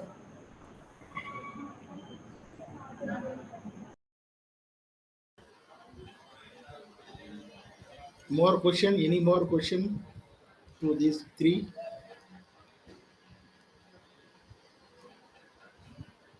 Very well presented, Vishnupriya and all. As rightly our chair has quoted, anything, if it is misused or overused or abused, it will bring us problems. The problem is half knowledge. No, we don't have proper knowledge, and when we try to administer it, then it will definitely bring us disasters. Now, our chair has been talking about climate change because of the undesired development models which we were promoting. Because of that, today we are seeing adverse effects of environment, climate change. So we have to be cautious. See, Ayurveda, no doubt, has no side effects when it is administered properly. So our grandparents, it has been part of our culture and tradition. So elders were knowing about each and every aspect of how to use products. herbal products, Ayurvedic for plants, different parts of plants. But nowadays, newer generations are, not having that kind of knowledge. So it's always good to use them, but use cautiously with proper, we all have to take informed decisions. We should be aware of what are the consequences and how best we can use. With that, definitely we can leverage the benefits of Ayurveda. No doubt, Ayurveda will still remain as a very good option for even in the modern context and contemporary world. But at the same time, we have to be cautious of the environmental changes, like our chair has mentioned. Climate change is also bringing various changes in species. So we need to time and again validate those findings, and appropriately, if required, we need to adopt. Thank you. Thank you. Thank you, sir. Thank you, sir. Okay, thank you, Vishnupriya and Visishta and Siri. Other speakers in this session, Meghana, Pranita, Lakshmi from BVR IT. Are you available? Meghana, Pranita, Lakshmi.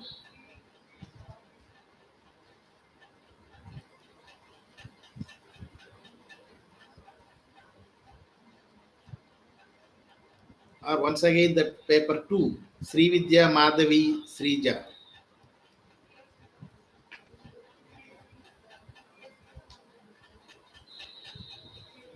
Presenters, if you are available, you can raise your hand, or you can just leave a message to us so that we can. Yeah, you can also put it in the chat box so that you are joined and what name also we do not know. So you can mention speakers, all speakers, that is the presenting authors. If you are joined in another name, first option is raise hand. That is simple. So at least he will go through. So any author in this first session, now it is a open call for any speaker, any author who has not presented in the session 1. You can raise your hand and we will give you.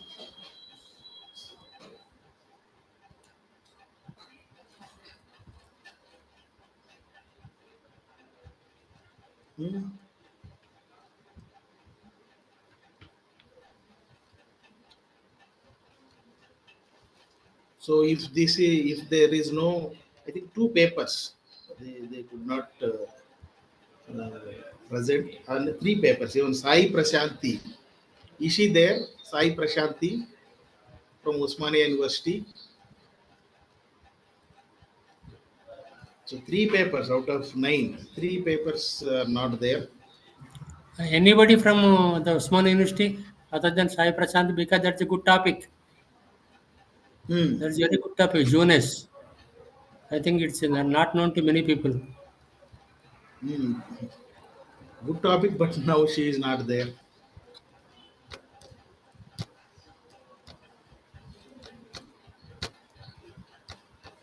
Sai Prashanti, are you there?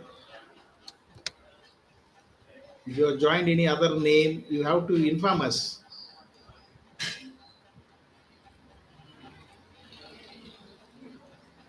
So I'm not finding anywhere. So again, once again, I'm last call. Any speaker, any paper in the first session, you are available, co-author, author, whoever it is, want to represent. So you have opportunity now for the 3 papers.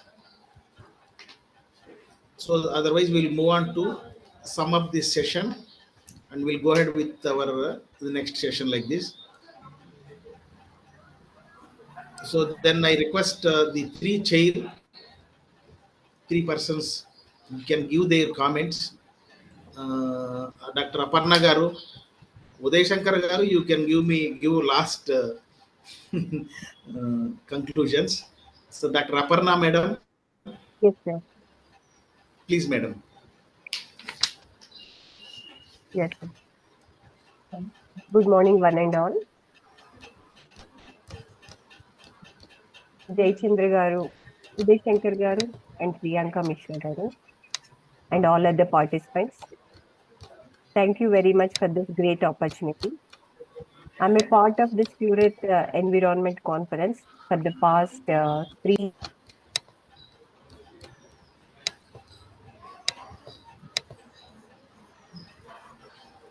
Madam, madam, you are in mute. Sorry. You are Sorry. in mute. Yeah, sir. Yeah, go ahead. Sorry. Go ahead. So, good morning, one and all, sir. Good morning, Jayachandra garu, Uday Shankar garu, and Priyanka Mishra garu, and all other participants. So, thank you very much for this great opportunity. I'm a part of this Pureit Environment Conference for the last 3 years.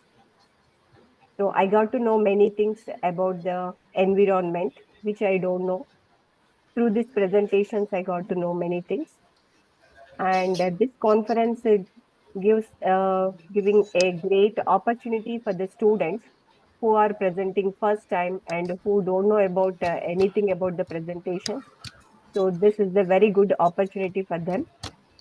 So according to the program schedule, so some students, 31 according to Jayachandra sir, 31 papers are there for this time from different colleges. So all the very best for all the participants. And getting the award is not a important one. Anyway, your papers are presented and that are selected for presentation. That is a great achievement. So this is the only one national conference which is allowing for presentations only for students and only the research scholars. So this experience helped the students and research scholars for the next presentations in the future. So here the eminent persons are the chairs every time. They'll give their valuable suggestions. These are very helpful for the presenters. And the students don't miss the opportunity. Every year, this Purity is conducting 2 times the conferences. So don't miss this opportunity and make use of this opportunity to improve your presentation skills. Thank you, one and all. Thank you.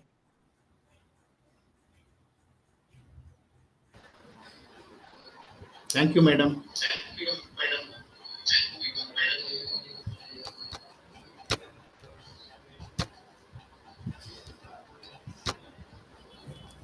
Dr. Priyanka Mishra garu.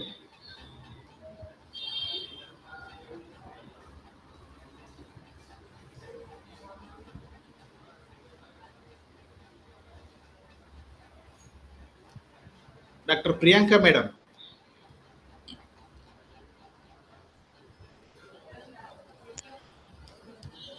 Madam, are you there? Yeah, am I audible, sir? Yes, ma'am. Please. Am I audible? Yes, ma'am. Yes. Okay, sir. Thank you so much, Jayachandra, sir, our keynote speakers, Uday Shankar, sir, Aparna ma'am, and all our dear participants. And this is a wonderful platform, actually. I have been here for the first time, and sir had told about this quite some time back. And I was really excited to be a part of the conference. And the Pure and Earth Environment Conference, this is such a beautiful name you have designed. And it is actually a very exciting and interesting opportunity for the students where they can engage in discussions on sustainability, climate action, and innovative environmental solutions, where they can inspire sessions. I for experience for the first time to listen to the young minds. Uh, and just to speak about giving my comments since the internet issues were there. I couldn't speak in the middle of the sessions. Very well done, very excellent work by all the students, inspiration to the students, I can understand. So just to give a few comments that when we are presenting, first of all, please switch on your cameras, and while you are uh, trying to share your presentations, try to be engage all the other people on the screen, so that the screen is never blank. So that is the first thing when you are giving a presentation. Try to start speaking as soon as your turn comes, right? So that is the first thing. Then whenever you are showing any data or any images or any information, if it is not yours, you have to mention the source of data, right? If you have taken it from any government record, or from internet, or from any publication, so it is always good you mention those references, right? Then another thing, when we make a presentation, we start with the title. You can give the agenda of your presentation, and abstract and keywords you would have given in your complete paper, I understand.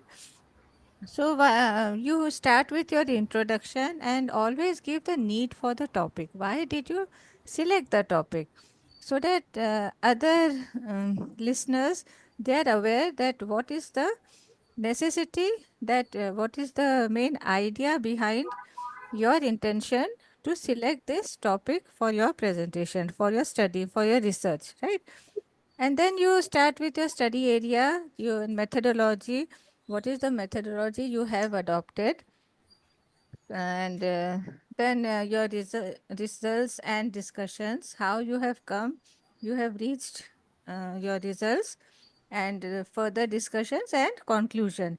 And then way ahead, how are you going to take this research ahead, because you have selected a small domain, and how can you take it further for your further research, or how can you add value because of lack of time and lack of resources, which you could not do, how can you take it forward, right?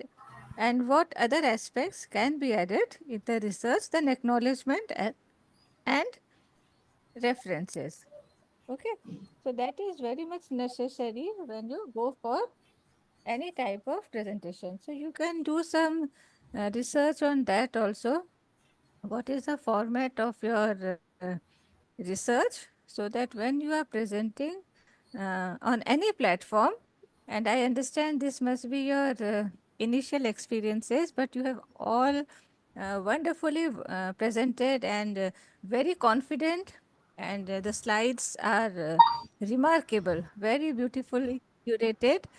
And yes, and give examples, take it from a global to national to state level, and then to the local level, because what I have seen, this has become a research type of study. Okay, so don't make it very general study.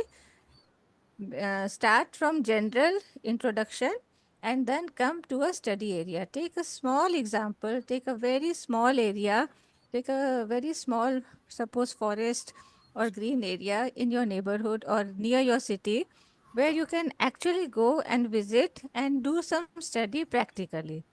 Okay, you can talk with the people like Tina, I think they had showed they had gone to the meteorological department. So that was really good. So that way you are adding weightage to your study. Okay. So take a very small area, go talk to people, talk to officials, talk about what their problems are, what are their efforts, what are their thoughts, which can incorporate your suggestions. Right. That way it will make your study more valuable. Okay. So these are small suggestions, and thank you so much for giving this opportunity to be here today. And thank you. Back to Sir Uday Shankar. Thank you, Priyanka madam. You have given wonderful observations. See, actually, these are every point you mentioned is a true research paper. That is called a research paper. So I hope the students, the participants who are all presenting today here, and then other audience who are going to learn something from this conference.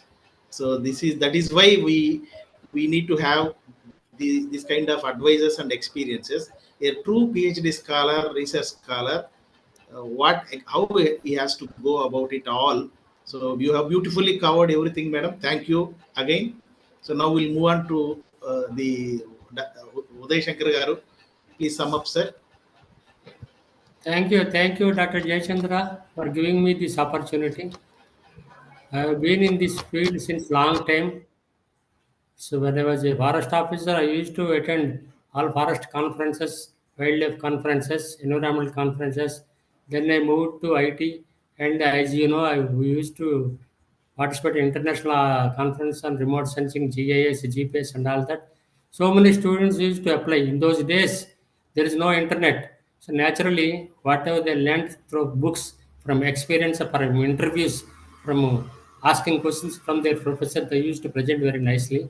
But since then, I'm following all the people, students regularly. Nowadays, these modern days, people are depending on internet. Even the same thing I experienced in IIM Ahmedabad. In olden days, in IIM Ahmedabad, students used to sleep in libraries, not brushing their teeth and studying. In the latest, everybody is having computer in their room, everybody is searching internet. No doubt, internet gives good opportunity to understand everything. But students must understand just what Miss Aparna madam told. The system of understanding, documenting, and presenting is more important in the research papers. Okay, I think people or students will understand and they will develop in their future presentations. Okay, thank you very much.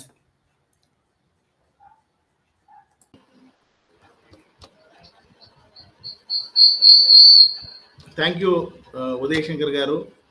So overall, all three chairpersons, they have given wonderful suggestions to this participants, not only to this session, for all the students. So the opportunities, facilities, everything is there. It's a, see, to be specific, I can just conclude with few remarks here. You all can check the conference brochure, and you all can see the topics that are mentioned in the program schedule today. How many of them are new? How many of them are copy paste? From the sub themes onward, that is only a major theme. What is covered in the brochure. But I am appreciating that you come forward, you are selective in, that means you are decided upon some topic. Only thing is you are not able to bring out something of your own. As Aparna madam and Priyanka madam, everybody is told, some case study connecting with that sub theme. That is important. So for example, medicinal plants or the Ayurvedic related, or you take any topic, whatever is presented today in the first session, excellent topics. But what is that your own contribution? This is what is your next target. Your first attempt, I am telling, I congratulate all the speakers of this first session. You did excellent job. Beautifully you prepared the presentations. So I struggled to compile your paper, but your presentations are excellent, beautiful. So that means you have got several skills. Only thing is you enhance to the next level, take it to a specific thing, and bringing and own it. So this is what I want to advise you. So I thank all the audience, and all the speakers of the first sessions. So once again, congratulating you all. Keep waiting. You also check with other speakers how they present in the next sessions. Then certainly, the end of the day, we are going to announce the awards, and also don't miss. See, not just attending and then checking about your paper and checking out. You should also see if some other paper got something, some appreciation or something, what is that they have done. Therefore, that is the way you will learn more. At least one day for your research. The whole 4 year or 3 year or 2 year your study may result a degree, but that is only one line in your profile. There is only one line in your profile that I am BTech, I am MTech, or I am a BSc or BZ or some BA. But a research, if you start now, by the time you complete your education, maybe you may be in graduation, post graduation, tomorrow take up research or something. This is a beginning. This is a beginning. You have given good applause, good appreciation. But this opportunity and this kind of habit will take you to have few pages, not just as part of your profile. Few pages of your profile will be filled with this your research activity. So it is, I hope, I know most of you are the first time work from all of you. So only this is the first line that you can add in that part of your profile. So there is no end for this, because degree is only, you have to write degree only, that's all. You are MTech, whatever percentage, whatever something, that much only, nothing more you can't, you can write there. But as this, so this page of your research activity, so that future education and even jobs also. So with this, we will close the session 1 today. I thank all the firstly this chair,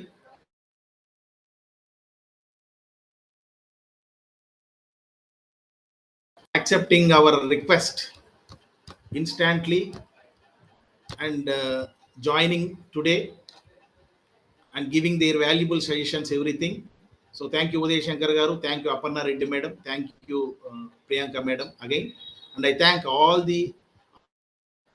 and I congratulate all the speakers who are present. So thank you, everybody. We'll move on to the second session. Now I request Ravindra Garu to permit Dr. P. Keshavarao Garu, Dr. D. Prasanna Madam, and Dr. Vani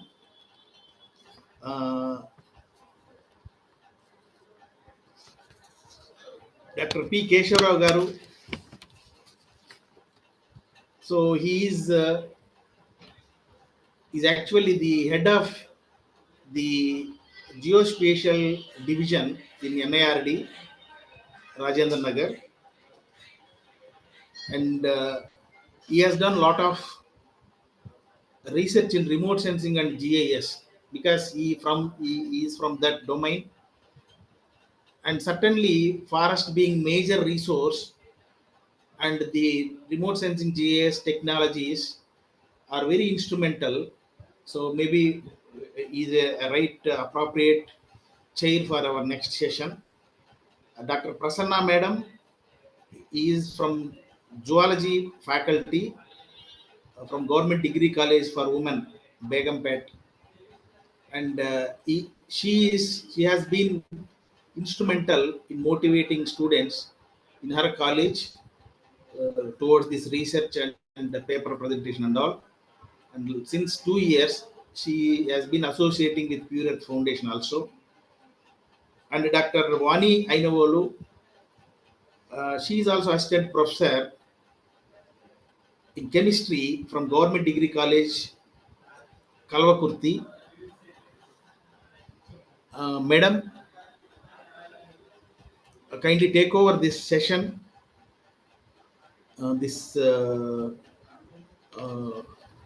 Maybe we will call you as usual in the first session. So you can give the comments on each paper, and also you can give again same time. We are very in time. The entire program is in time. We could successfully complete in the stipulated time in the first session. So I will call upon the first paper of the session, study on the role of forest in Ayurvedic and traditional healthcare. Srinidhi and Meghana, both from Government Degree College for Women, Begumpet. If you are there, please share your screen. Meghana and Srinidhi.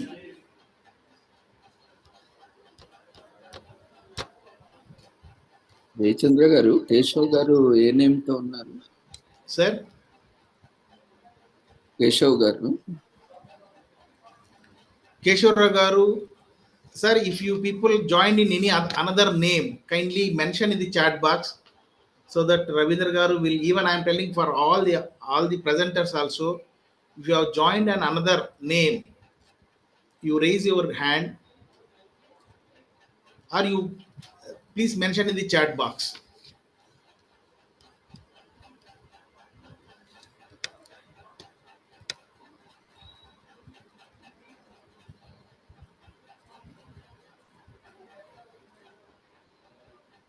What about Meghana,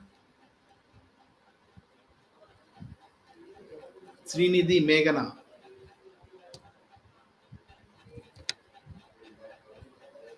So we can give them again, once again.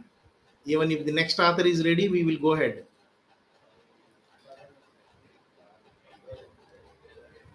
So this Truptisri and Krishnaveni, are you there from GNITS?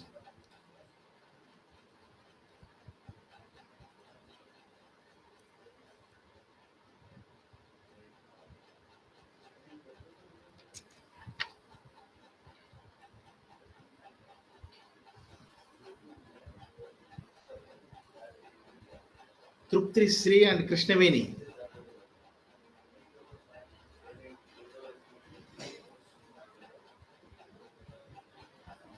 So anybody in this session, you can raise hand so that we'll give you opportunity. Instead of I call all the speakers of this, whoever is there of this session, no problem. We will cover that one so that, yeah, one hand is raised here.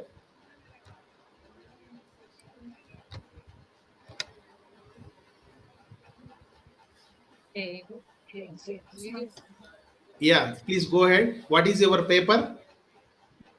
Impact of climate on cultivation method of peas and bitter gourd. Okay. Good afternoon, sir. We are students from Indra Priyadarshini Government Degree College. I am Akhila and my friend Sucheta. We have did a project on impact of your climate paper is in on which session, Amma? Afternoon session, sir. 12:30 to 3. 17th in the list, sir. Yes, sir. Yes. Yeah, very good. Sir. Go ahead. Second session. Go ahead. Very good. So our topic is impact of climate on cultivation method of peas and bitter gourd. Our project is guided by the Dr. Shanti ma'am and Dr. Geetanjali ma'am. Thank you, sir, for giving this wonderful opportunity and presenting our project. Impact. So we have visited the village Pedda Ulkonda and we have interacted with the farmers and we have did the study based study on the peas and bitter gourd cultivation. So impact of climate on cultivation method of peas and bitter gourd. Peas, Pisum sativum, family Fabaceae, as known as green peas or garden pea, has long been an important in diet due to its content of fiber, protein, starch, trace elements, and many phytochemical substances. It has been shown to possess antibacterial, anti-diabetic, antifungal, anti-inflammatory, anti-hypercholesteremia, and antioxidant activity, and also shown anti-cancer property. The temperature required for the peas plant growth is optimum temperature is 15 degrees Celsius to 25 degrees Celsius. And for the proper germination of the seed, we need 10 degrees Celsius to 20 degrees Celsius. And for the flowering of the plant, we need 15 degrees Celsius to 22 degrees Celsius. And for the proper pod formation, we need 18 degrees Celsius to 25 degrees Celsius. Adverse effect. Due to the high temperature, we have reduced pollen availability and decreased yield. And due to the low temperature, we have delayed germination and reduced growth. Frost, damage of flowers and pods and leaves.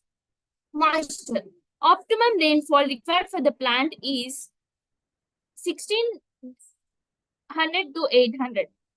Soil moisture, 60 to 80% relative saturation. Drought, reduced yield and poor and seed quality. Sunlight. Optimum sunlight required for the plant growth is 10 to 12 hours per day. Shade. We need a reduced yield and poor seed quality in shade. Moderate wind. Beneficial for pollination, disease control. Strong wind. Damage to plant. Reduced yield. Climate change impact.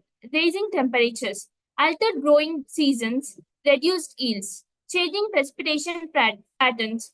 Droughts, floods, and reduced water availability. Increased CO2, enhanced growth, but potential for reduced nutrition value. Regional climate variation. Tropical region. Tropical regions have high temperature and humidity and disease pressure. Temperate regions. Moderate temperatures, adequate moisture. Subtropical regions. Variable temperatures and moisture. Migration strategies. Mitigation strategies. Irrigation management, crop rotation, intercropping, disease and pest management, breed climate-resistant varieties, adjusting sowing dates, smart agriculture practices, conversion agriculture, agroforestry, crop diversification, soil conservation, integrated pest management. By understanding the climate effects on peas and implementing climate-smart agriculture practices, farmers can optimize yield, improve disease resistance, and reduce environment impact. Thank you, sir, and my friend will continue from this. Good afternoon, sir. Myself, G. Sucheta. I am from Indra Priyadashini Government Degree College for Women. I have a topic named Climate Conditions on Peas and Bitter Gourd. Bitter gourd, also known as Movardica charantia, is a tropical vine-ripened fruit. It is rich source of vitamins, minerals, and antioxidants. Bitter gourd has been used in traditional medicines for centuries to treat both health conditions, including diabetes and digestive issues. The fruit's bitter taste is due to presence of cucurbitacins, which have been shown to have anti-inflammatory and anti-cancer properties.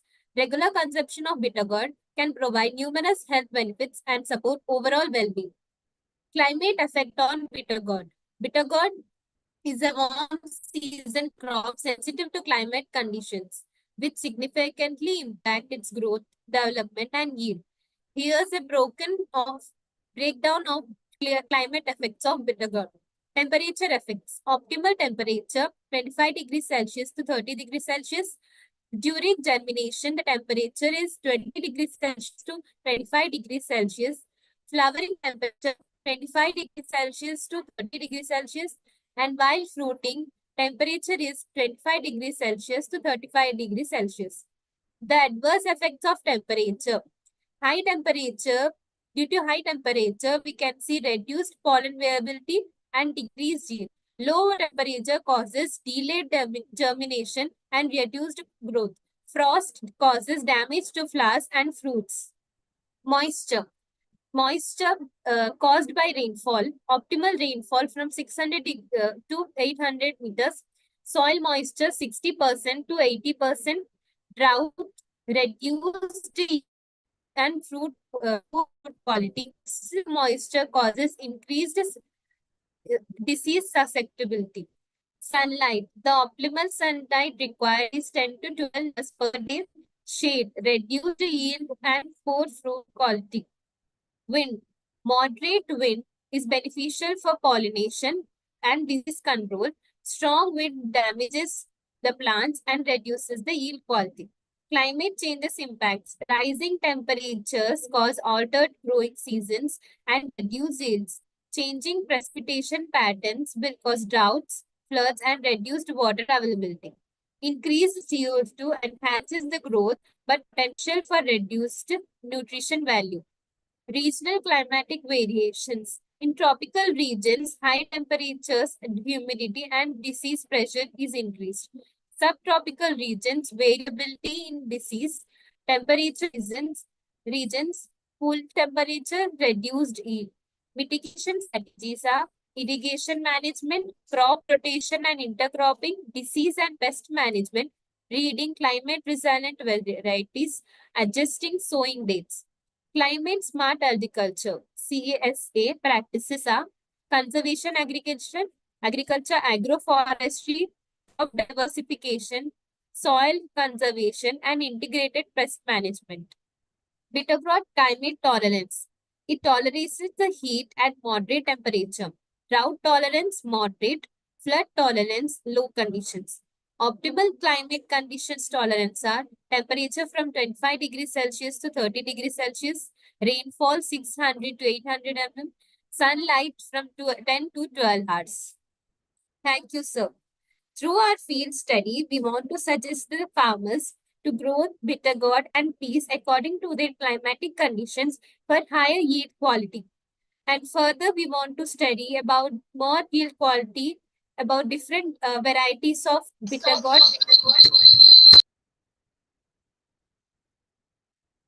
Thank you, sir. Thank you, sir, for giving us this opportunity. Thank you. So I think our chair is there, Prasanna Madam and Dr. Vani Madam. Madam, please comment on this paper. Or you ask any question to these two youngsters?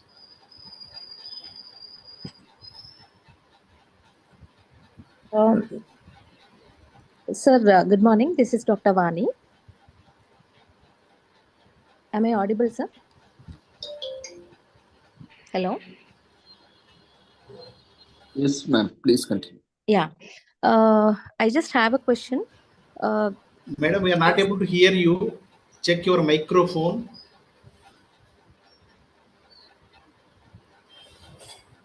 Jayachandra Garu, I think there is some problem with your side. You can hear. Yes, sir. Can I continue? Yeah, please continue. Yeah. The students have presented a paper on the impact of climate on the cultivation of peas and bittergourd. So they have finally concluded that it's better to grow these vegetables under optimum temperatures. So is there any method you suggest the students, you suggest any method specifically for the farmers to follow to maintain optimum temperatures?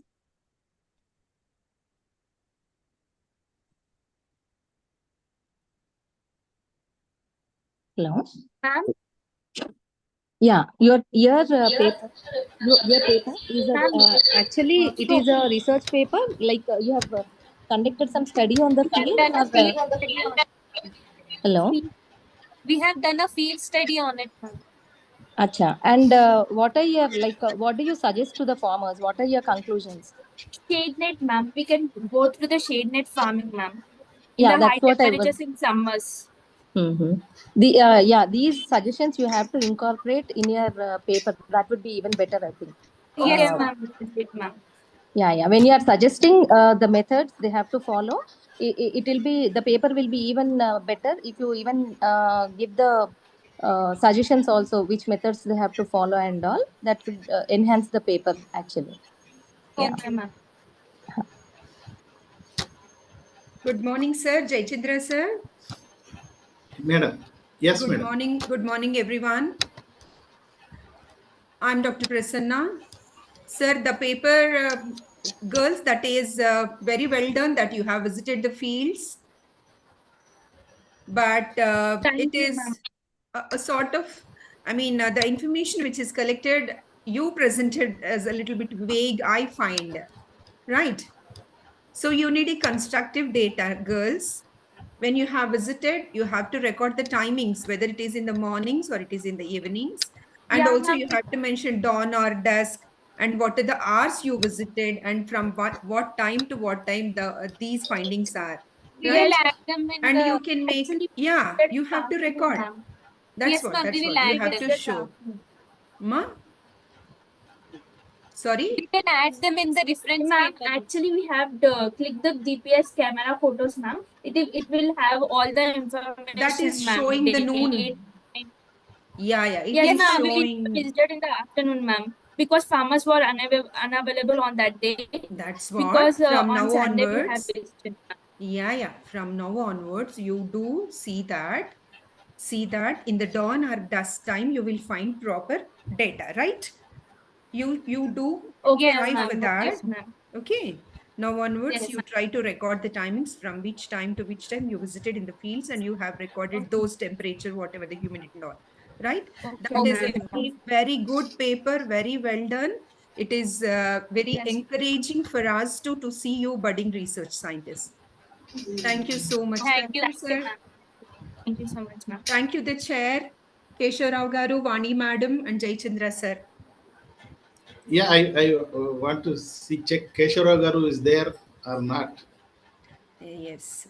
Dr. Keshwara Garu, are you available, sir?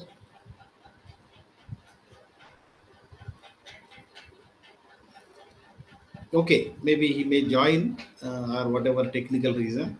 So we'll go ahead. So thank you. Thank you for the opportunity, sir. Very good, very good. So keep it up. Take the suggestions from this chair, what they have given. This is an opportunity to improvise. Okay. So that is the first thing we have to accept. So we should not get anything. Suppose even a negative comment also, it is a learning thing. Okay. Yes. Only just suppose if I say you have done everything excellent, then you don't just think anything beyond that. But suppose if I made some negative comments, not only me, anybody, that is the way you start thinking. So whatever both chair, they gave one very good suggestions to you. So Yes, sir, we'll take it as implement. You positively, have very sir. good. I know that your college and your faculty are very, very helpful to you people, encouraging all such tasks and making Yes, something unique. Good Yes. work. Keep it up. So we'll go We ahead will with take it positively and we will follow the suggestions. very good, sir. very good, very good, Thank you, very sir. good. But I am not because I expected more papers from your college. somehow you could manage some few of. Okay, good. Next conference we will see more. Yes, sir. So we'll move on to the next paper. Anybody in this session 2? Once again, that Begumpet College, Srinidhi and Meghana, if you are there.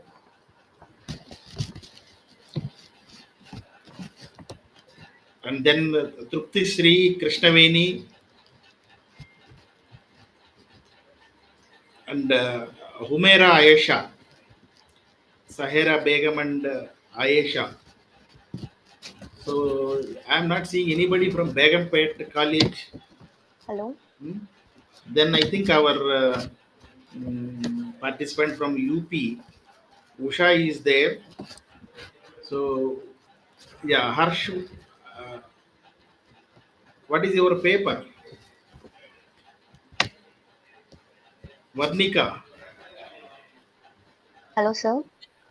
No, wait. You are in the next line. Maybe, suppose, let us see that Usha from Lucknow. If she is there, Usha Shukla, I saw you in the beginning. Are you there? Yeah, she's there. Yeah, please take over your slot. So we will, yeah, now Trupti also raising. They are also there.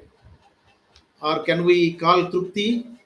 Because they are in the second number. Yeah, take over, Trupti.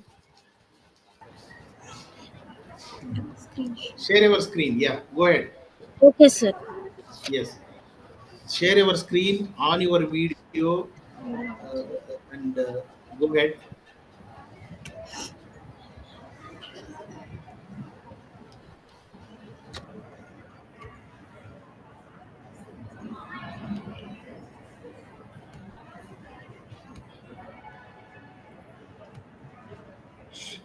On video.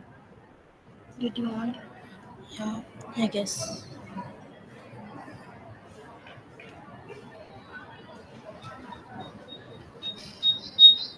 Your screen is visible. Yes, sir. Just a moment, sir. Start.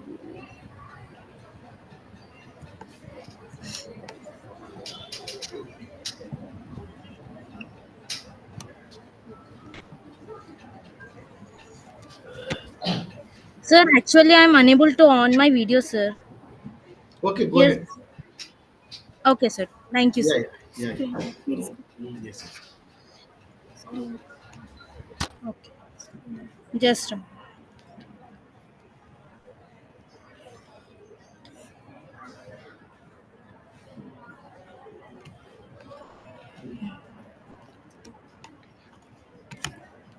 Good after.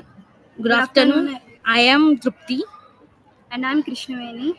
And we are the author of Nature's Pharmacy. And we are from G. Narayanamma Institute of Technology and Science. And our Aparna ma'am has guided us for this topic. And coming to the introduction, forests are rich renewable source of health, promoting medicinal products. This delves into the significance of forest or derived plants, their Ayurvedic properties and medicinal applications. Ayurveda. Ayurveda means science of life. The goal of Ayurvedic treatment is to restore balance and cleanliness the body, mind and spirit. India is the largest. 1 second.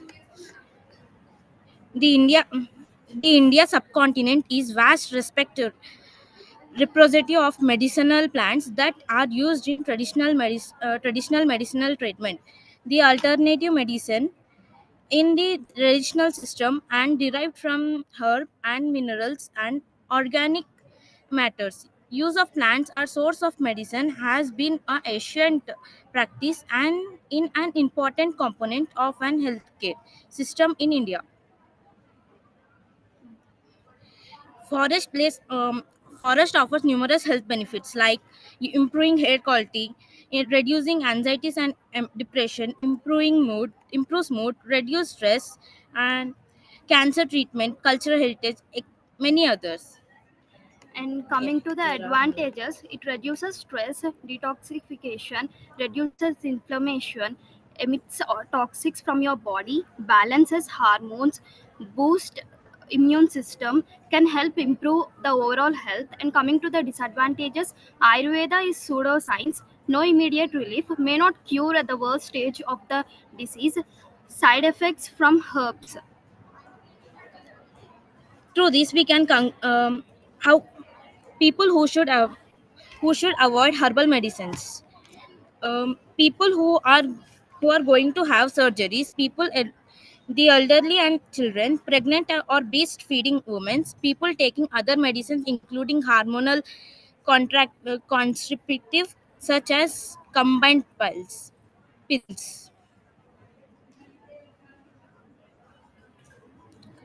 Conclusion. And coming to the conclusion, forest plays vital role in traditional healthcare, particularly in Ayurveda. Forests have been integral to traditional healthcare. Traditionally, medicinal plants are an important source of compounds with a therapeutic potential and still represents a significant pool for discovery of new drugs. The medicinal property of plants is mainly due to the presence of active primary metabolites. It is essential to balance modern medicines and traditional healing practices.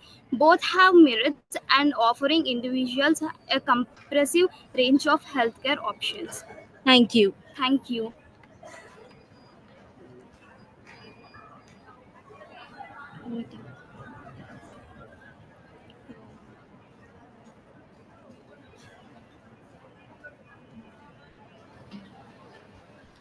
Yes, Truptrishri and Krishnaveni, you are awesome. But you made a wonderful presentation, girls, but this is all secondary data, right? You have collected it. Yes, ma'am. Yeah, you have Yes, ma'am. downloaded that. Yes, this is very good. Yeah, your endeavor has been done. Very good, ma'am. Yes, ma'am. Nothing to say that. Thank you. You have just Thank again you. reiterated what is traditional healthcare. Yes, ma'am. Okay. Trupti and Krishnaveni, just it was a good presentation. It was a very confident presentation from your side. I just have one suggestion, that is, this is more of a review paper. Like it's not having any study or data collection, right? So it would be Yes, ma'am. better. Yeah, it would be better if you include some data collection and that study leading to some sort of conclusion that will be that will enhance your paper quality. And but overall the paper was the presentation was good. And one suggestion I wanted to give about the slides, ma. The Yes, ma'am. slides had a lot of matter, few slides. The presentation, in the middle, before the introduction and conclusion, the slides were good. But the introduction and conclusion slides had a lot of paragraph sort of matter. So it Yes, will be ma'am. better if you have, if you restrict to 7 to 8 lines, that will be more than enough. Okay? Okay, So ma'am. good Sure, ma'am. presentation, ma. Yeah. Good Thank you, ma'am. presentation. Thank you.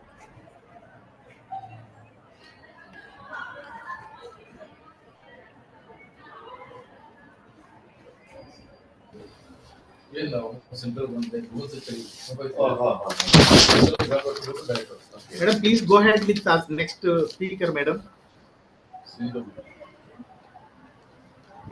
Usha Shukla.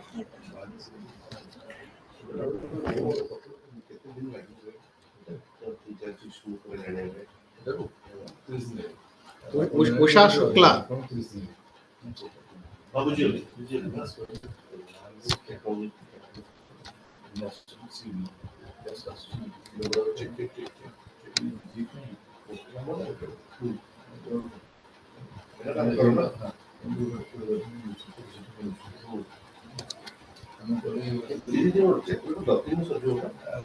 Okay, Varnika and Arati, please, you are available, I think.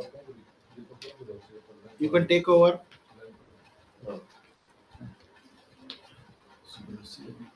Usha, you can unmute yourself, start your video and presentation. Yeah, if she is there, let her share.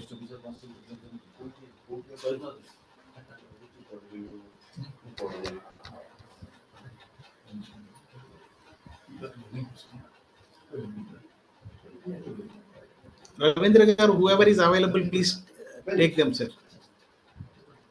Usha is presenting. Sir, I am audible? Yes, ma'am. Hello? You can Yes, make you it full are. screen. Sir, can I start? Yes, ma. Okay. So, good afternoon to everyone. Myself, Usha Shukla. I am research scholar of Baba Saheb Bhimrao Ambedkar University, Lucknow. My topic is wood apple variability and underutilized fruit from Awadh region of Uttar Pradesh. So, there is outline. First is introduction and objective, material method, result and conclusion. So a brief introduction is there. Wood apple is Feronia limonia, is underutilized, historically common and indigenous fruit plant.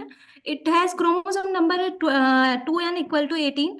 Basically, it is in Hindi it is called as a kaitha, and it is also called as elephant apple, monkey fruit. It is also called as a poor man fruit. There is given some different name which is called as in different country. So my objective was the survey of promising genotype of wood apple fruit under Awadh region of Uttar Pradesh. So you can see in the background picture that is wood apple fruit. And second objective was collection of promising genotype of wood apple fruit under Awadh region of Uttar Pradesh. And the third is to find out the variability in physico-chemical attribute of genotype wood apple. So this is briefly material method. So in the graph, this is Awadh region of Uttar Pradesh. You can see in the map. So I have selected 5 districts. Ma, we are not basically able to see the slideshow. Yes.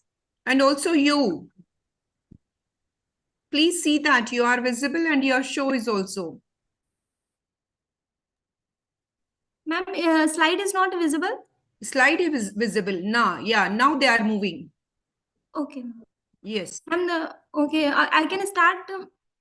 So my objective was survey of promising genotype of wood apple fruit under Awadh region of Uttar Pradesh.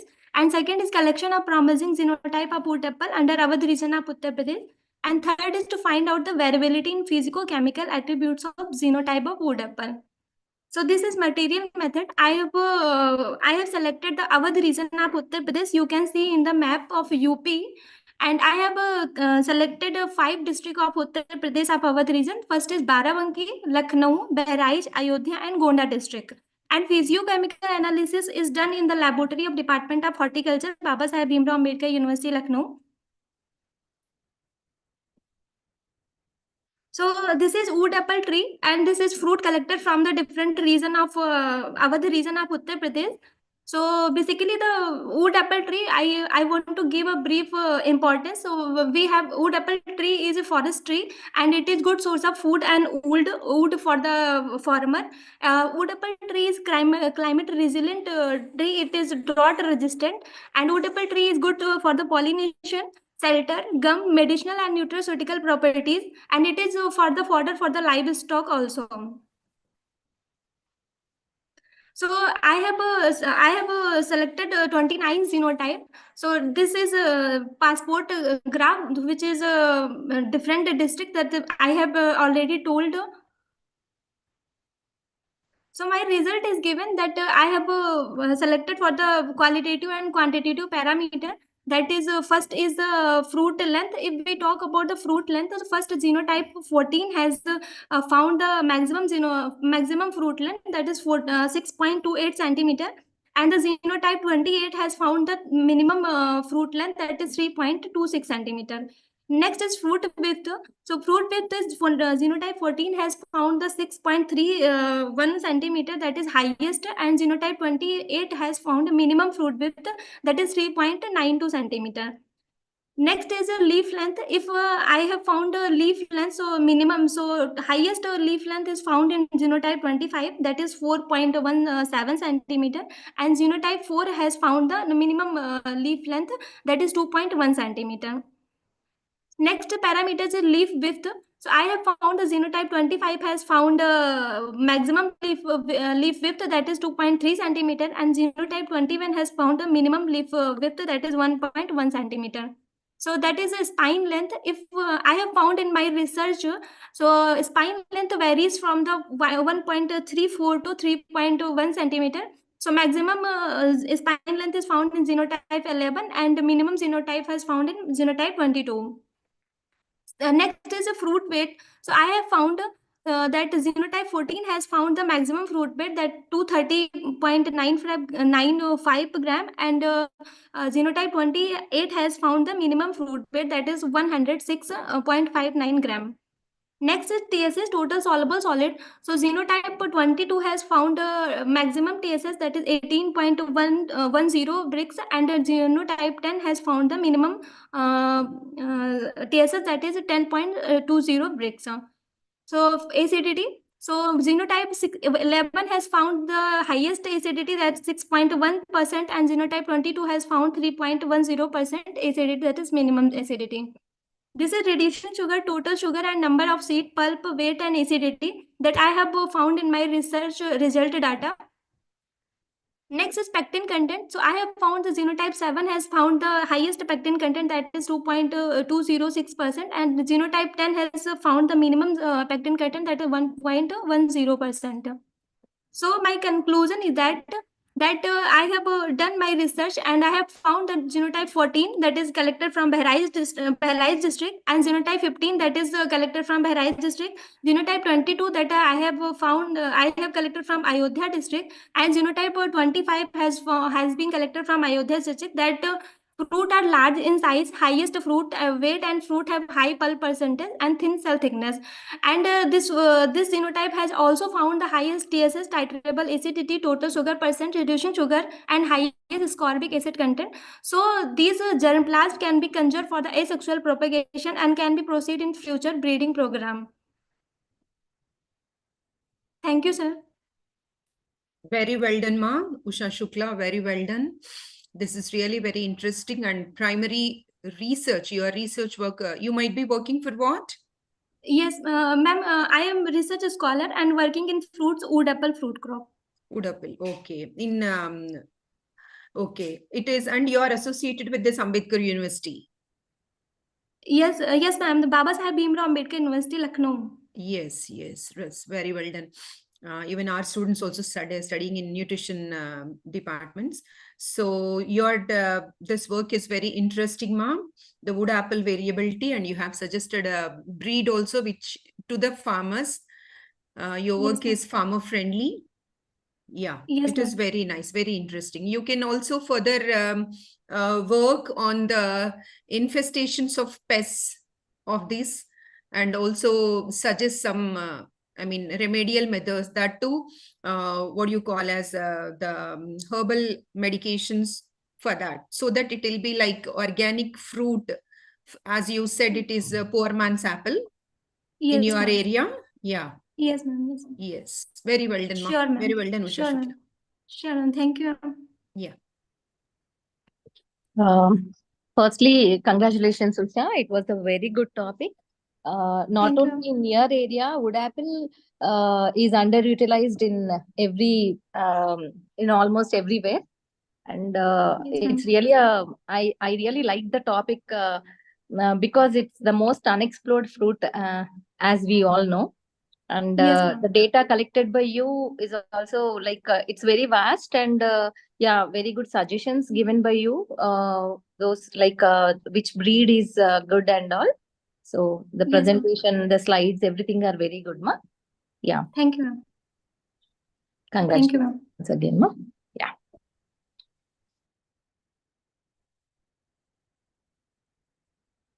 Ma'am, can I stop sharing? Yes, you Yes, can yes. stop sharing. Next presentation.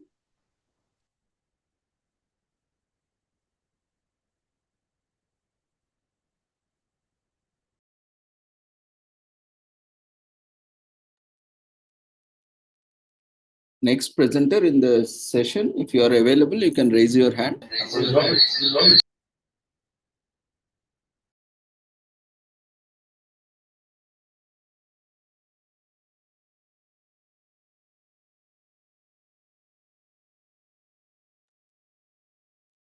Varnika, you can unmute. Go ahead, Varnika. Yes, sir. I'm presenting my screen. Varnika, Start yeah, your good. video. Yes, sir.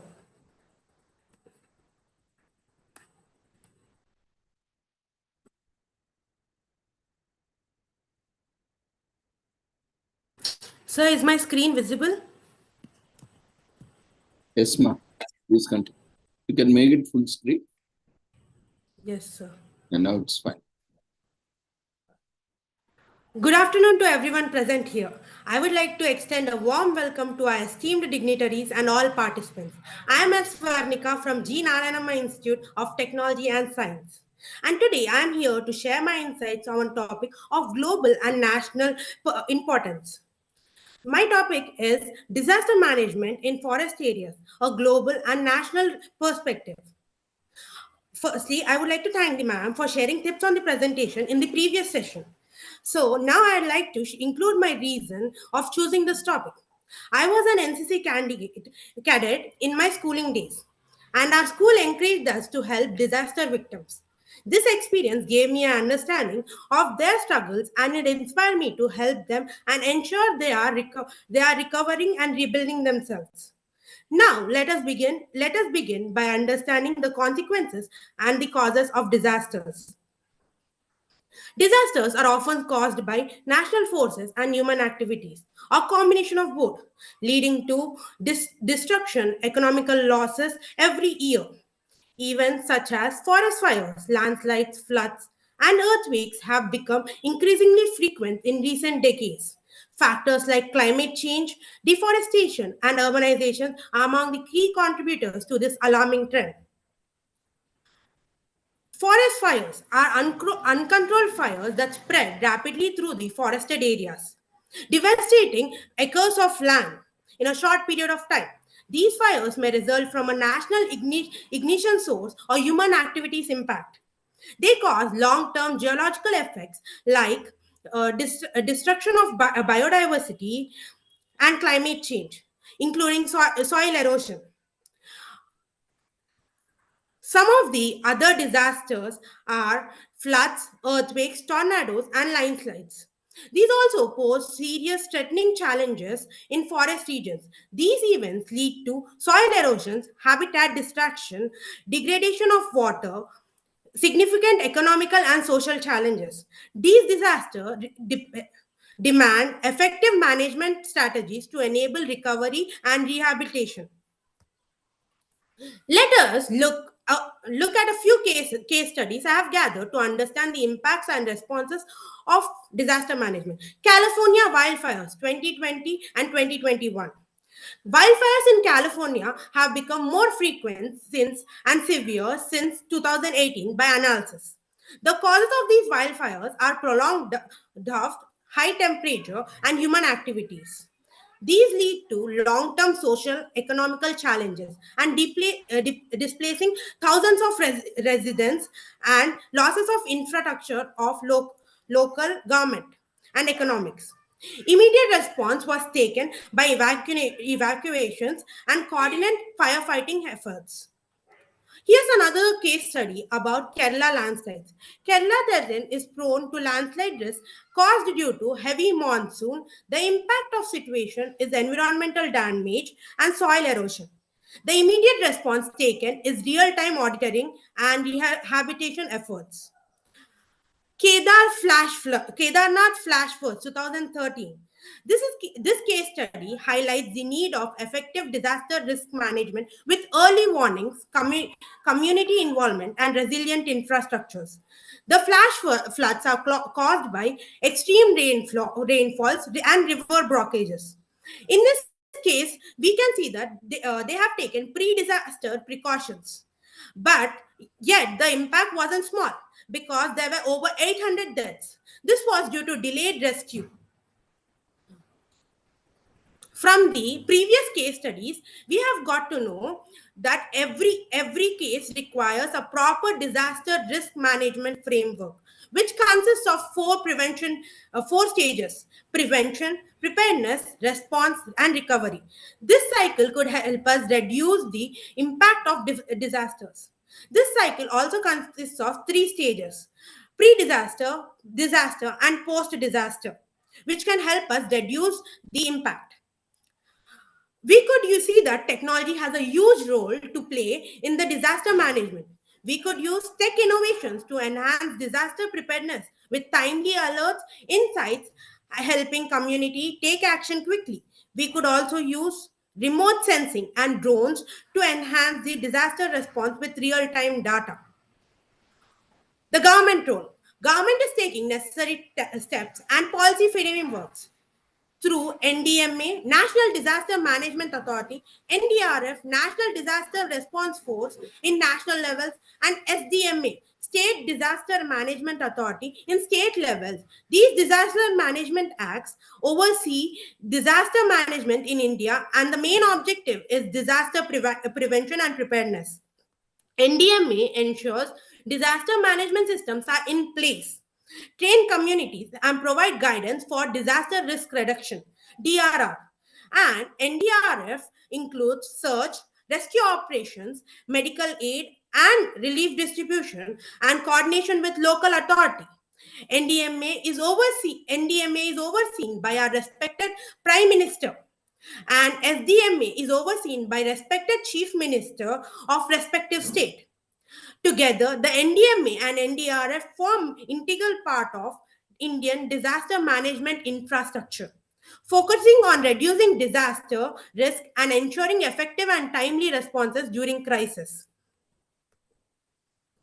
I conclude by saying a holistic approach to disaster management is essential for minimizing the devastating effects of a disaster, which could cause many impact on environmental and social economics. Ensuring societies can effectively recover and rebuild is one of the main purpose and a duty of government. I would like to say disasters are inevitable, but with proper disaster management, we could reduce the impact of the disaster. Now I'd like to say that the information in my PPT was taken from variety of sources like newspapers, specifically Times of India, Hindu Times, The Hindu, and websites of NDMA, Science Direct, and many more. Lastly, I thank everyone who gave me this wonderful opportunity to participate in this conference. I also thank my ma'am, K. Shamala Devi, for guiding me through. Thank you. Jai Hind. Sir, should I stop presenting my screen? Yes.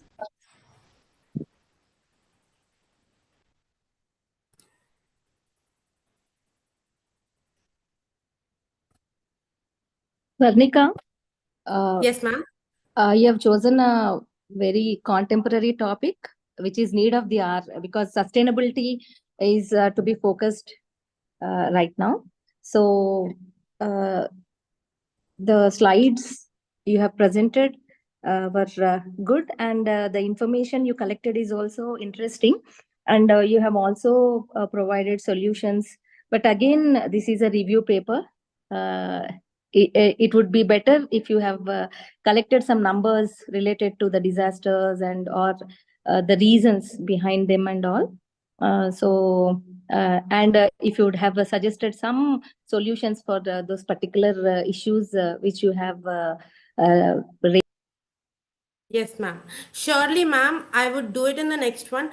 And yeah, I would also like to, I have suggested solution, but the thing is, government is already working on them. So we expect it to be implemented soon. Okay.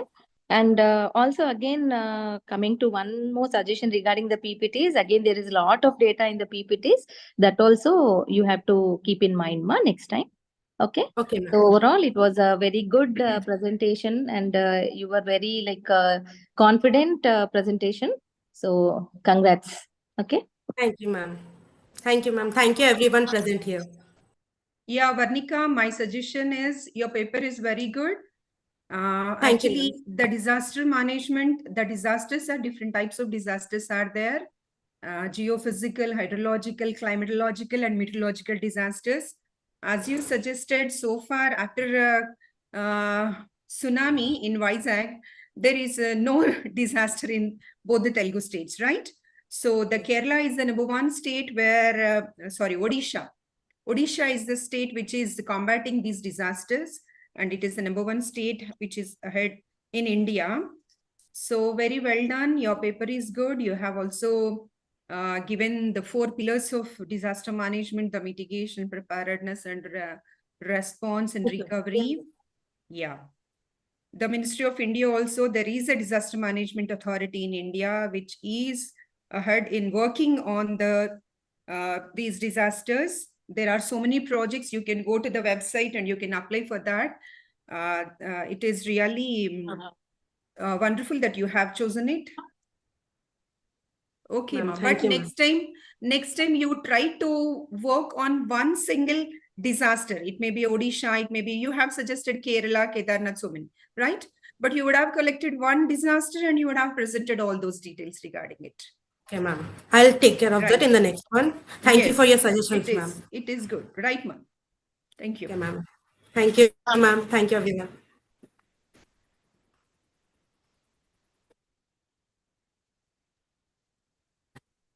You can close it.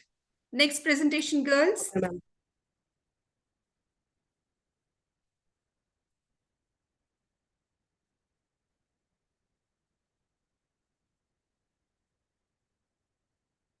Who is this, Harsh?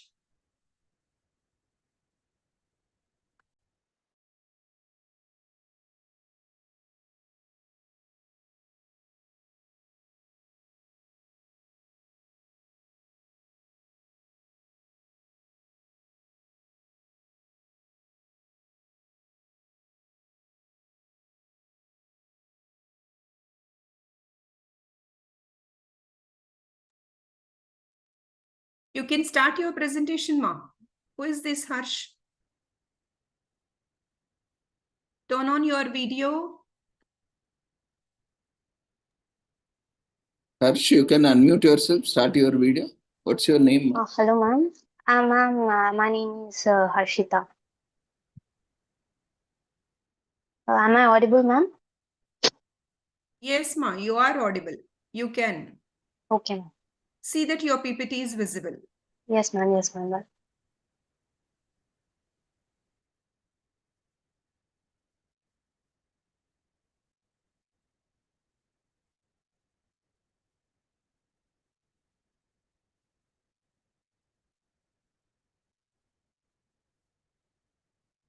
Is my PPT visible, ma'am? Yes, ma. Okay. Good afternoon to all the esteemed delegates and the guests. My name is Harshita and I'm from Department of Computer Science and Engineering at IIIT DM Kurnool today. Today I'm delighted to present my research on accurate forest fire risk prediction with machine learning, a calibrated XG boost. Actually, forest fires are one of the most pressing global challenges with devastating impacts on ecosystems, biodiversity, and human livelihoods. My research focuses on using advanced data and machine learning tools to predict fire risk early and accurately. This proactive approach provides authorities with critical insights to prevent disasters and protect both people and nature. And I am honored to share this work at Pure Earth Environment Conference 2024. So this is what I'll cover today in my presentation. That is why accurate forest fire prediction is essential, challenges faced with current methods, how data and machine learning addresses these issues, and the results we achieved, their significance, and also what are the advantages from this, and also applications, limitations, and future works of this work.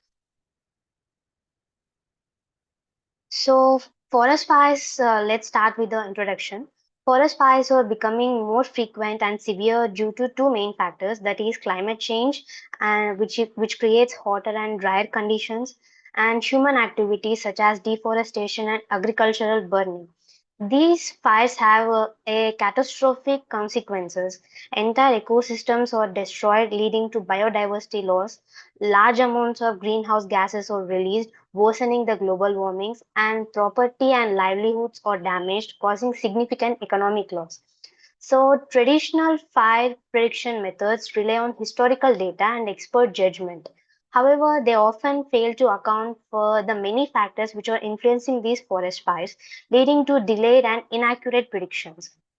So in order to solve this issue, machine learning provides a transformative solution. By analyzing vast amount of data such as weather patterns and vegetation health and human activities, machine learning models can predict where fires are likely to occur. This allows for faster response and better prepared action plans. For example, early predictions, let's take a real life example. So early predictions could have reduced the damage caused by the Australian bushfires in 2020, which burned around 46 million acres of forest land. So what motivated me for this research is mainly three critical areas. One is environmental impact. The forest fires release large amount of carbon dioxide, disrupt air and water quality, and destroy so much of habitat and ecosystems. And fighting fires, repairing damage, with losses that cost billions globally each year. Current systems are not scalable and real-time or accurate enough to prevent fires effectively. This research aims to bridge these gaps by developing a reliable and scalable machine learning system that can predict fire risk early and accurately. The ultimate goal is to save lives, reduce damage, and protect our planet. Suppose if just imagine if we could stop fires before they even start, how many lives, resources, and ecosystems could we save? So, because of this reason, I have done research in this field. So, the forest fires are influenced by numerous factors, including environmental conditions such as temperatures, wind speed, and humidity, and also human activities like land clearing, farming practices, and industrial activities. The complexities arise from the interplay of these factors, making existing methods fail because they struggle to integrate diverse data sets effectively, and they do not provide reliable probabilistic outputs that reflect real world conditions. That means it just work on one factor. But machine learning works on more than one factors, and this can combine all the factors and give us a model that can predict the output more clear and accurate. So my goal was to create a machine learning system that combines these diverse factors into a single accurate predictive model. This ensures actionable insights for the fire prevention. So the data sources includes first is rainforest dataset. These datasets can be available in Kaggle, which have downloaded and have worked on it. It provides daily weather data, including temperature, humidity, wind speed, and precipitation. And satellite images, data from Landsat and Sentinel satellites shows the vegetation health through indices like NDVI, that is Normalized Difference Vegetation Index, which highlight dry, fire-prone areas. We will calculate this by using some mathematical formulas, and it will give some values. And based on that values, we can conclude which is high fire-prone area and which is less fire-prone area. By combining these data sets and we get a complete picture of the factors influencing forest fires. This multi-source approach improves prediction accuracy significantly. We also use IoT sensors, that is real-time weather monitoring data, which captures immediate changes in environmental conditions. It's just similar to like using your weather app, satellite images, and live traffic updates to plan your day. So this include data pre-processing. That means the data cannot be accurate. So we need to do some modeling and some techniques to handle this missing data, filling the gaps in time series. And so standardization means one feature can have large range of values and another feature has less range of values. So the one which has large value gonna dominate the other one. So in order to reduce this, we're gonna use scaling, which will keep the all features in a scale, and we will get good accuracy. And the next is future engineering, which involve creating new meaningful indicators to improve prediction accuracy, such as normalized temperature deviation, which identifies unusual temperature patterns, and also cumulative rainfall index, which shows long-term rainfall trends.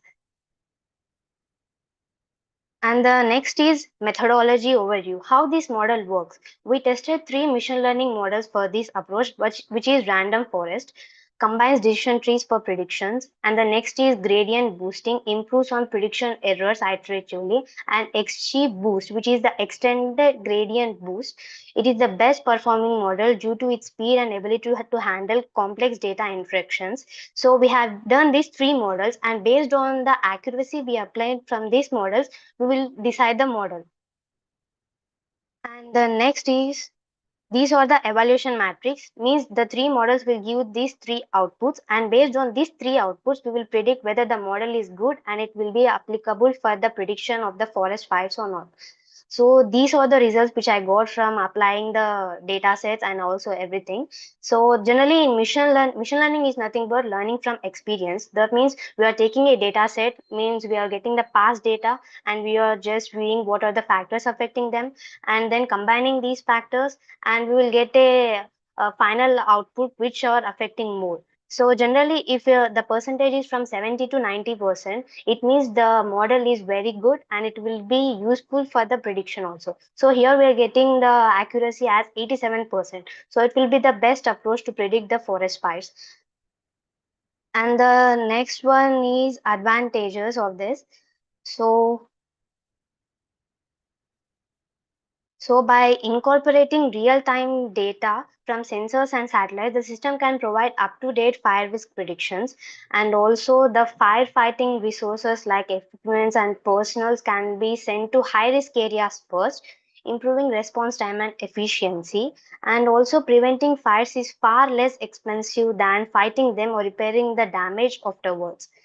And it is also cost saving, and environmental protection is also done by this model. Early action reduces the destruction of forest, wildlife habitats, and also destruction of forests and air quality. The system is designed to work across large geographical regions, making it suitable for global applications. It is like having an early warning system that not only tells you when a storm is coming out, but also helps you to decide which areas to evacuate first. So the application of this is the system helps to monitor biodiversity in forest regions, identifying areas where recovery efforts should focus after a fire, and also policy and decision making. This means governments can use these predictions to develop better policies, such as identifying high risk areas for reforestation and improving land use planning. During fire emergencies, this system can prioritize resource deployment, ensuring the right tools and people are sent to the most critical areas. And the data generated by this system provides valuable insights for scientists studying climate change and its effects for the forest. And one of the main advantages for this is popular forested tourist destinations can use this system to ensure visitors' safety, minimizing disruptions due to the fire risk. For example, let's take a real life example. In wildlife conservation zones like Yellowstone National Park, this system could help the park managers ensure the safety of the both visitors and also the ecosystem. However, this model is very helpful, but there are some limitations for this model. Like many remote forest regions lack sufficient real-time data, making it harder to predict fire accurately in these areas, just in the remote areas. But for the areas like Amazon forest, we'll be having the data up to date. We can predict the forest fires there also. But in remote areas, we need to get the data accurately for predicting any kind of forest fires occurrence in that area. And also IoT sensors can fail during critical times like when they have high wind speed and also extreme weather conditions, which could affect the accuracy of the predictions too. And the next limitation is processing large data sets in real time requires a significant computing resources, which may not be feasible for all regions. Maybe it will be not applicable for the remote regions. These limitations highlight areas where further research and developments are needed to make the system even more effective and accessible. And these are the future directions, means this research, as AI is not fixed, it will get updated its techniques and models. So we can develop more models based on this forest fire prediction, and engaging local communities in forest monitoring can provide valuable ground level insights because as they live there, they know more about that forest. So we need to have a good communication also with them.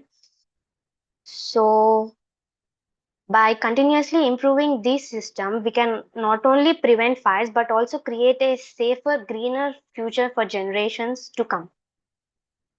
So thank you so much for your time and attention. I would like to express my sincere gratitude to the Pure Earth Environment Conference for giving me this opportunity to share my work.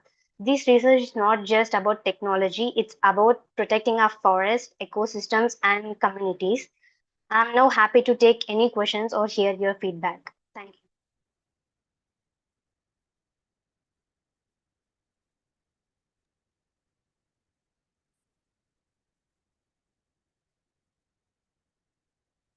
Yes, Harshita, this is a wonderful presentation. Have been thank you. heard one more topic regarding the disaster management, in the process of disaster management. Yes, ma'am. Right? And the machine learning is a really wonderful, what do you call as the robots, in other words, right? Yes, We are using yes, the AI. So this is really, it would be a blessing on the mankind if really we could able to prevent the disaster or save the human wildlife, or what do you call as all habitat loss and all. So Yes, recently we happened to see in Kodaikanal area one disaster where we lost the habitat as well as the wildlife also. It was for those people, because they are tribal people, it was a great loss for those people, where they lost their properties also, their crops, etc. So machine learning can help us in maintaining, that is in sustainable practices like maintain air pollution. It also can predict the air pollutions, also environmental disasters, and the air quality also. Yes, so ma'am. let us pray God, as when the fire risk occurs, the god, rain god, as if in the mythological movies, as the rain god comes and clears all, like that we should have this AI machine learning what do you call as drones or whatever will come and stop these. Yes, So you ma'am. people have to work on this. More has to come. Yes, ma'am. And Even human. I'm thinking to do this project, I mean, under my faculty guidance also. I mean, why don't Yes. we use it for a good cause? We are Yes. using so many technologies we are doing for many things. So why don't we use it for a good cause also? So I have Yes. done this approach. Yes, must be Vani madam knows what are the chemicals can be used through these drones which can prevent these forest Yes, fires. Yes, thank you. Good, ma. Congratulations. thank you, ma'am. Harshita, you are from which college? I'm from IIIT DM, ma'am, Indian Institute of Information and Technology, Kurnool. Which place? Kurnool, ma'am. Kurnool. Is Yes, this your first research work? yes, ma'am. It's my first research work. It's a very organized presentation and a very good idea, very good application of machine learning. I really liked your presentation, Ma. It's wonderful. Thank And you. yeah, you have applied machine learning to the environmental issues and as of now, maybe the data availability may be a problem, but definitely your idea is very, very useful for the future predictions. And coming to your presentation and the confidence with which you were presenting, and you have worked completely on this. So I have no words. It's a wonderful presentation, very good work. And it's a wholesome work, actually, wholesome presentation and work with multiple applications also. You have, Yes, you ma'am. did not leave any undone area in your research work. Everything is there. So Yes, ma'am. I've done from bottom for my research. keep going, ma'am. Yes, ma'am. Okay, ma'am. Just, I am Uday Shankar. I think you might not be knowing because Yes, I sir. hosted Yes, this sir. session. I am a Yes, forest officer. yes, Why I am, I think, introduced in this chart means I received an e-governance award, National E-Governance Award on fire risk, fire hazard monitoring system in yes, 2005 itself. At that time, we don't have this artificial intelligence, but we have satellite data, we have all these yes, applications and all that. As Andhra Pradesh Forest Department, I have done this project done. Basically, what you have to understand is you have done this thing is American forest. Forests are different from countries to countries. As yes, from equator, there are rainforests. From temperate regions, some are miscellaneous forest. If you go to the pole region, they are all conifer forest. Forest fires occurs in different regions. In developed countries, forest fires doesn't occur because of people or incendiarism. They will occur only because of climatic change. But whereas developing countries like China, India, we are having different type of forest and different type of climate, and people are more uh, causative organisms in yes, sir. causing fires. And there is beautiful monitoring system already available. There is a satellite called Modis Yes, sir. Aqua, and this it is continuously to revolve around the earth twice a day and will send information directly. There is artificial intelligence system available, and Forest Survey of India, Dehradun will immediately send it to respective forest department. Forest department respective direct to send it to forest beat officers. They will go and they will check. Nowadays, everybody is equipped with the GPS systems, and everybody is equipped with mobile maps in their mobiles. They can go and do it. This is already there is a real-time system is there. There is no need to do any research and all these things. And the second thing regarding extinguishing forests, extinguishing fires, Karnataka Forest Department has a beautiful project. If you go to YouTube and you do see, I think you will learn more things. Instead of Yes, all this brain starving work, already you must consider a practical way of doing it. Just yes, sir. writing a research paper is not the thing. Research paper may be good, but scaling out, okay, outreaching is more important. That's Yes, sir. important. You can learn from the existing practices in all forest departments. All Yes, sir. southern forests are different, and north middle forests are different. Salt forests and northern forest, conifer forests are different. So forest fire is not that much hazardous in northern area, but southern area it's hazardous because we are having a lot of deciduous forest. So there's a big projects are there and they are doing. First, you might have been given some insight to these things. instead of going to the foreign papers and foreign these things. Yes, sir. Drones is very costly affair. Drones can be used for forest fire monitoring, but not this thing. They use helicopters. I think you might have seen in news also. They'll use helicopters for extinguishing fires. Their Yes. fires are tree fires. Our fires are bush fires. Our bush fires are normal in our country. Actually, that's one of the natural factors. Only after bushfires only our grass will grow, and our wild animals will eat that grass. If fires are not there, grass will not be there, and wild animals will suffer. There's a lot of logic is there. I think you have to concentrate a bit deep in that Yes, before sir. you I will, conclude sir. your research. Okay, all the Yes, best. sir. Thank you, sir. I will work on it, sir. Thank you for your suggestion.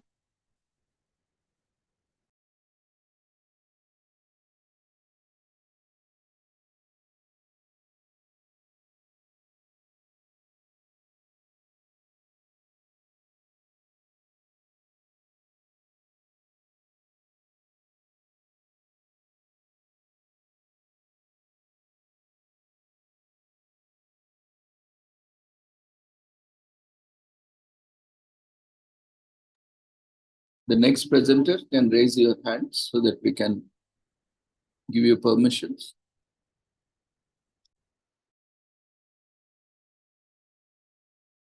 Pablo Subarao, Guntur Rama, Tenali,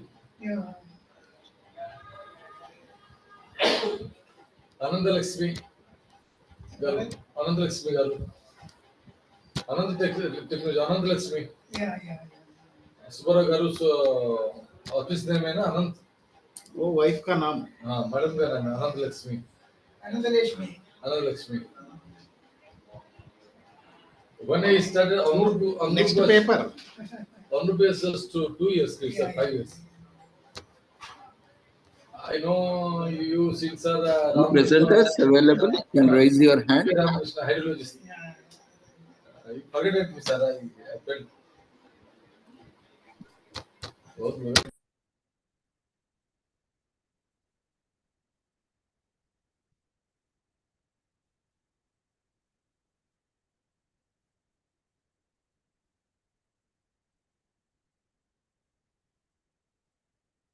Any presenters available on the platform can raise your hand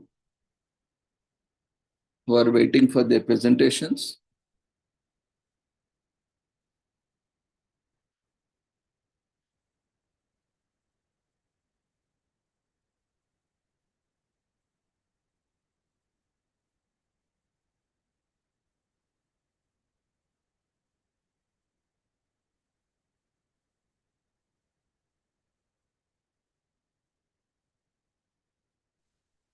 Your name, ma?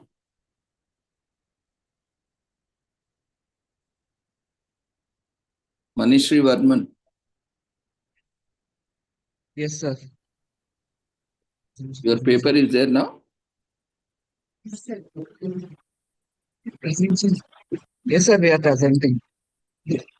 What's your title, ma?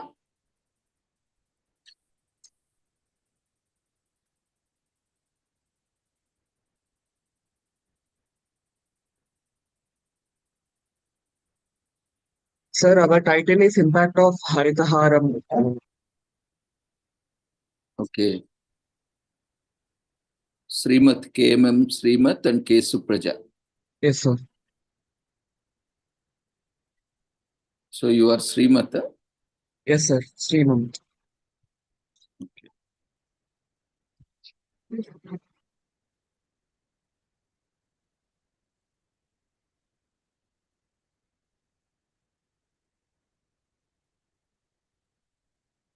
Now you can start your video and share your presentation. Okay, sir. Okay, sir. And with the permission of chair, you can start.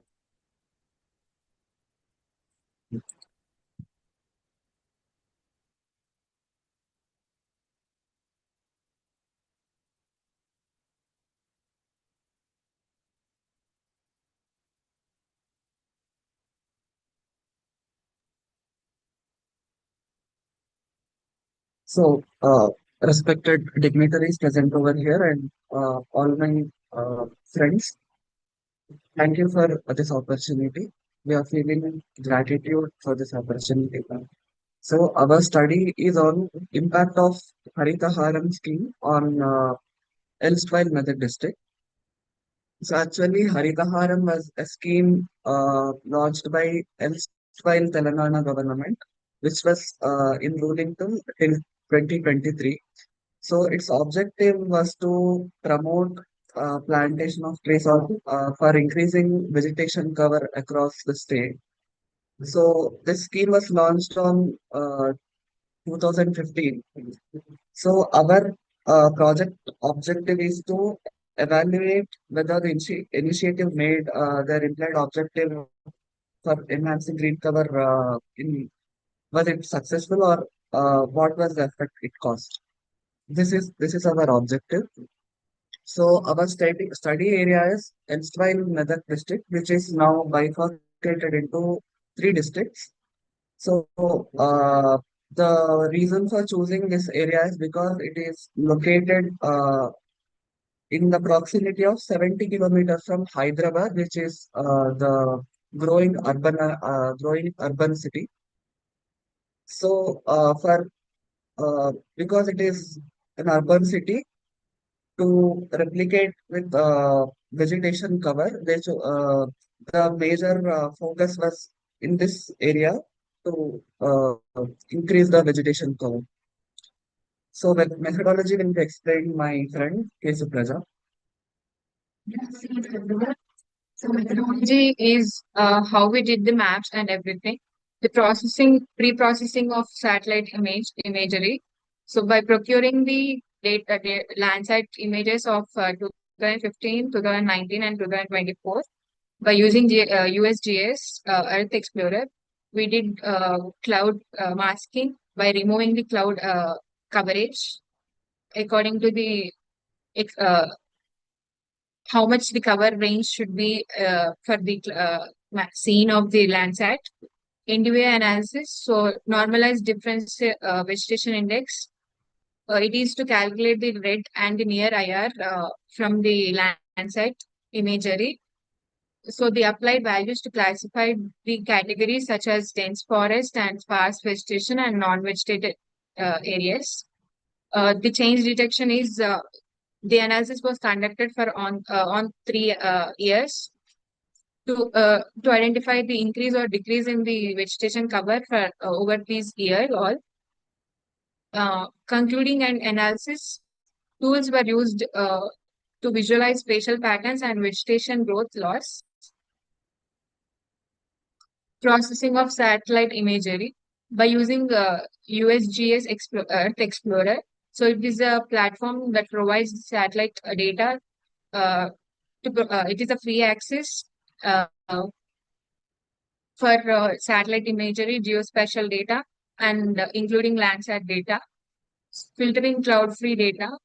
By using the percentage of the cloud coverage, we can adjust this cloud-free data. Downloading data, it is like select the desired areas and we can download the level 1 and level 2 Landsat data for further analysis. We use the type Landsat 8 OLI. Operational land acquired years was 2015, 2019, and 2024. Path and row was 114, 144, 47, and 144, 48. We use bands like band 4 and band 5. The normalized vegetation index is it is used in widely used in remote sensing to access the vegetation health and density and coverage. The analysis is done like how by differentiating the red and near IR rays. Bands used are red, like it ranges from 620 to 680 nanometers. It observes the low and it has the low reflectance, which indicates the healthy plants. Near IR ranges from 800 to 880 nanometers, which has high reflectance, so it indicates healthy plants. If the NDI values of the output raster image has greater than 0.5, it is dense and healthy vegetation. If it is ranges from 0.2 to 0.5, it is moderate vegetation. If it ranges from 0 to 0.2, it represents sparse vegetation or bare soil. If it is less than 0, it is non-vegetative surfaces like water and snow. Fourth principle is since the healthy vegetation absorbs red light and reflects NIR strongly. So by producing high NDVI values, stressed vegetation or bare surfaces show less contract, yielding lower NDVI values. So procedure for this NDVI calculation and the classification of the features by adding Landsat 4 and 5 bands into the data. In our toolbox, we use raster spatial analysis tools. And in spatial analysis tools, we use map algebra, that is raster calculator. By applying the formula float band 5 minus band 4 divided by float band 5 plus band 4. By processing this formula, we get the output. We get this output as per shown in this picture. The classification is given according to the values: water body, barren rocky lands, built-up shrub, crop plantation, and sparse dense vegetation. By clipping this area of the Medak district, as we are doing this as a study area, we get this clipped image. And after classification and everything clipping, we use this reclassification of the classes. Reclassification is used for giving the new values to get the precise values, and classification is done for healthy vegetation and correct way. This is the output for the vegetation. So attributes, we give name, count, and area. Count is the number of pixels for the classified region. Every count has different for every names of the classified places. So we use a count into 900 for calculating the area of the total Medak district, which we did different classes. Results and analysis will be said by Srimanth. Results and analysis. So, NDVI analysis timeline is between 2010 and 2024. We have chosen 3 years like 2015, 2019, and 2024. In between October to November seasons. So the study is focused on the impact of Haritaharam after the rainy seasons, because the every year the scheme needs to be was active in rainy seasons. So by collecting the data from satellite images and all the process that were explained by Sipeza, so after getting the value of each area or each classified things, then our analysis goes like this. So first we took the change in between 2015, where the scheme was launched, till 2019. So the 3 classes were like total vegetation, vegetation inside forest, and outside forest. So actually we acquired the forest shapefile for forest areas through forest department for detailed analysis, because this Haritaharam project was majorly focusing on improving vegetation cover outside the forest area, which is non-forest areas. So interestingly, we saw that the percentage for total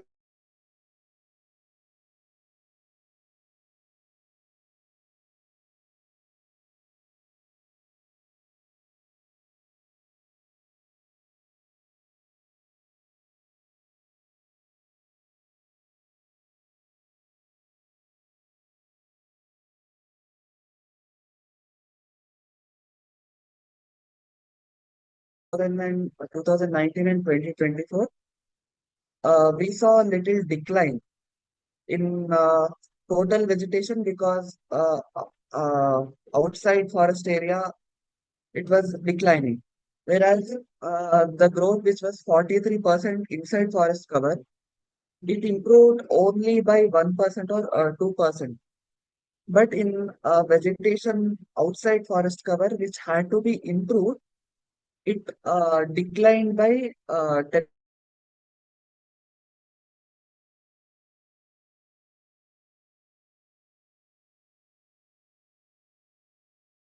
2015 to 2024.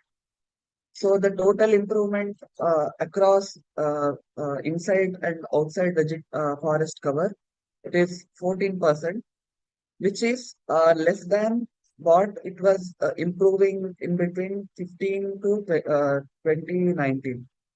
And vegetation cover, of course, because it is only it is in under protection and it is only managed by forest department. It didn't decline, rather it improved. And outside forest area, it limited only up to 10%, whereas it was improving by the rate of 18%. So by this we can say the rate of improvement that was seen in 2015 to 19, the rate decreased by half. So this is the map we can actually see. This is in 2015 and 19 and 24.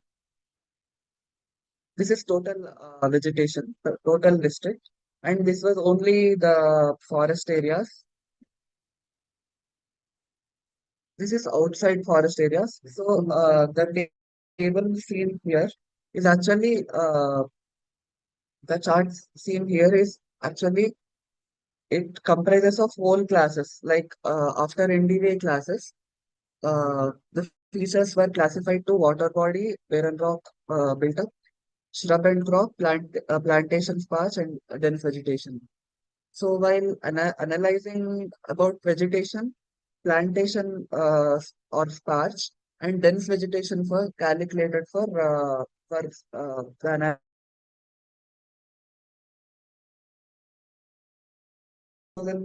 to 19. The positive significant growth was seen due to reforestation in this scheme. Whereas in 19 to 24, the growth in forest, the growth was only limited up to forest. Whereas in later phases, the scheme's objective is seen to have lost, declined. So our conclusion is like positive impact of Haritaharam would be was seen only 2015 to 2019, like 18% growth. And in 19 to 2024, we saw a decline of non-forested vegetation due to urbanization or other inadequate monitoring. So the conclusion statement we would like to give is while Haritaharam program was successfully impacted in plantation and vegetation growth till 2019, it failed to provide adequate surveillance and sustain the growth of vegetation in non-forested areas, which proves the scheme is not successful. Thank you, sir.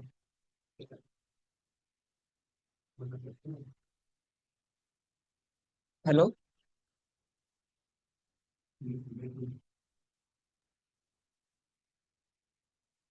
Yeah, congratulations. Over to chair comments.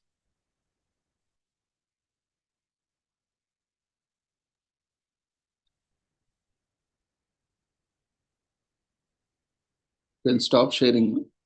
Okay.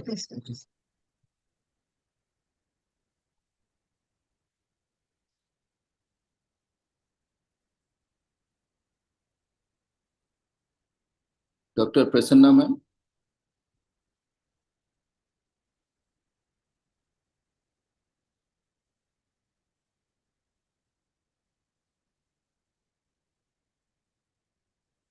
Dr. K. Shanti, ma'am. Anyone?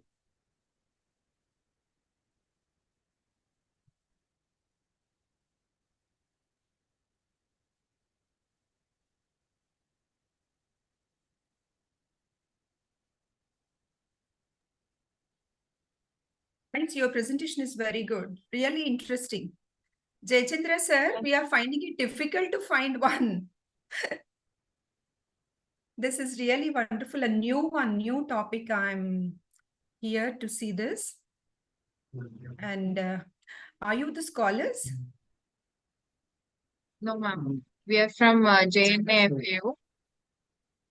It's PA department. Okay, you are in your engineering, that is Yes. project Yeah. submission time. Right, very good project you have chosen, and you have shown the difference also, how it was in 15 during the formation of Telangana, and after it, since years 15 to 24, 10 years time, you have shown the difference, but did not understand what may be the reason the decline is, right? So maybe it shows, it is the indication that there is some change, the climate change we can identify, right? Yes. Thank you, guys. Thank you. Thank you, ma'am.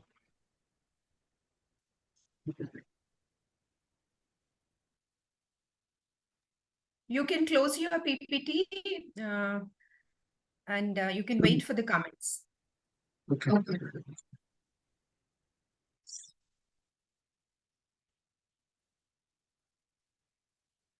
Any others? If you have any queries, comments, please feel free to share.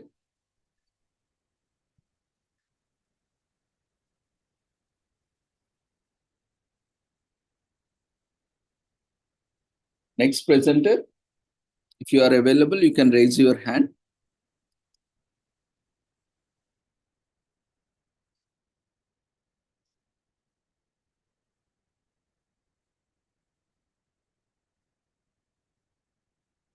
Roshni, you can unmute yourself. Start your video. Yes, sir. 1 second, sir. Next presenter.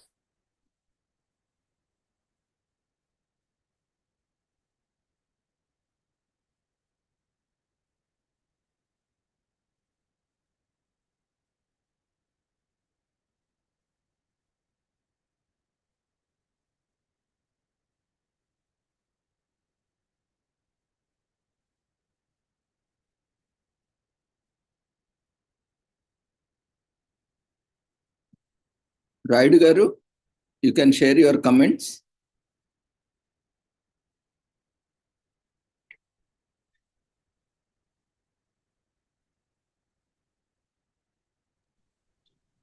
Yeah, okay. The previous presentation was excellent, and they have done an excellent job. And my question is that did they study what kind of plantation that was did in Medak district? Mostly what kind of species have been proliferated there? Can they answer?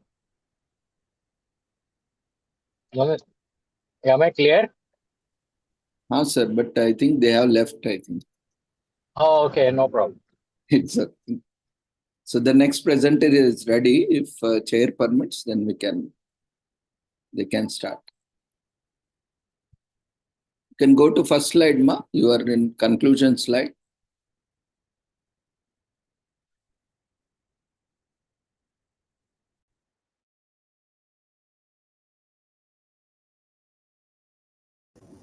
Yes, sir. 1 minute. Just a moment.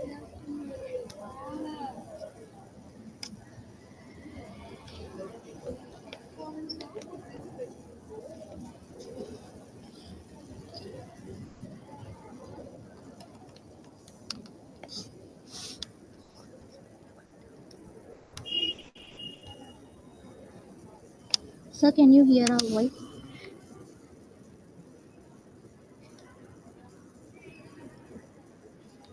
Excuse me, sir. Can you hear our voice? Yes, Ma. You can share your PPT. And also switch on your video.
What happened, Ma? You can share your presentation.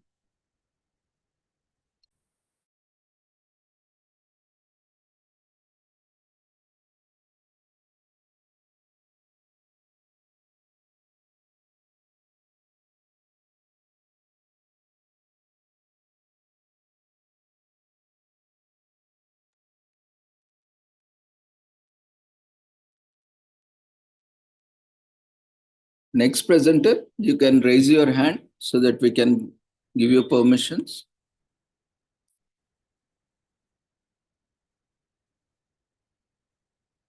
Any paper presenters waiting for their presentations in technical session 2?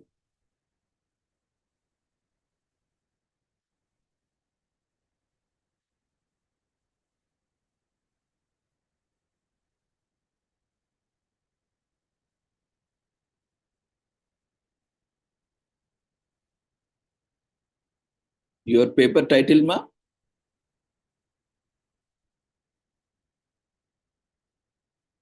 Simala?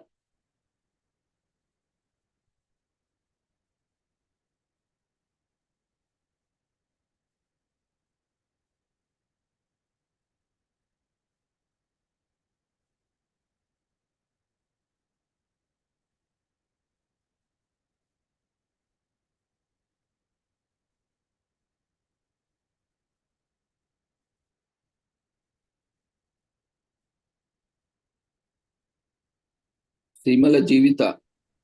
Yes, sir. When is your session, Ma? Schedule? 12:30 to 3 o'clock, sir. Okay. Your paper title, Ma? Forest in traditional healthcare, Ayurvedic and medicinal values, sir. Okay, Ma. You can start your video as well. Okay.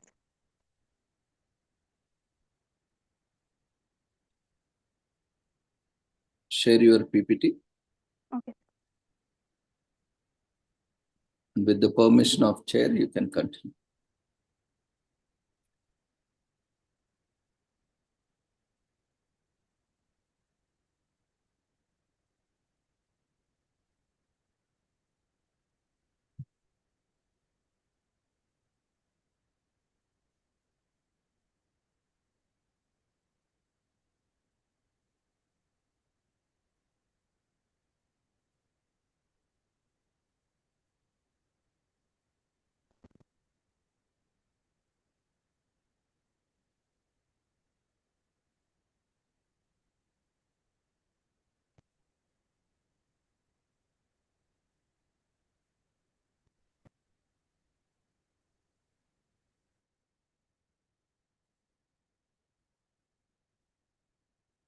Sir, is it visible?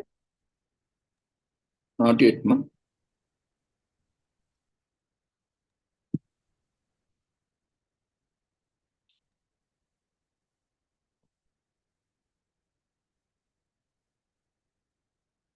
Have you shared the screen?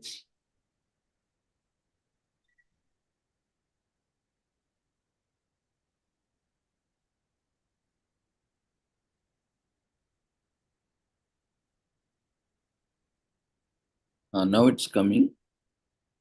Okay. You can switch on your video as well.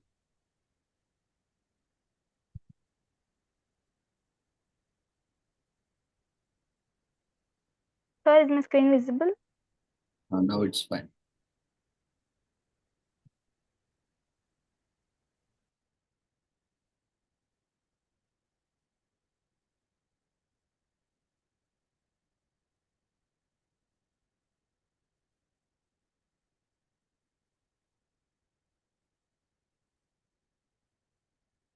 Sir, can I start?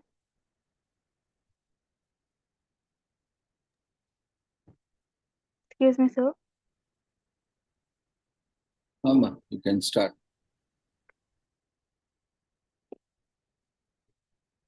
Good afternoon to all the esteemed dignitaries and all my dear friends. My name is Jeevita. I am from Government Degree College for Women, Begumpet. Today, the topic for my presentation is Forest in Traditional Healthcare, Ayurvedic and Medicinal Value. under the guidance of Dr. Prasanna ma'am. First, coming to the introduction, first we need to know what is the traditional healthcare. Traditional healthcare is also known as traditional medicine. Traditional medicine, it's a traditional medicine is a sum of knowledges, skills, and practices based on theories and beliefs used to prevent physical and mental illness and to maintain good health. So forests are the vital source of medicinal plants that are used in both traditional and modern healthcare systems. Traditional, we can take it naturally, and in modern healthcare systems, they use synthetic drugs.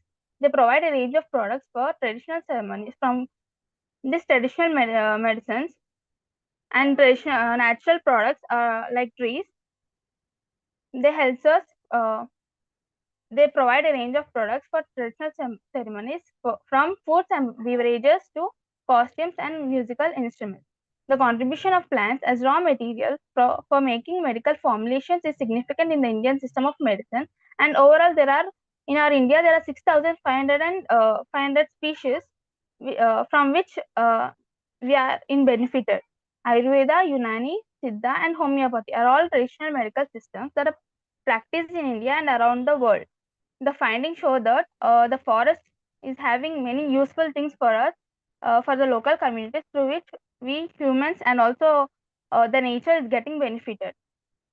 Next, coming to the plant derivative compounds. Plant derivative compounds are used in modern pharmaceuticals and can help bridge the gap between traditional and modern medicine. The examples of plant derivative compounds are curcumin, quercetin, and anthocyanin. Curcumin is turmeric. Quercetin is which is used as an anti-inflammatory and antioxidant. Anthocyanin is present in the plant. Next is bioactive compounds. Trees and plant extracts contain bioactive compounds that can help with pain management, bleeding, wound sterilization, and more. Examples are carotenoids and flavonoids. Threatened plants. Many medical plants are threatened by habitat loss, climate change, over-harvesting, and logging. Physical and mental health. Physical activity in forest can help for us in maintaining fitness.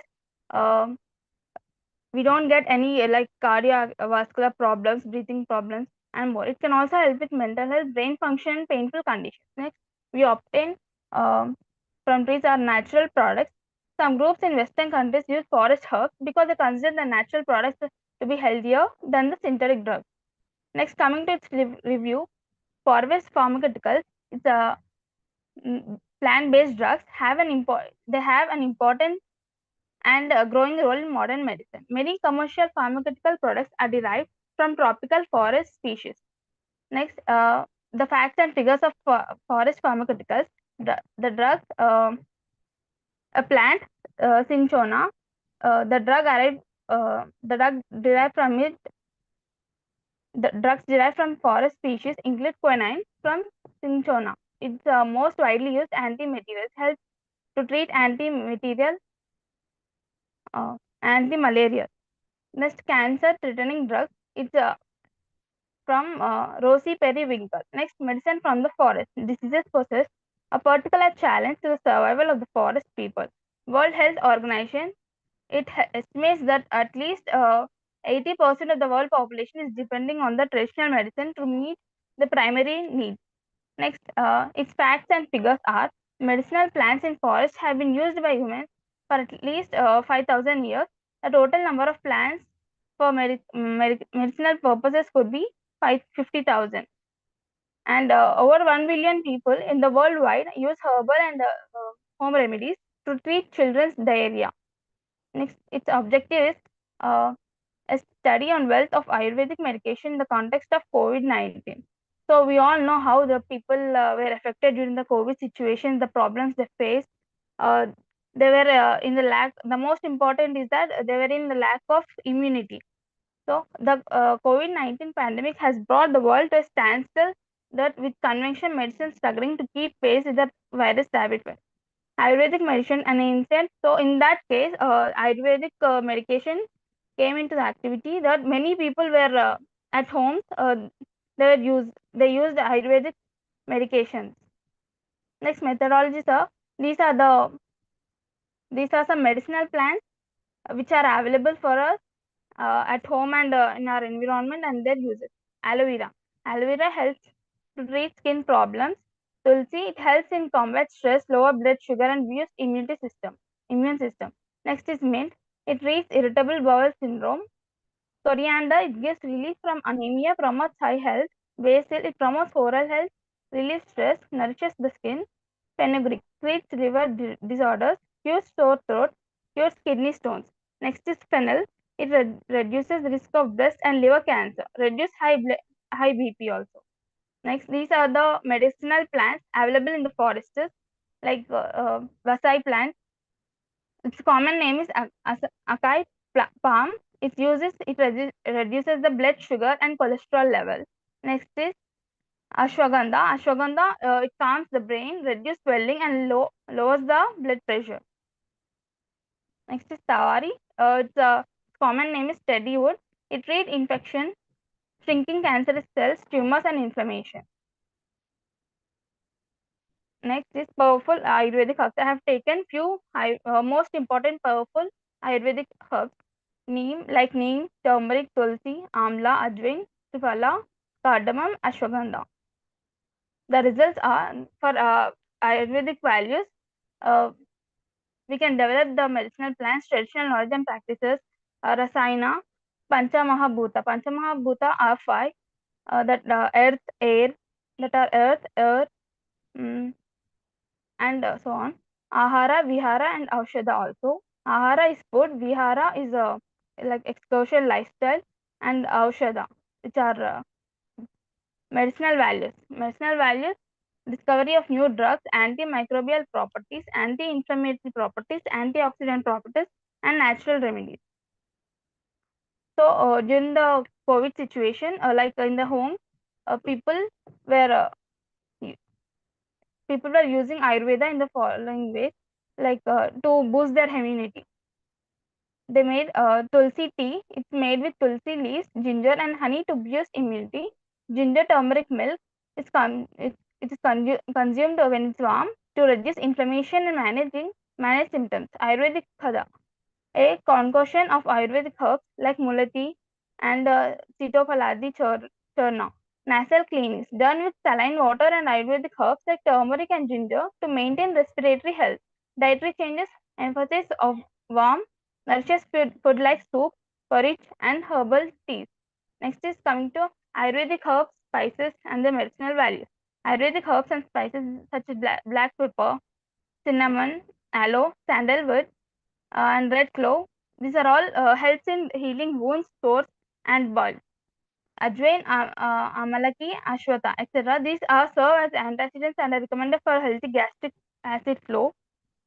Herbs like cardamom and coriander are renowned for their appetizing qualities. Other aromatic herbs such as peppermint, cloves, and turmeric add a pleasant smell to the food and thereby increasing the taste of the food.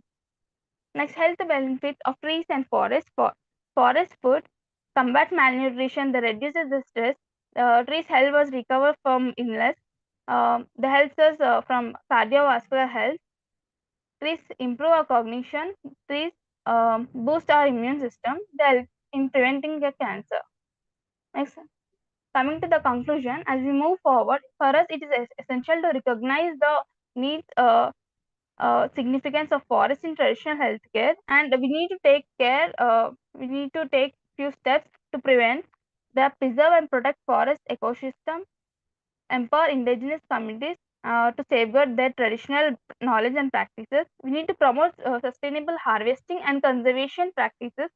We need to support research and development of Ayurvedic and medicinal plants. So by doing so, we can ensure that the continued flourishing of Ayurvedic herbs and medicinal practices and honor the sacred bond between the nature and the humanity.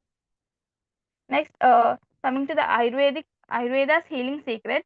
So these are the parts of neem plant.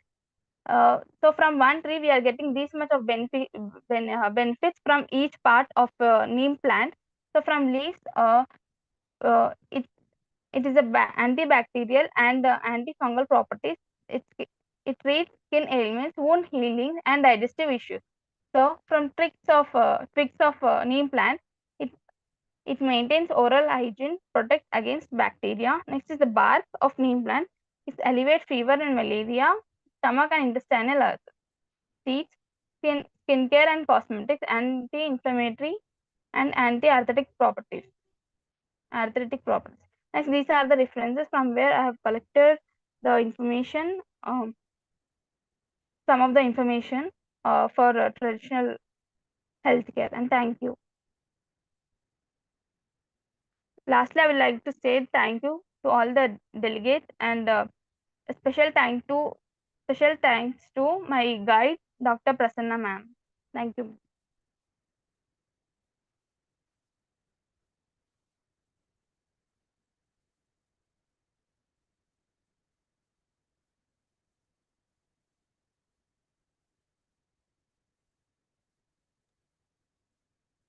Congratulations, ma'am. Very well presented.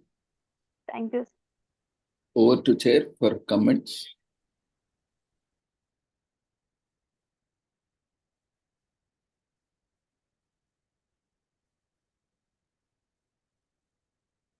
Jeevita, congratulations. Very well done, ma.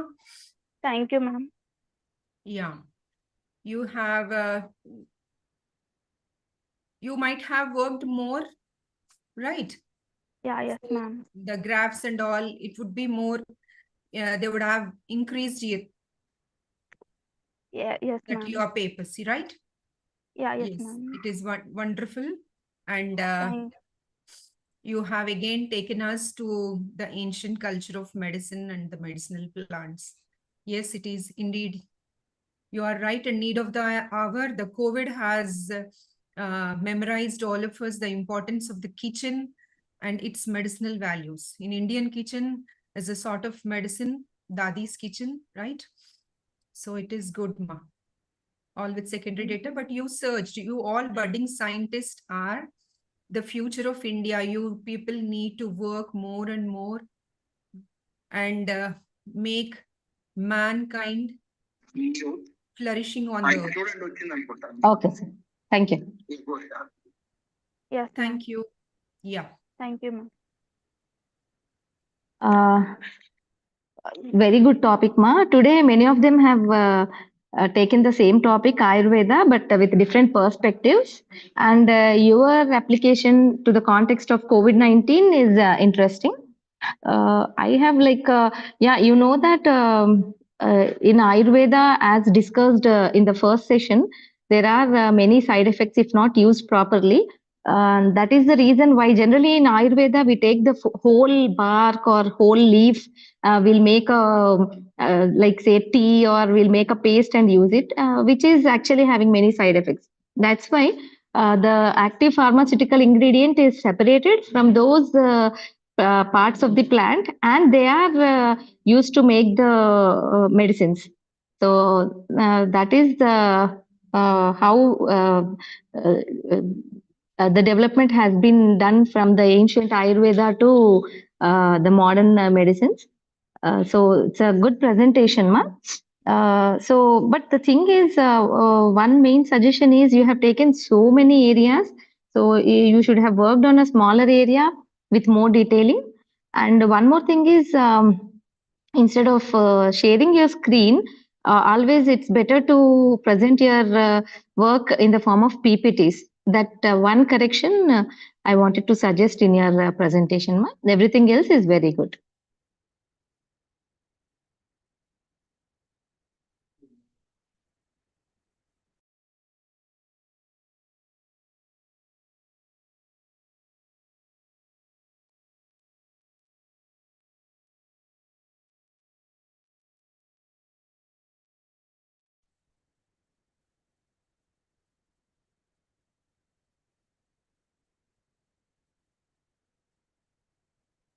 Thank you, ma'am. So anyone else would like to share their comments? Feel free to share.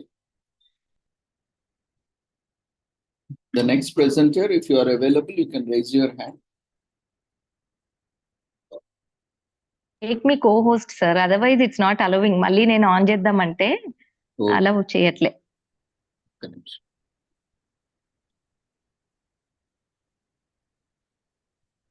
Ma'am. Now you can unmute. Yeah. Thank you, sir.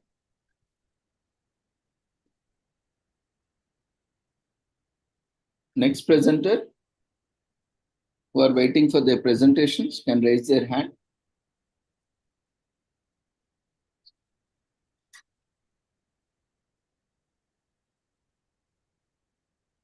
Roshni and Srinitya, Yes, sir.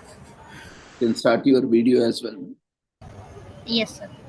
So we cannot turn on our video, sir. It's getting stuck. So is it okay? Okay, ma'am. There is some technical issues.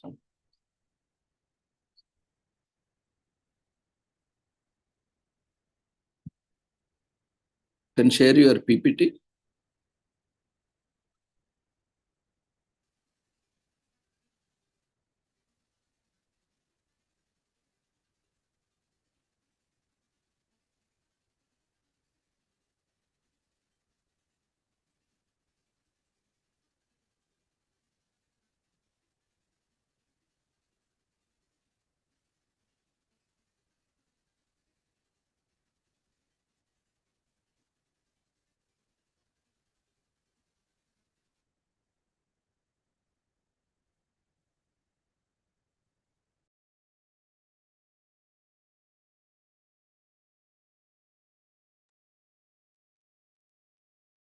You have to open your PPT and then click on share.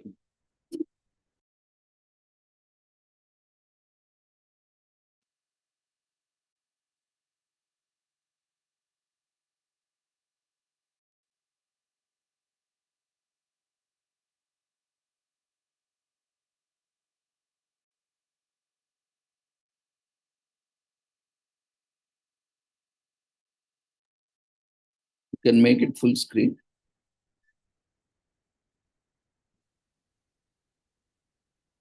You can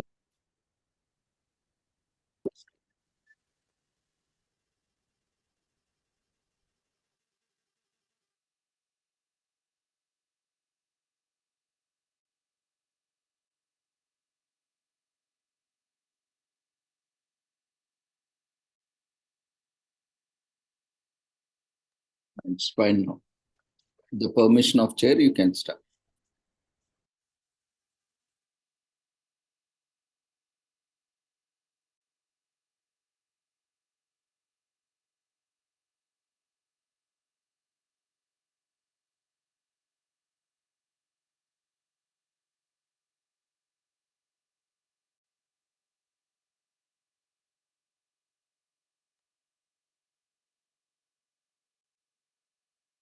Roshni,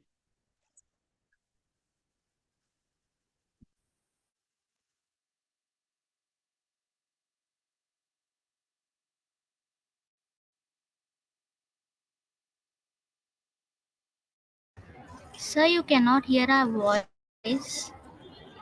you are audible. You have to share your screen. Actually, we have started our presentation, but you can't hear, I think, sir. 1 second.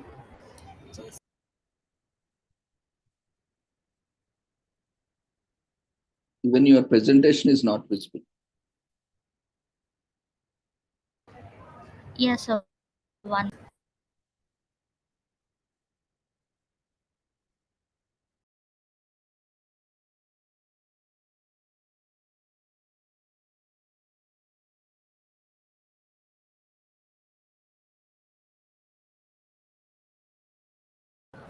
Sir, can you hear our voice now? Yes, ma'am. Share your PPT. Yes, sir.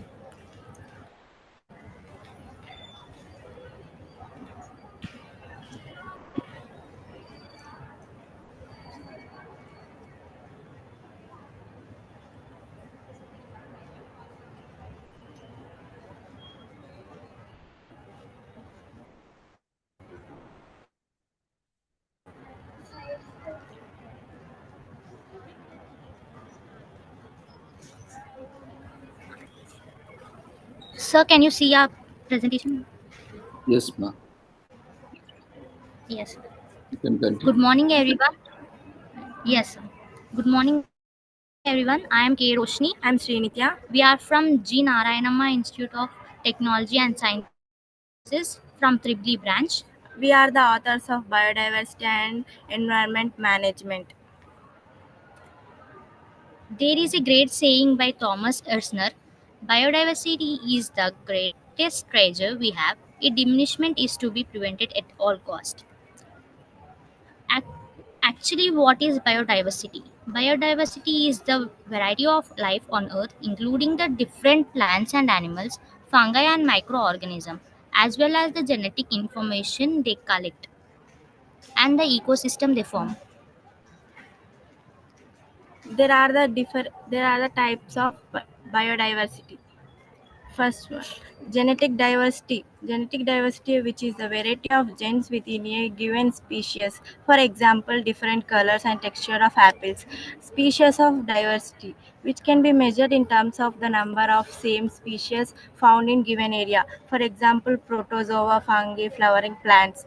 Ecosystem diversity, which defines the number and abundance of habitats. For example, tropical forests and coral reefs. What endangers biodiversity? Biodiversity is endangered by human activities such as pollution, habitat destruction, and overexploitation of natural resources. Deforestation. These phenomena can lead to the loss of entire ecosystem and a variety of organisms of which they are exposed. The conservation of biodiversity has become a priority in order to ensure environmental sustainability and for the future of our planet. Biodiversity management and research. It can be managed in many ways like land usage. We can manage the hydrology, nature conservation biology, agriculture, environmental management, evolutionary biology, and we can manage the biodiversity in climate research also. There are many ways to preserve biodiversity, like support local farms and respect local habitats, take shorter showers, know the source, plant local flowers and fruits and vegetables. By this conclusion, we conclude that it is very important to save the biodiversity and protect the biodiversity. It's important to preserve biodiversity to protect the plants and living beings. We have to sustain the biodiversity. Many people do the deforestation, pollution, pollute the environment. So we have to make changes. We have to make the change in the world. So we request everyone to plant a sapling in a year or whenever you are free. Please do it. Thank you for giving this opportunity. Congratulations, ma'am. Over to Chair for comments.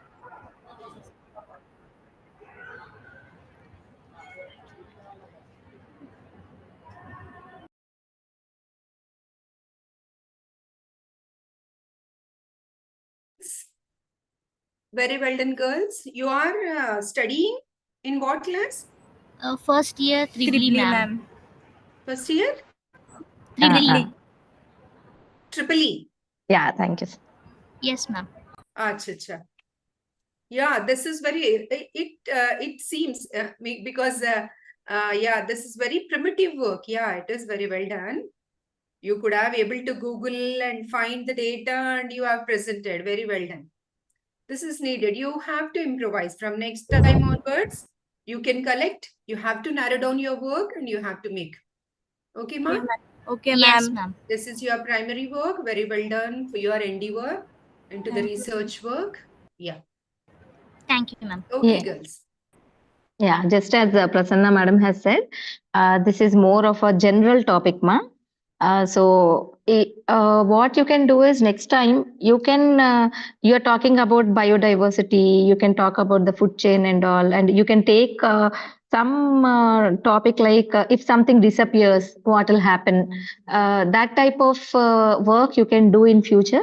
So that that will be more of a research type of presentation. So next time, since I think this is the first time you are presenting, so good presentation. And again, the PPTs also you have to take care. The PPTs should be like not so clogged with so much of data. So take care on that point. And we'll be expecting a more research type of work in our next conference from you. Can we? Yes, ma'am. Sure. Yeah. Okay, ma. Overall, good presentation. Thank you, ma'am. Thank you for your feedback, ma'am.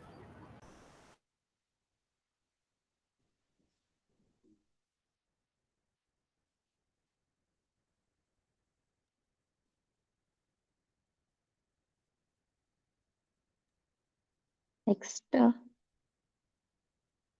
Next presenter, you can raise your hand so that we can give you permissions.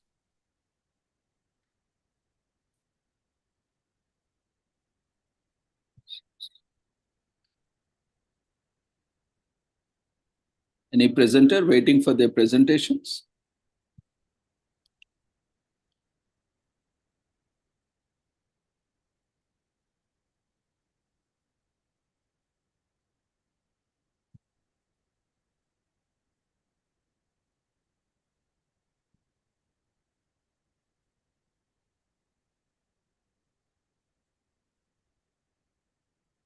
Dear presenters, if you are waiting for your presentations, kindly raise your hand or use chat box.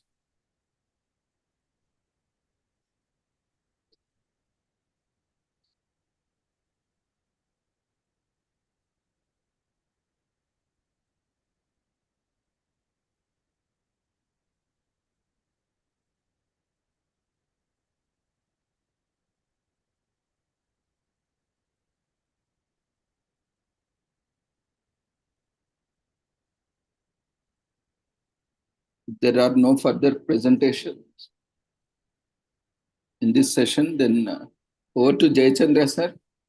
Jayachandra garu.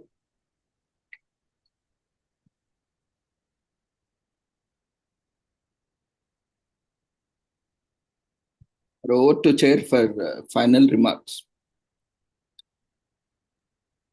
Yes. Girls, is anyone ready? Prepared? If you have any constraint, please let us know.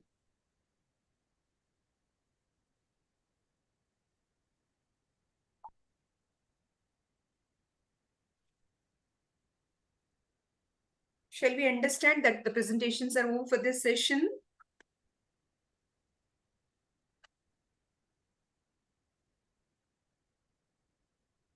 So with your permission, shall we continue or shall we wait for some more time?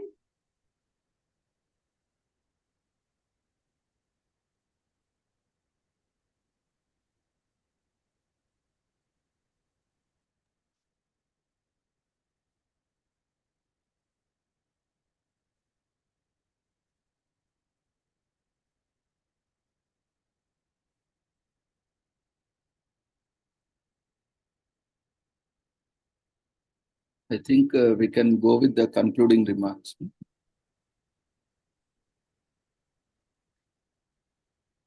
From next session. Yes. Any presenter available in the next session, you can just raise your hand. We will invite you later on, just for the information. Yes, in a nutshell, all the works were very, very good. It is seen that the girls, students are choosing more interest. They are on more interest choosing AI. It is very interesting that the AI is also taking role in the conservation of environment, as our name itself, our conference name itself denotes the Pure Earth Environment Conference. All the presentations were very well done. all the students exclusively, I mean, the research scholar who presented her work from Lucknow. Her work is wonderful, that wood apple.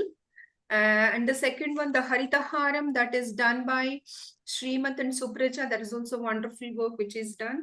And we are able to see the new inventions and discoveries in the in concern with the environment. And it is a welcoming step, all the endeavors are heading in conserving the nature. So if we save the nature, nature will save us. Please stick on to that. And I suggest all the students, you are really encouraging to see you all in your research work. You are into the research work. My suggestion is, do the constructive work, do go to the fields, do the lab work, collect the data, primary data, and present your papers in such a manner that it gives us a message, right? So you see the topic, why you have chosen that topic, and please do concentrate on the outcome of the topic. That is, what is your message to the society? Here we are concerned with the environment, so we are not stick on to the environment. There are so many other branches in that. We have divided into 4 sessions. You will see in the coming sessions. So I suggest the students only one thing: make your presentations in a constructive manner. See that you are giving some message to it, and you are presenting your paper with proper introduction, review of literature, objectives of the work, and methodology you have followed for that, and the results and discussion part. In results also, see that you present some, what do you call as, in a nutshell, you have to show that the graphical manner, so that it will be precise to the others also. They'll understand by the graphs, and the conclusion part. And also you do give your acknowledgement slide in the last. So these are my suggestions to the students. I had a very wonderful time. This time, as the days pass on, Jayachandra sir, we are finding it difficult to select one of these. All are good. And thank you. Thank you all the organizers of 9th Pure Earth Conference. Thank you so much for giving me this wonderful opportunity. Thank you, sir. Thank you, Dr. Prasanna Madam and Dr. Vani Garu. So you both did wonderful job. So you made me a spectator. I'm very happy. So a very nice session. So I even you might have enjoyed. Maybe Yes. if you have time, please continue. The next session may also you suppose if you have any busy schedule or something. Otherwise, I Yes, request. sir. I'm engaged with Prasanna Madam also. classwork. Yes, sir. I'm No, engaged if with classwork. you have any busy thing, please, no Yes, problem, sir. take care. Thank you so If much any for giving me this opportunity. is there, because you did your job, both of you did good job. Very happy. This is a wonderful session. So we will conclude this session here. So once again, I thank both madams. Only without our Keshav Rao, they could successfully and given every paper for every paper good comments. I'm really happy because again this session we are well in advance. We could complete it. Maybe our students are not taking much time, and another thing is they are not questions are not there from audience. This is one thing what I am observing from the morning. Only chair has to ask a question or give any advice something. But however, That's what it will be useful for the students, sir, if they give the, I mean, those maybe the presenters give yeah, because methodology. see, yeah, this is what actually our role for the next conferences is. Yes. See, if 30 people are presenting, 100 people should participate. Yes. But only people, the speakers are there in the conference. Yes. See, this is the kind of motivation, kind of involvement. See, From why next this time. foundation is doing this a charity service. Nothing that we take anything from this. it is some satisfaction, professional. We feel that we are contributing something to this world, planet Earth. Yes, Something. sir. So, ultimately, we can't blame students also, but the management, college, the faculty, all this. That is why a continuous activity like this for some more years. I am very, I'm not expecting that it should happen overnight. Let it be. Maybe after a few years, then there will be much participation. So now Yes, sir. you see only these authors, they are focusing on when their paper comes, what should I speak? So they are not focusing on the other paper, what should I ask? Yes. If there is a extra audience are there, additional students are there, we will get it. See, where is my 300 plus participant registered? If I practically see, I have a list of 300 plus Yes. participants. We Now will they are make not seeing this. mandatory, Yeah, sir. yeah. We No, have to. many reasons they Yes. have, because see, this is what. But beyond this, it is a continuous effort, and as long as you people supporting us continuously, we will take it.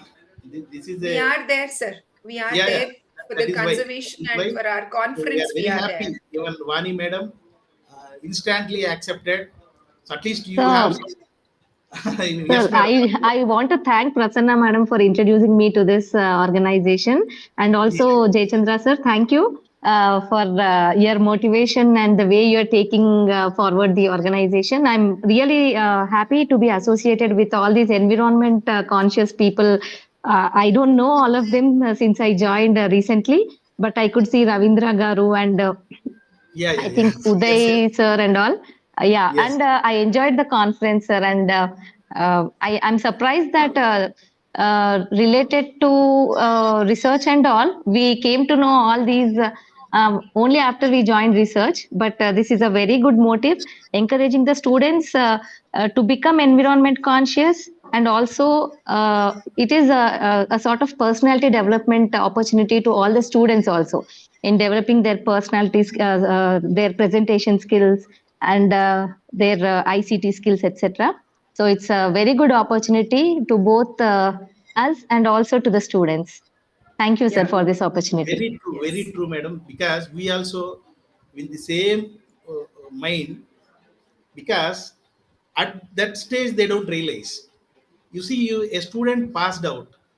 I'll give a small example. 2023, our conference, that was sixth conference. We organized in physical mode in JNFAU auditorium. Student completed, that time she got third prize. When she applied for a higher education in abroad, she came all the way to collect her certificate. She realized that the value of that certificate. But at Yes, the sir. time, she said just neglected. I presented, I got it. What is that? That means only when time, for example, the elders in the family, we give a lot of good advice. But the younger generation only realizes when they became elders. This is a phenomena, life phenomena it is, whether it is research or it is real life, whatever it is. But okay, fine. But the elders and people like us should be there always supporting them.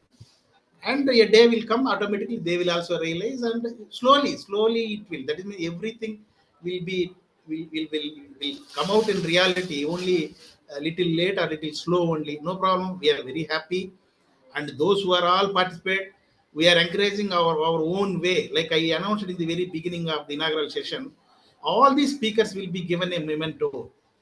Whether they get award or not, that is a different thing. But because they came forward, they spoke out. There are so many girls who are just came out after intermediate and joined the first year engineering. Then this is the opportunity. Suddenly how they became professional with just starting their professional degree. They became like a professional people and speaking here. So that means there's much scope for them to be a good professional in next few years. By the time they complete their graduation or post graduation, all these things, this is a great opportunity. So we can take their feeling. Maybe we will take up a feedback or something, comments from the Pure Earth Foundation website, and we'll take comments from these participants. So those who felt what they felt, everything, we will take from them. That we will create after this conference. and we also circulate to those speakers of today conference. So you all did wonderful job, madam, and I congratulate all the speakers of this session once again. So don't worry about anything about whether the paper see when almost all 60-70% papers content wise and presentation wise good, all cannot get an award. But finally, maybe at the end of the third session, so that we will be deciding. So I request the chair, both these chair, to give your grade for all the papers and then put it across WhatsApp me, madam, so that it will be helping me to take a award selection, because ultimately your view is completely concerned, because your dedication completely involved. You checked with them, spoken with them, and all. So I request you that, and whoever is both of you having any time, kindly continue. Though there is next session, our Raidugar arrived here, is very much there to take over, and then other co-authors also there. So thank you again, both Prasanna madam and Vani madam. So we'll do more. We'll do more similar activity like foundation is, one is this one, and as and when. So you missed out one personality today. That is our M.V. Krishna Rao Garu. Yes. It was. I was it will be a about to ask you, sir, that Krishna Rao sir Tell is me. not seen. Yeah, that's what. But I mentioned earlier, because he is in a trip to a foreign country. It's a sudden development. Yes. That is the reason. So then he also felt. I said, please go ahead, sir. Nothing. We will manage. We have a good team, and at last minute we should not postpone it and all. It don't look proper reason also. He also said that. Please go ahead, do it like this. So with his support, everything we are doing today. So, and with Krishna Rao Garu, our Pappan Garu, our Raidu Garu, there is a pool of intellectuals with Pure Earth Foundation, and you people are busy, of course, but we are little free compared to you. You are tied up with the responsibilities, classwork and all. But we are there. Even any college, you invite us without 1 rupee expenditure. You don't pay as an honorarium. You don't give a memento to us. Don't give anything else. We come on their own vehicles. We'll be very happy to interact with students, give some good words on this earth and environment. If some takers are there, something they get from that. That is what we expect. That is enough. So this is what Pure Earth Foundation, giving this kind of lectures or seminars kind of thing freely. That is called our charity work. We are happy to spend our own expenses and reach any college, but with their invitation. Because when they are busy, why should we can't find time. So that is why it is happening. It's a regular process. So that will continue with foundation, and this conference again will be meeting at April again. It's a continuous. And certainly, if there is more response, we'll be organizing for 2 days, 3 days also. That is there. We try to give opportunity to every fresher and everybody. So okay. So with this, I will move on to the next session. So our Dr. Raidu Garu is there.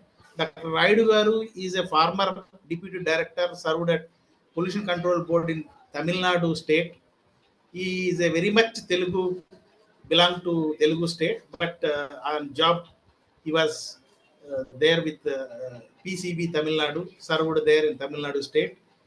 And again, the other two, maybe our Indira Das Garu, she messaged me that she has not little unwell. So I said, please take care, madam, take care of that.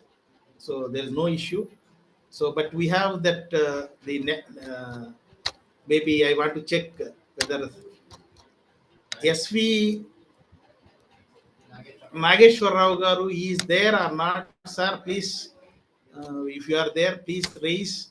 You are there on your name or any other name. Sri Nageshwar Rao Garu. Maybe our Prasanna madam or Vani madam or both can take over our role of that. Who is that Indira madam?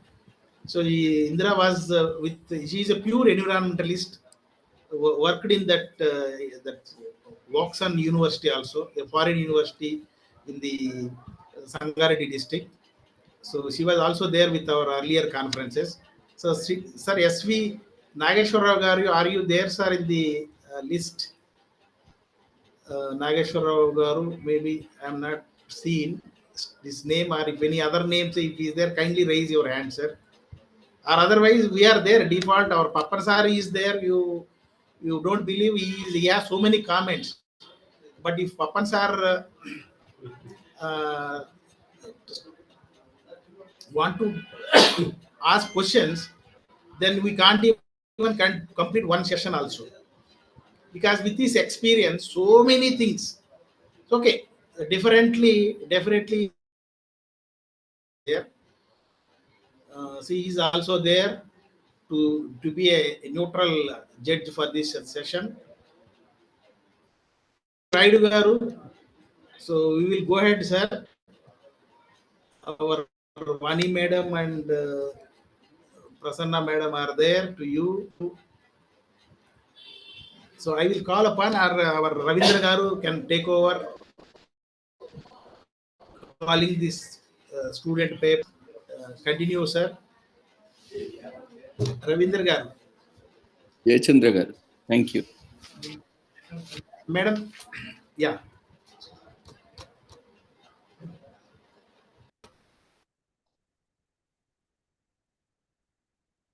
Raidu Garu, you can unmute yourself.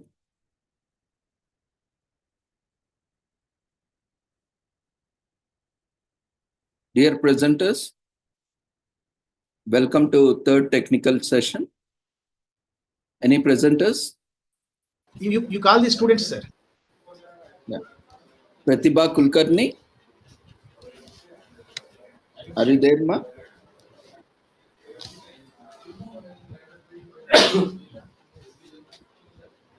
Jay Shivani.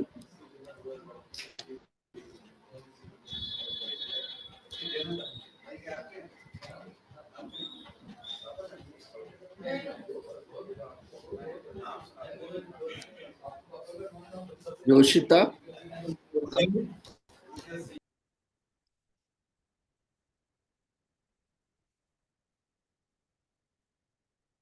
Vaishnavi. Hello. Hello. Raidu Garu. Can you hear me? Can you hear me? Yes, sir. We can hear you.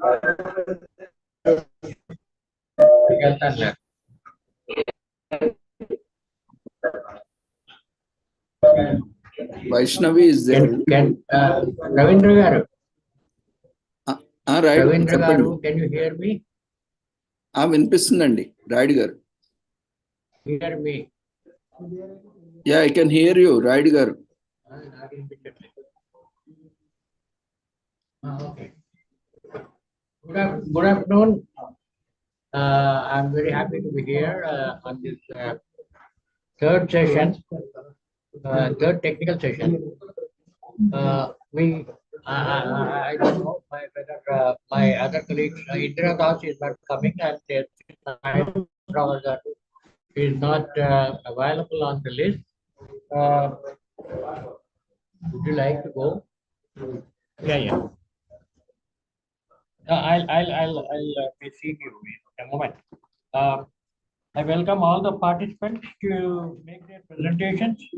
We'll be happy to hear you all and enjoy the session. We welcome the students, those who are presenting the papers. Please come forward, raise your hands, and then we'll start the session. Is it okay?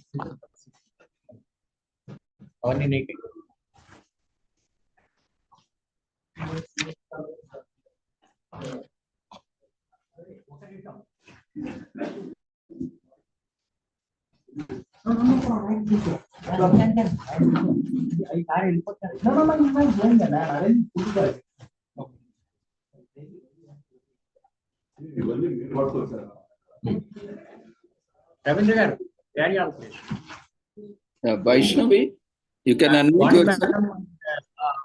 Okay, sir. Madam, Start your video and share your presentation. Okay. Okay.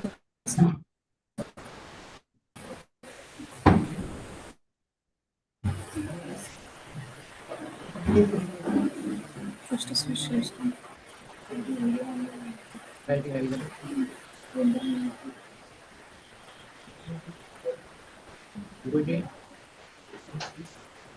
Yeah, welcome.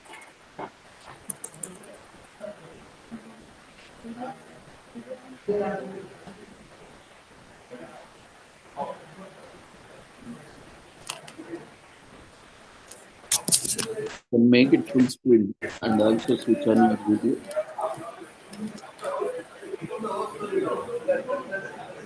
So am I visible now? No. Then make it full screen presentation. Yeah. Now it's fine. Good afternoon, everyone. Myself Vaishnavi, a student of fourth year student from SPA JNFAU, along with my friend Satvika. We are going to present vegetation change analysis near mining areas, a case study of Singareni mine at Ellandu of Telangana state. So, we are mainly focusing on the topic of impact of mining area on green cover. So for that, to observe that mining activities of Singareni Collieries Company Limited are presently spread over 6 districts of Telangana. That is Komaram Bhim, Manchidyal, Peddapalli district, Jayashankar, Bhupalpalli, Bhadradi, Kottagudem, and Khammam district. In that area, we took a small area in Bhadradi, Kottagudem, covering a 10-kilometer radius near the mine area. So why we chose Yellandu region is that for the coal mines are first observed in Yellandu, and it is historically significant for its coal reserves. He has been a central site for mining activities by Singareni Collieries Company Limited since the late 19th century. So while coal mining has played a pivotal role in supporting India's energy sector, it has also led to environmental degradation, including loss of vegetation and changes in land cover within 10-kilometer radius. So in response to that, Singareni Collieries Company Limited has implemented various environmental initiatives such as reclamation and afforestation programs to restore ecological balance in mined areas. So, objective of this presentation is the study explores the changes in land cover and vegetation in Yellandu from 1990 to 2024 to examine shifts in categories like barren land, water bodies, shrubs, crops, sparse vegetation, and dense vegetation. So, through an analysis of these transformation, we access Singareni Collieries Company Limited's success in implementing sustainable practices and highlight the potential of mining reclamation to improve regional biodiversity, soil stability, and water conservation. So, this research provides valuable insights into balancing industrial demands with ecological restoration in mining areas. It falls on the 17.576961 degrees latitude and 80.336154 degrees longitude, respectively. So for observing NDVI impact of mining on a green cover, we took satellite and remote sensing. So in that we took NDVI, which is a remote sensing. So NDVI is a remote sensing index measuring vegetation health using satellite data with values from -1 to +1. So positive values indicate healthy vegetation, while negative values represent non-vegetation areas. It is widely used in agriculture, forestry, urban planning, and disaster management for tasks like crop monitoring, deforestation tracking, and green space mapping. So for Landsat is a series of Earth observing satellites developed by NASA and USGS Earth Explorer designed to capture high resolution imagery of the Earth's surface. Since 1972, Landsat has provided data for monitoring land use, vegetation, water resources, and environmental changes, supporting applications in agriculture, forestry, urban planning, and climate studies.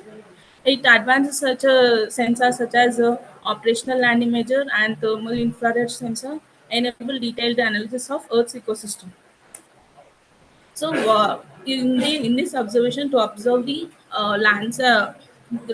NDVI green cover impact of mining area on green cover, we took Landsat 4.5 for 90s for 90 data and Landsat 8.9 for 2024 data. So Landsat 4 and 5 carried the thematic mapper sensor, which improves spectral and spatial resolution compared to earlier missions and multispectral scanner. So Landsat 8 and 9 carried the operational land imager and thermal infrared sensor, offering enhanced imaging capabilities, including better spectral bands for water and vegetation analysis. So there are many uses of Landsat, which include land use, land cover change, fire science management, education, university in ecological ecosystem science, forest science management, and forest agriculture forecasting, water resources, prehistoric science, geology, and agriculture management. So in this, to observe this, we use Landsat data. Is acquire 1990 Landsat data, we used band 4 and band 3 of January month, with which path and draw are 143 and 48. So for 2024, we took a Landsat 8 bands for 4 and 5, same January month, which path and draw are 143 and 48. So the formula of Landsat 4 and 5 formula we used is band 4 minus band 3 by band 4 plus band 3. So for Landsat 8 and 9 formula, we used band 5 minus band 4 by band 5 plus band 4. Next NDVI process will be explained by my friend. Good afternoon, everyone. I'll be explaining the process of NDVI in using ArcGIS. So first of all, to do the NDVI process, we need the bands, Landsat bands. So for the bands, we downloaded from the USGS Earth Explorer. For 1990s, we downloaded the Landsat 5 band, and for 2024, we downloaded the Landsat 8 band. So in ArcGIS, firstly, we have to add the Landsat bands, and using the raster calculator, also the formula of band 3 minus band 4 by band 3 plus band 4. Applying the formula, we'll get the NDVI, and using the classifier, we'll give the colors to the band. And to represent this process, we use the model builder. In this model builder, we can see those formula, and for model builder, we'll drag and drop the raster calculator and also again apply the same formula. And after the process of NDVI, this circle is indicates the Elendu area, which is a 10 kilometer radius, and we'll do the clipping of that Elendu area. So same process will be for the 2024. And after the clipping area, we done the reclassifying. This reclassifying is for the recreating the old values from new values. It will take the inputs of the old values and it will give the new values. So in this we can see in ArcToolbox in spatial analysis tool, using the reclassify plugin, we will reclassify this area. As you can see the attribute table, the count is indicates the number of pixels in the area of the element. So each pixel has a 30 by 30 area. So if you calculate, it will come by divided by 900. So as we taken the 10 kilometer radius, to convert that, will multiply into 10,000. So the area is like in hectares. And in this, we can see the changes over the years from 1990 to 2024. It will, the NDVI values, it will interpret it like the value which is less than 0, it will take the water body, snow and clouds. And the value from 0 to 0.1, it will show the barren areas, rocks, soil. And the value 0.1 to 3, it will indicate the spare vegetation, shrubs and grasslands. And 0.3 to 0.7 will moderate vegetation like agriculture fields. And greater than the 0.7, it will show the dense and healthy vegetation like forest. So in this we can observe that from 1990 to 2024, we can see the spare vegetation, the agriculture field is increased. Also the dense forest also increased. And later will be explained by my friend. So this table summarizes the data collected over the 2 different years, which is previously explained in this picture, in this slide.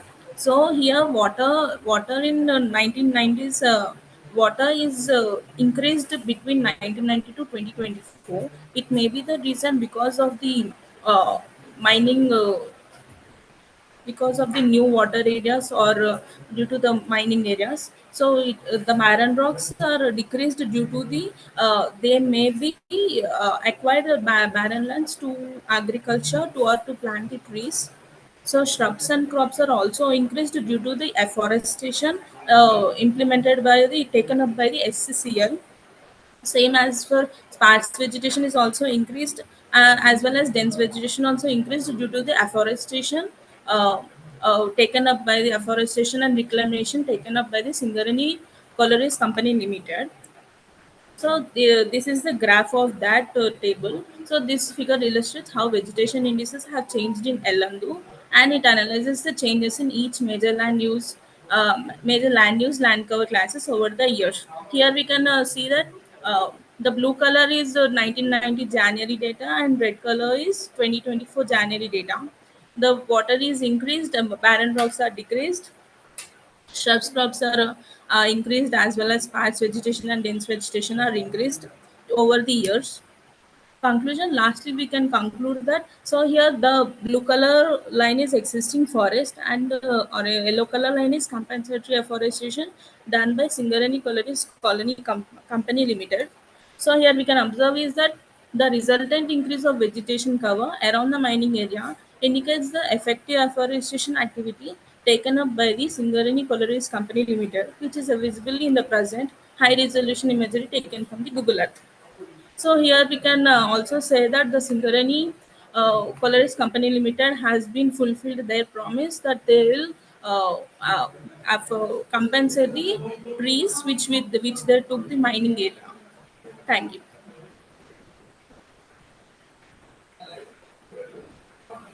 Congratulations. Over to Chair for comments. Raidu garu.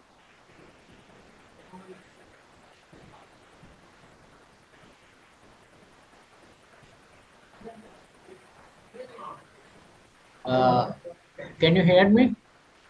Yes, sir. Can you hear me? Raidu garu వినిపిస్తుంది.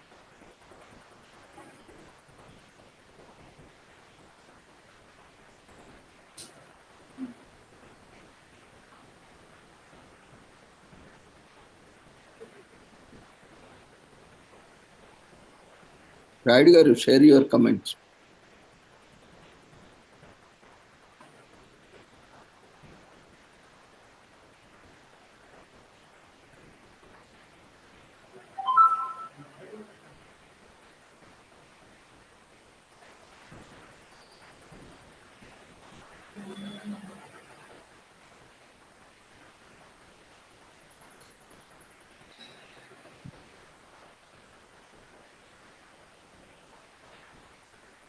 Vani garu, you would like to share any comments?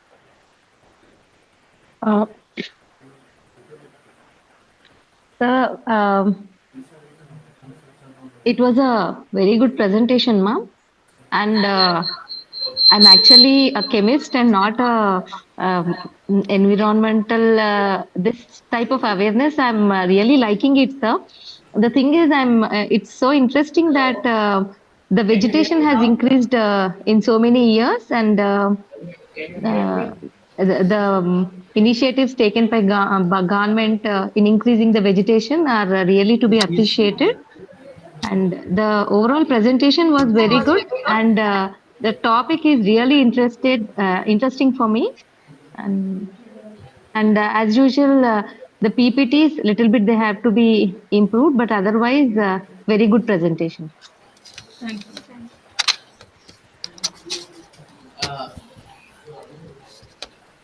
Raidu garu.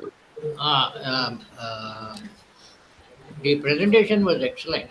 In fact, since morning I'm hearing a lot of presentations. This is an exceptionally commendable presentation because the coordinates and such things have been taken. This looks to be a real-time work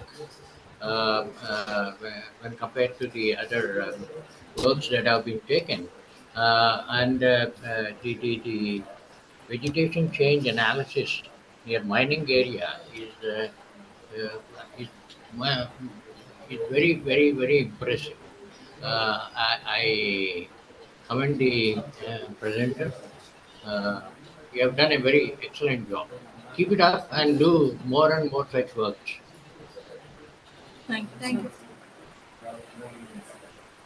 Hello. Yeah. Thank you, ma. So, Raidu garu, can we move to next presenter? Yeah. Please, next paper, please. Next presenter, kindly raise your hand so that we can give you permission. Good afternoon, sir. Yeah, good afternoon, ma. I Swati from Indra Priyadarshini College, sir. I am ready with my project. Your paper title, ma? Effects on environmental factors on the crops, paddy crops, sir. Okay, ma. You can share your screen. Thank you, sir.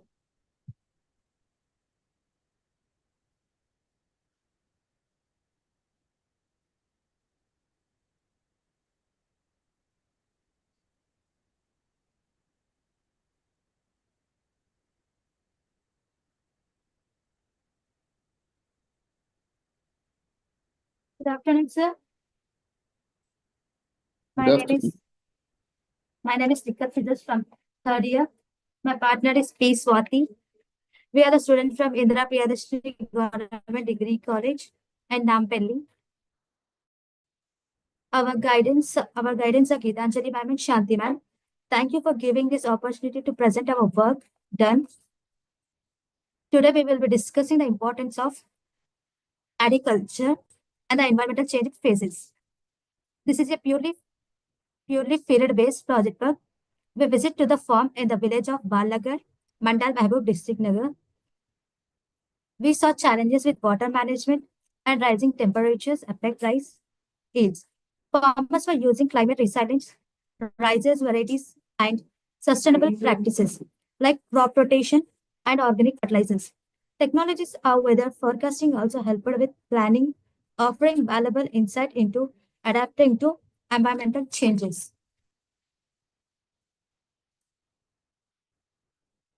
Paddy farming is a key agriculture activity and it is an important part of food production. Environmental phases like climate, soil quality, water, and pest controls play a significant role in its success, including the problems like high temperature and irregular rainfalls can greatly affect the growth of rice production.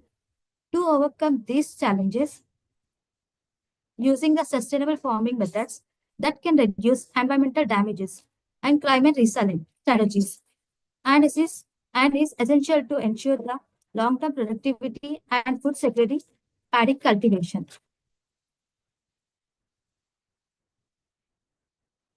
Next, the key environmental factors. Let's see in the detail about the environmental factors. Water. Clean water is essential for healthy rice crops, while polluted water can harm plants and reduce yields. Another is temperature. Rice is sensitive to temperature changes, especially during the germination and flowering stages. The ideal temperature for the rice growth is between 25 to 35 degrees. And the next is soil health and fertility. Fertile soil is rich in organic matter and nutrition such as nitrogen, phosphorus, potassium is vital for paddy crops. And the soil pH, salinity, and micronutrients are essential for plant growth. And the next main is sunlight. Rice plants require sufficient sunlight for photosynthesis. And about the last, air quality. High levels of carbon dioxide boost photosynthesis, but excessive pollutants in air, example smoke, can stunt growth and causes stress in plants. Next, the effects on paddy crops are water stress, temperatures, oil degradation, increased pest and diseases, and climate changes. Water stress, lack of water during critical growth stages can lead to stunted growth, reducing tillering and lower yields. On the other hand, water logging can cause root oxygen deprivation, leading to fruit growth and increase suspect to diseases. Temperature stress. Extreme heat, cold temperature disrupt the growth. Soil degradation. Soil degradation is due to overuse of chemicals led to nutrition lost. And the pests and diseases. Change the environmental factors, especially temperature and humidity, can alert the prevalence of pests and diseases. Warmer temperatures may accelerate the life cycle of pests like rice beetles and brown plant hoppers, while damp conditions may promote fungal diseases such as rice blast. And the last is climate changes. Unpredictable weather changes like rising temperature, shifting rainfall patterns. These changes can disrupt traditional planting seasons, reducing yields, and introduce new pests and diseases. Now, my partner Swati will continue the explanation of the specific challenges farmers face due to environmental factors.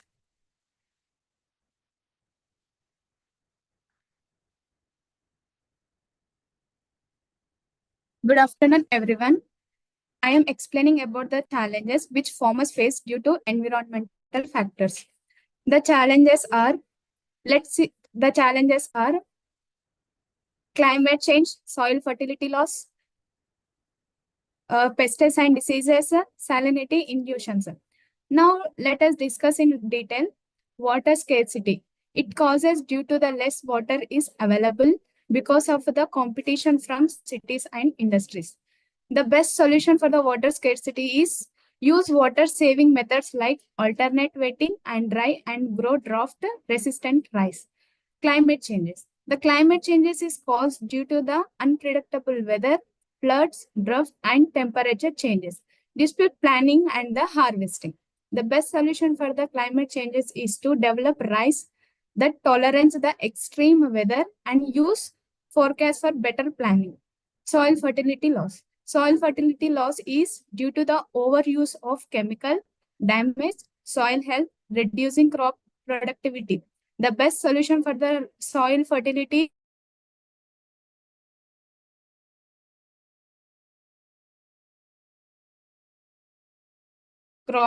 rotation crops and avoid overuses of chemical fertilizers. Coming to the pests and diseases.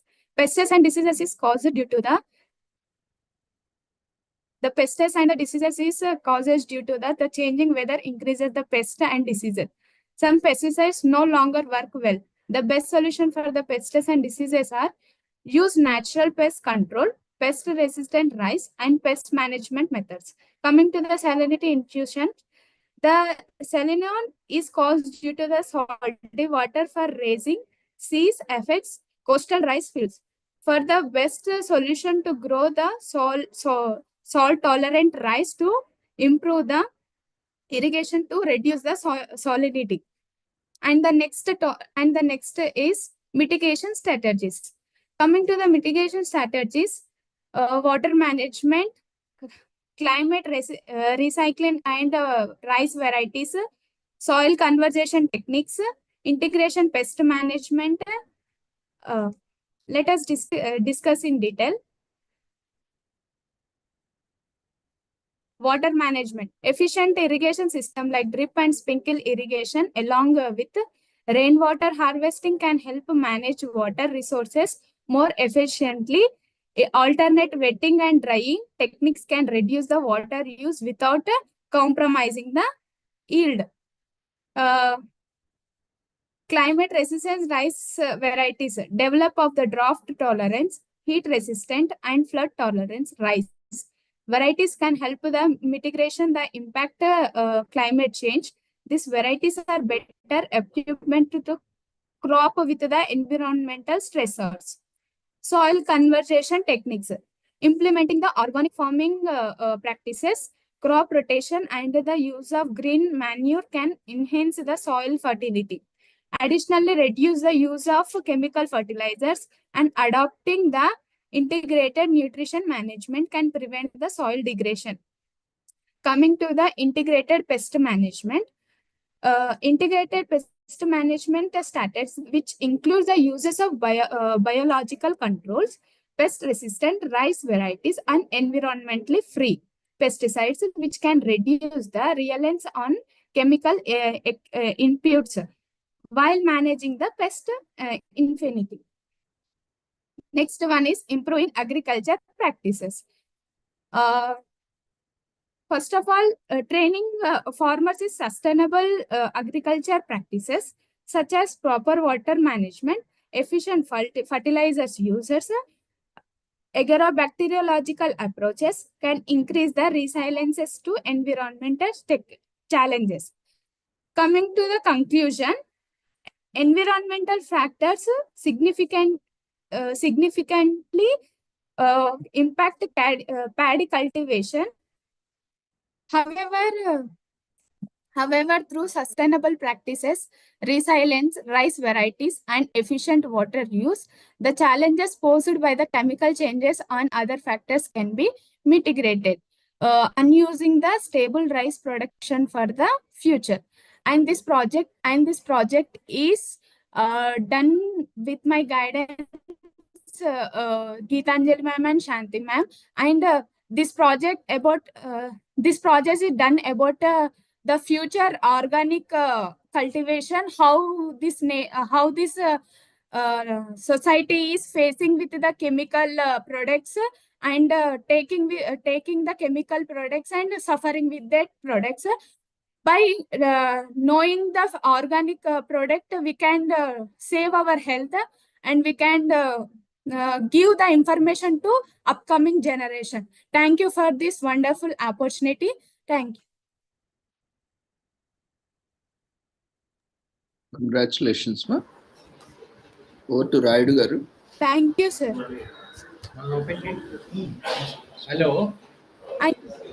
Sir, this project is did in my own field with my father experience, and I also worked in my field. I also gained more knowledge about the farmers and how they are facing their problems.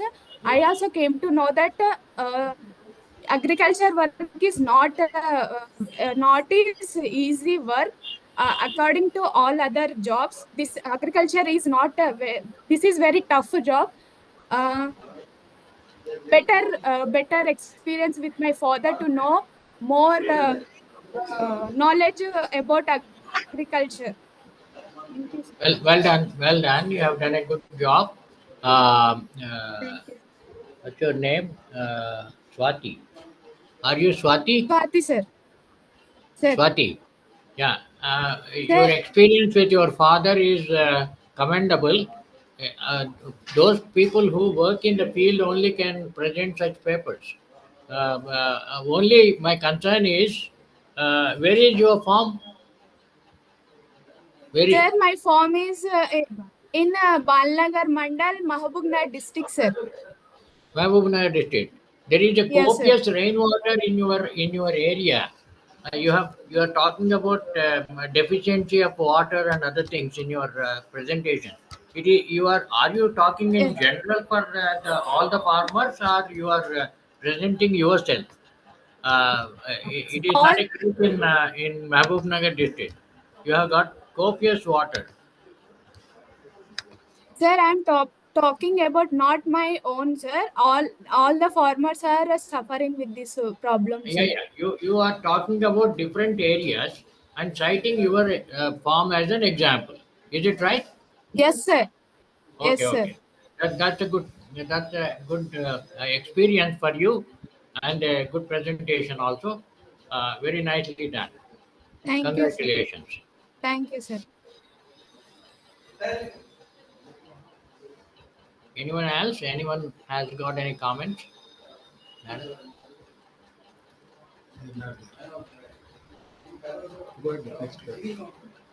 Oh, thank you, Swati, for your Thank you, sir. excellent presentation. Thank you.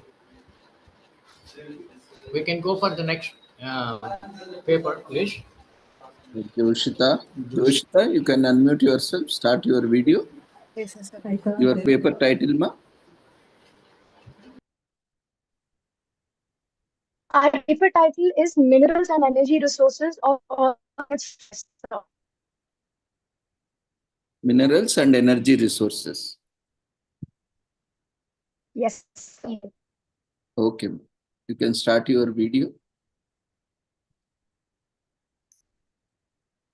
Due to unstable internet connect, we are unable to start a video. The presentation might be disturbed. We do. Please Okay, ma, you excuse. can continue without video. I hope you can see our screen, sir. Not yet, ma. It's coming, but Okay. yeah, now we can see.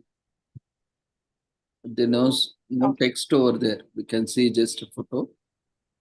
Yes, sir. There's more text. Yes, sir. Yes, we would like to begin, sir. Good afternoon to all the respected members of the conference. I am Joshita, here with my friend Shivani. Today, we would like to present about minerals and energy resources of Earth and its great forests. Let us begin with something to remember each day. Life has only two things to offer: beautiful experiences or beautiful lessons. Therefore, there is nothing to regret or fear. Introduction. For years, we have consumed the forests in its best provisions. Ages have gone by, and it's clear that their necessity only increases. It suffers now because of our ill judgment and Joshita, is there irresponsibility. any Resources do exhaust. Sir? there is some audio conflict is there. There is an audio disturbance, sir.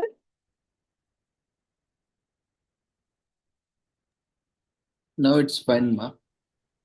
Now you go ahead. Okay, okay, sir. For the introduction, here we have consumed the forest in its best provisions. Ages have gone by, and it's clear that their necessity only increases. It suffers now because of our ill judgment and irresponsibility. Resources, though exhaustible, need not be harvested in excess. Mining proves as one of the leading causes, among the others, for their exhaustion. I would like to call on my friend Shivani to continue.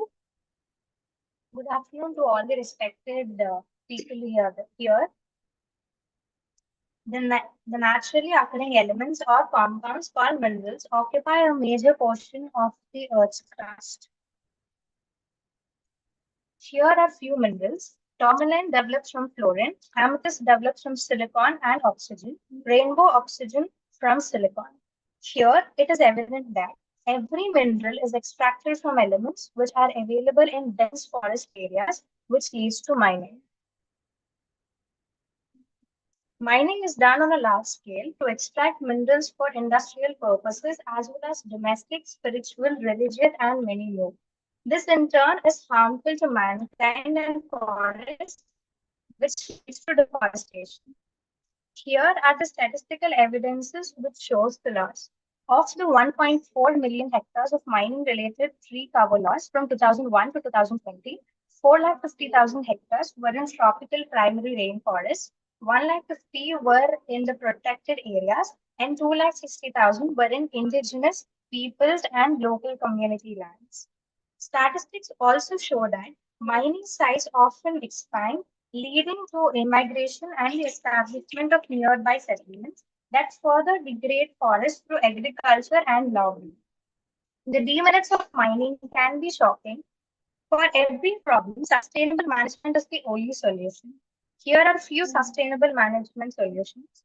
Companies can use waste rocks in simple on-site constructions, like backfilling voids and reconstructing mined terrain in a way to prevent soil erosion. Mining communities wanting to reduce their environmental impact can switch to eco-friendly equipment.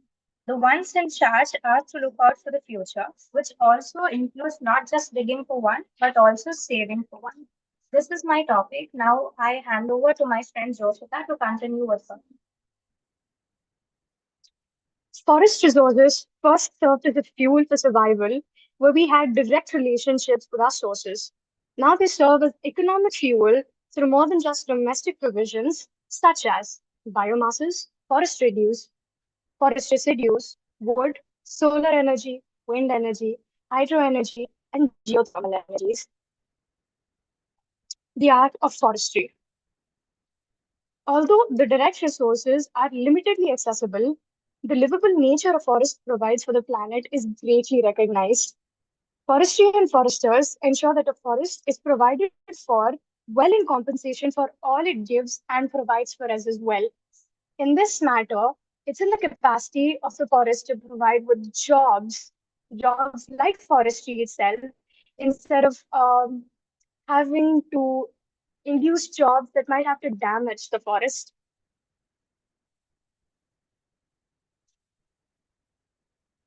Energy resources being exhausted.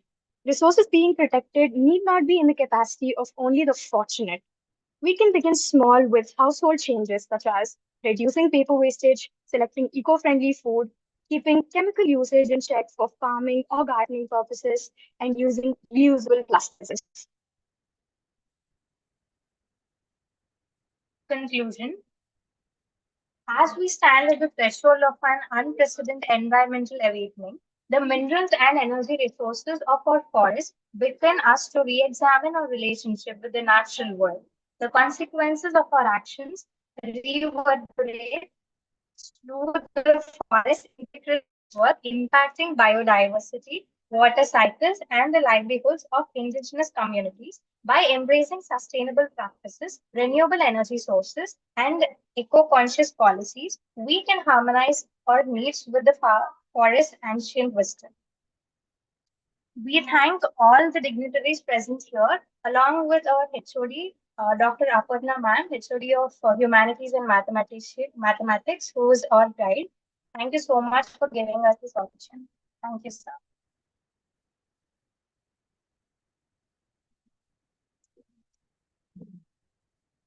Thank you, sir. Thank you very much for the opportunity. Yoshita and Shivani, eh?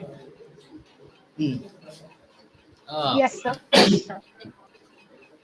Shivani and Yoshita. Can you hear me?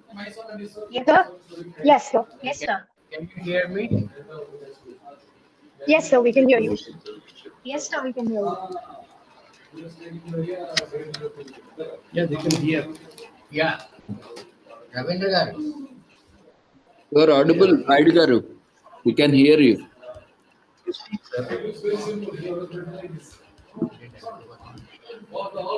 అది on చేయండి. Raidu garu, you are audible.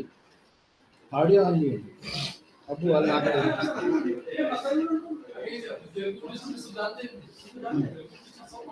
Ravindra garu. Raidu garu, చెప్పండి. వినిపిస్తుంది.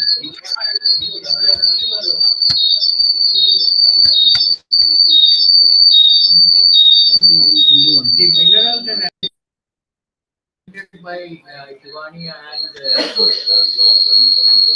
Yoshita. You are in which class, Yes, sir. Yoshita? Yes, Hello. sir. You are First year studying which year, from ma? senior. Hello. First year BTech, sir. First year BTech triple E. First You are year in first BTech. year? BTech. You're in first year BTech? Yes, sir. First year BTech triple E from Narayana Institute. Your paper is excellent. You have done a good job. Thank you, sir. But however, what Thank you have you, to do is you go to the field, just go to the field where you are talking. The minerals that are being exploited and deforested areas. Have you gone anywhere like that before your study? No, sir. We haven't gone to places for research because we live in a city area. Reaching forests or mining lands is quite a difficulty for us. But we did experience and But we you did should. witness the process of My mining, sir. advice But for you people is, my advice to you is, if you are taking up a topic, just try to go to a mineral exploration area and check what kind of devastation that has been done in with some photographs and such things. Your paper would have been a far excellent paper. Okay. Next time you please try to make a good presentation, taking into consideration whatever we are talking. Those points have to be have some backup, like some photographs, some real-time pictures, things like that. Okay, and some data if it Yes. is possible. Very good. Yes, sir. Congratulations. You have done good job. Thank you, sir. Thank you. Next, please. Congratulations, ma. We'll move on to next presenter. Next presenter, Thank you, sir. you can raise your hand.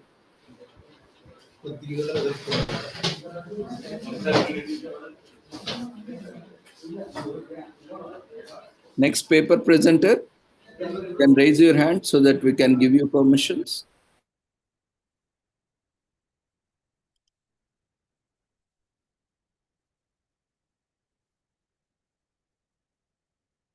Pratibha Kulkarni.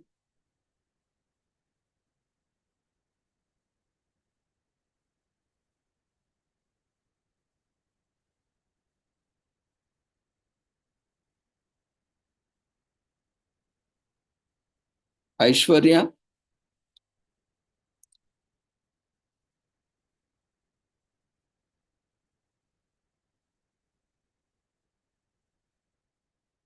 Aishwarya is there.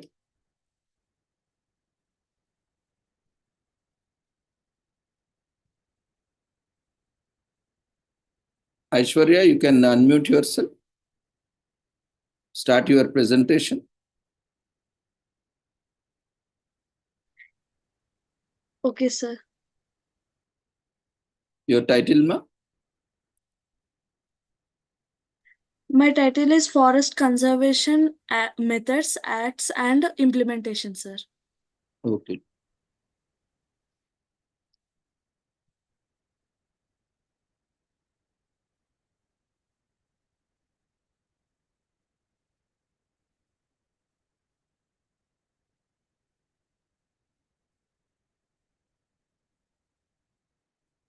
You can switch on your video as well.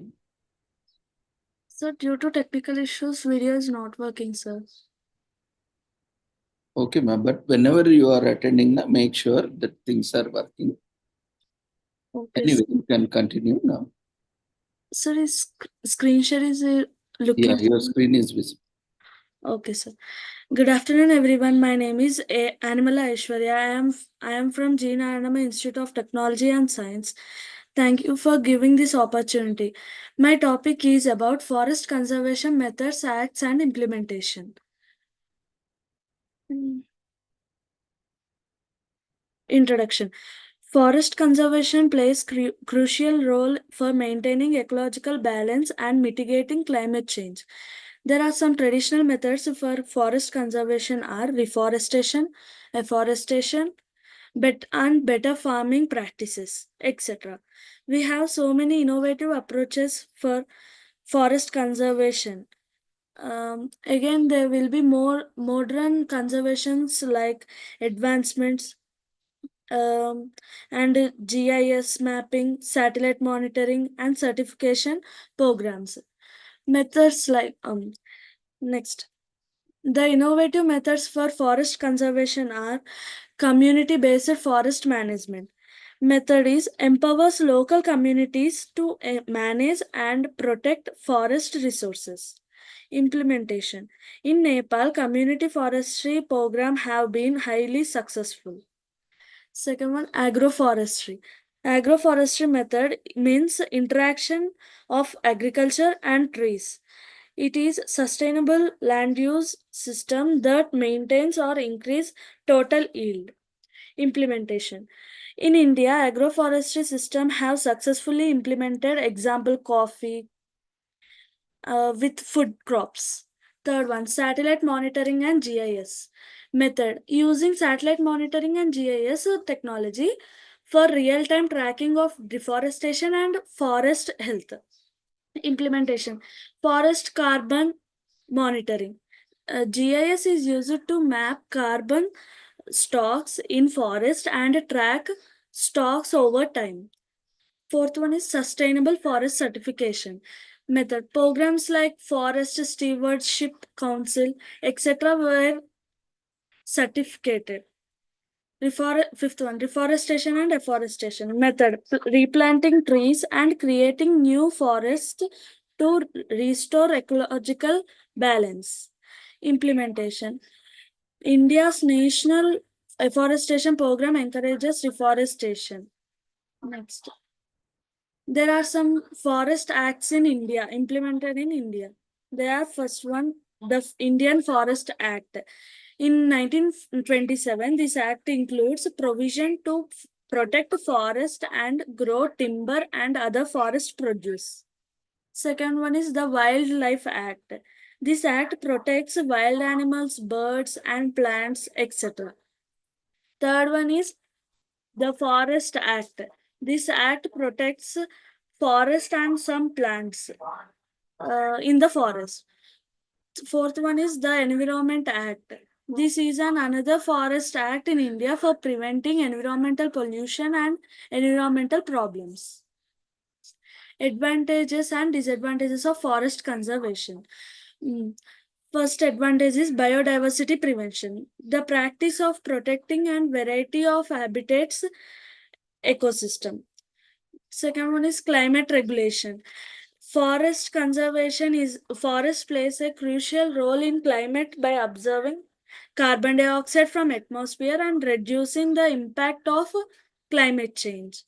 Soil conservation.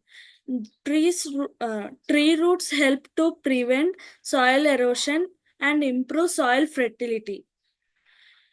Fourth one, resilience to natural disasters.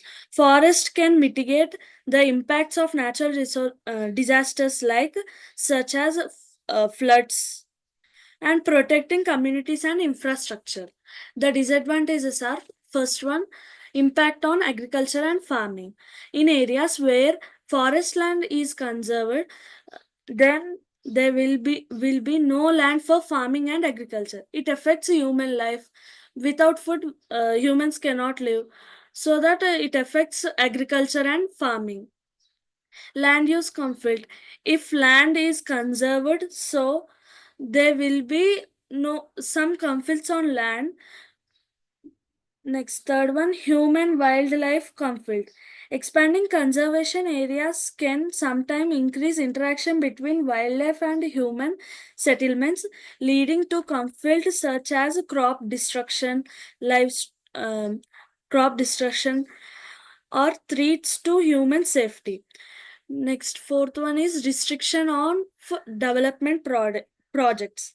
Conservation efforts may limit infrastructure and economic development such as roads, urban expansion, industrial projects, etc. Next one, importance of forest conservation. First one is climate regulations. Forest plays a crucial role in climate regulations as observing the carbon dioxide from atmosphere, and it helps to mitigating the effects of climate change. Water regulation. Forest plays a crucial role in water cycle, regulating rainfall and preventing floods and filtering water resources. Livelihood and resources. Over 1.6 billion people depend on forests for food, medicines, fuel, and income, etc. Next, I hereby conclude that forest conservation is essential for maintaining biodiversity, mitigating climate change, and ensuring the sustainable use of natural resources.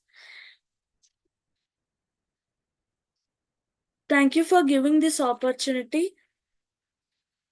Thank you, sir. Congratulations, Ma. Thank you, sir. Over to Raidu garu for comments.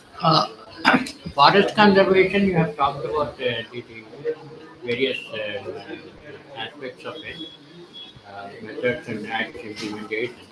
The implementation part, you said Forest Act is 1927. Beyond that, don't you think that there is a Forest Amendment Act? Sir, voice is not audible, so 1 second. There were some acts that have been amended. Yes, sir. Please note that, and in Environment Protection Act 1986 clearly pronounces that uh, forest conservation is a must by all the industry. Industry should not devastate any forest lands and stuff like that while they are establishing their industry. Otherwise, your presentation is very well taken. Congratulations. Do best. Thank you. Do best in the next paper presentation. All the best. Thank you, sir. Let's go to the next paper.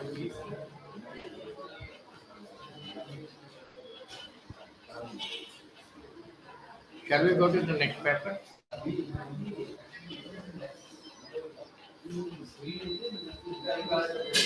Ravindra garu. Ravindra garu.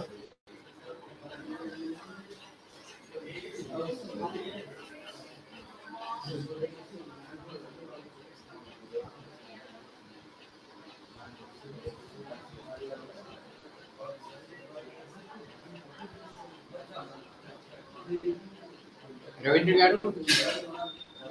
There is one query in chat box. Aishwarya? Sir, are you online? Aishwarya? Yes, sir. Yeah, So there let's is go to the one. next. Yeah, there is one query in the chat box. Do you have any reference or study that increasing forest coverage could increase human-wildlife conflict? It is my own review, sir. Yeah. Okay, but it should be always on empirical evidence. You should do some research. Okay, sir. I will work on it for next time on this. Just do some review of literature. You'll find Okay. some empirical evidence on that. Okay, sir. Anyway, very well presented. Congratulations. Thank you, sir. So we'll move on to next presenter. Next presenter, if you are available, you can raise your hand so that we can give you permission.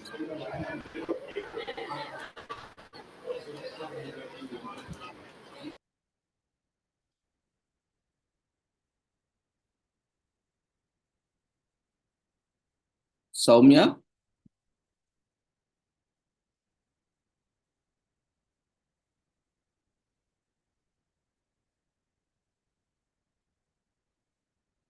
Okay, Soumya, you can unmute yourself, start your presentation. Yes, sir. Sir, my partner Sai Teja Shri Javaji, could you please allow her to unmute? Okay, both of you can start your presentation. First, Okay, sir. start your videos. Yes, sir, 1 minute. Your title, ma?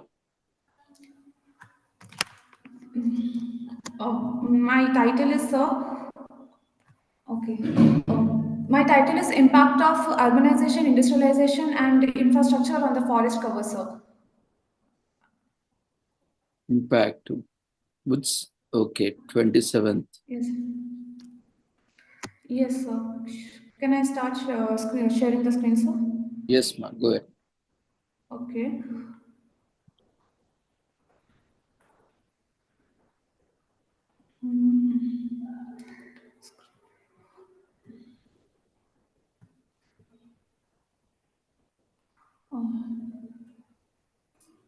Is my PPT visible, sir? Yes, ma. You can make it full screen.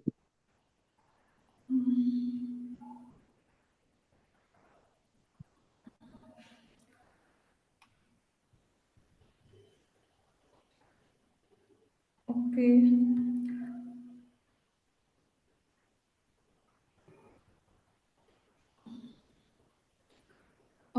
So have you gave access to my friend to unmute, sir? Tejashri? Yeah, you both can. Okay. Am I audible, sir? Yes, ma. You can make it full screen, otherwise you can continue. Make it full screen. Yes, sir.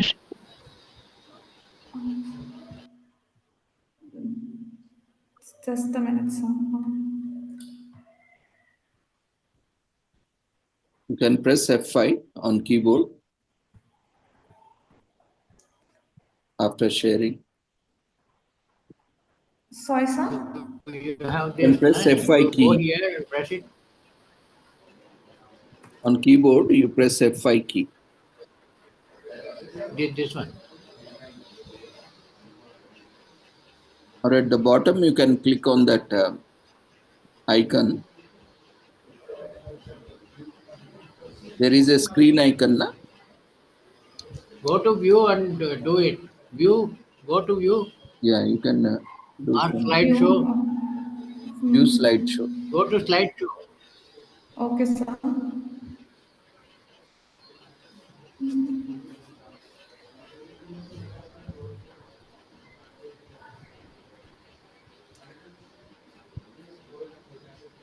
Okay, sir. Yeah, okay. Oh, okay, okay. You do it. Okay, sir. Tejaswi, you could start. Good afternoon to one and all present here. This is Tejashree and my partner Soumya. We are here on the 9th Pure Earth Environment Conference of the year 2024. So the topic we have chosen is the impact of urbanization, industrialization and the infrastructural development on the forest cover. We belong to the college, Government Degree College for Women's Begumpet. We are doing BSc Life Science BZC and we are second year. And we have did this project under the guidance of Dr. D. Prasanna ma'am. So coming on to the objectives of the presentation are introduction, impact of urbanization, industrialization and the infrastructure on India, impact of forest, negative impacts of different types of industries, methodology, conclusion and references. So moving on to the introduction. If we see, in developing countries like India, deforestation is rising at an alarming rate. India covers about 24.62% of the area as forests. According to the recent data, there has been a rapid decline in 6% of tree cover area since the year of 2000. The dwindling forest cover of India varies consequences. A viscous cycle of the causes and effects of deforestation can be observed. So the factors like urbanization, industrialization, and the development of infrastructure has paved the way for the destruction of the forest covers. So when we see the impacts of development on India, if we see what is industrialization, industrialization is a significant driver of India's economic growth and development, job creation, technological advancement, and some positive impacts. So we see the role of urbanization. Urbanization is also important for cultural diversity, employment and access to services like hospitals, education and sanitation. The role of infrastructure. Infrastructure is referred to as the process of creating and improving structures such as road networks, buildings, power supplies, which are the main facilities for the people. If we look at the impacts on forests, how all the three, urbanization, industrialization, as well as infrastructure, have caused the impact on forests. So we come upon to the consequences of urbanization. Urban sprawl leads to habitat fragmentation, loss of biodiversity, and adverse effects on water as well as air resources. Industrialization effects. Pollution from industries poses a threat to forest ecosystem and wildlife, contributing to adverse climatic changes. Effects on infrastructure. Infrastructure projects increase human-wildlife conflicts and disrupt wildlife corridors, enhancing pressure on the forest areas. So I hand over it to Soumya. Okay, a very good afternoon to everyone present here. My name is Soumya Ranakoti. As she has said till the impact of the forest, now I would like to discuss how the different types of industries are being affected on how they are going to affect the forest. The first thing, we can see the construction type of industries are affecting on the forest by directly the deforestation, by soil and water contamination. Now talking about the electronic industry, it deposits a lot of toxic waste which affects the soil and its plant growth. Talking about the chemical industry, its effects are like they cause pollutants, and due to that pollutants they causes acid rains and ozone depletion. Now, talking about the textile industry very harmful for the biodiversity. Okay, so here you can see a statistical data on how much urban areas are covered in India. Here 35% of the here 35% of the area is covered with the urbanization and urban area in the year 2020. Falling to the year 2022, we can see the increase of 1%, 1% of urbanization. Then again in the year 2024, we can see 37% of the India is covered with the urban areas. So each years it is getting increased. Now this is a table about how the population of the endangered species are rapidly decreasing. Sparrow, in this we can see in the year 2000 there were approx 200 to 250 million, while coming to the year 2024 about 100 to 150 million sparrows are there. Now white tigers, in the year 2000 they were about 300 and now they are 100. The Indian elephant, it was about 27,485. Now we can see approx 27,312. And Great Indian Bustard, 1,260, and now they are less than 150. So the major reason of this endangered species to get extinct are somehow connected to the forest deforestation, as they can't adjust the habitats in the new places. Due to the deforestation, these animals have to shift the places and the habitats in which they can't adjust, and they got extinct. Next, coming to the conclusion, we know that urbanization and industrializations are important, but at the same time, they're also causing the harm in the forest. So, to overcome that, we can follow a few of the steps, like we can reduce the soil contamination, we can go for the sustainable urban planning, we can design the cities with the green spaces, it should be eco-friendly practices, and we can use biodegradable chemicals instead of chemicals which are toxic. And these are some of the steps which we can adopt. We can incorporate with the infrastructures, like there should be green wall, green roofs, and urban parks, and we have to promote the afforestation. Now we can see a geographical representation of this area of the India, in which how much percent, like we can see in this map how much area is covered by the forest. On the right hand side, we can see the map in which the red spots are the areas where we can see the urbanized area. Now, coming to references, these are the websites from which we have taken the references. Thank you. Thank you so much for giving this opportunity. This is the very first time we are presenting here. Thank you, sir. Congratulations, ma. Over to Raidu Garu for comments. Yeah, the concept is good. The impact of urbanization. We are not looking into the present day farmlands and being grazed away by these real estate people. How best we can we are talking about we go on talk about these things, but how to curb these menaces? Is there any way out? You think? Sorry, sir, I didn't get your question. No. You have talked about impact of urbanization, industrialization, and infrastructure development on forest cover. Yes, sir. Not only the forest cover, we are grabbing away the farmlands also for urbanization and industrialization. How do we address this issue? How do we address? How to address it? Like, sir, we can make people aware, like how we can make our people aware, sir, about this? What is the steps? How best we can make them aware? What is the methodology we can adopt? You have So any there's idea? forms of research papers. Generally, people tend to read on newspapers by slogans. Listen. Research papers and all are being done by the professionals. How about Yes, you? sir. How to go out to a real estate?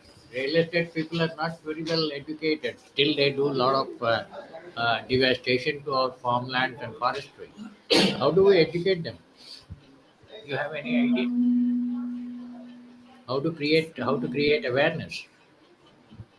For realtors, real estate business owners, Because they you are want all to- the whole data that you are getting out from the internet or other books and other things, references Yes, that you sir. are getting from magazines and stuff like that.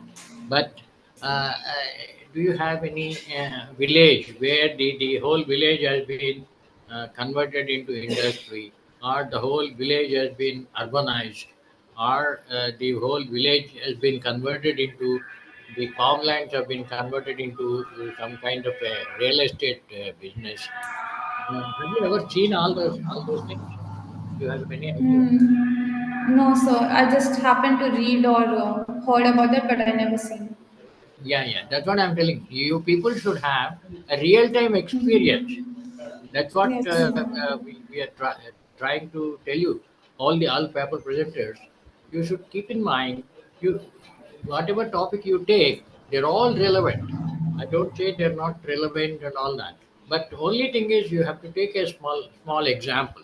You go to a place, see whether suppose where are you from? I'm from Hyderabad, sir. Hyderabad. Which part of Hyderabad you live? Near Begumpet, sir. Begumpeta. It is the center of the place. Have you ever gone to the Bhubaneswari or some places where now the government of Tamil Nadu, Telangana is asking people to go, all the industry to go from inner ring road to outer ring road, outside of the ring road. Why they're asking? Because this whole population growth is more and more. It is proliferating inside the ring road. So they are asking the industry go out of the ring road. If you go on, they will be going on occupying the our curb side. That is the village side farmlands and stuff like that. They'll be going on spoiling it.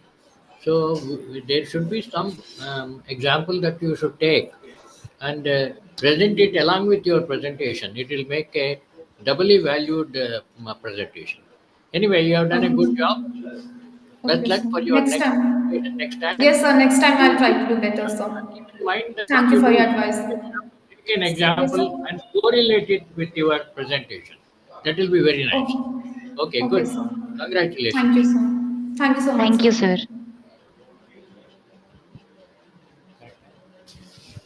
Congratulations, ma'am. We'll move to next presenter. Next presenter.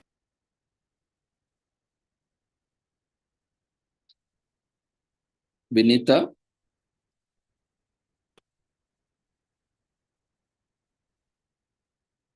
Yes, sir. Am I audible? Yes, ma'am. Yes. Your paper title, ma'am? Forest in traditional healthcare, sir. Okay, 26. Yes. Okay, you can start your video and presentation.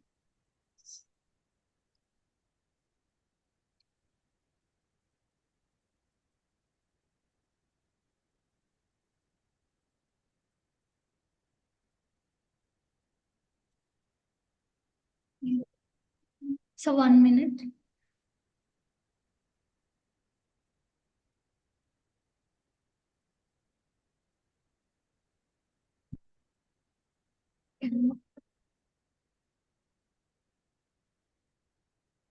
First, you open PPT, ma'am, and then Yes. so you can make it. Is full the screen visible, sir? Yes, ma'am. Is this Good first? Yes, sir. Can continue. Yes. Good evening, sir. I am Vinita from GNS. Today, I and my friend Hindu is going to explain about the importance of forest in traditional healthcare, sir, about Ayurvedic and medicinal values. So first, regarding forest. Forests are often referred as green lungs of the earth, as we all know that.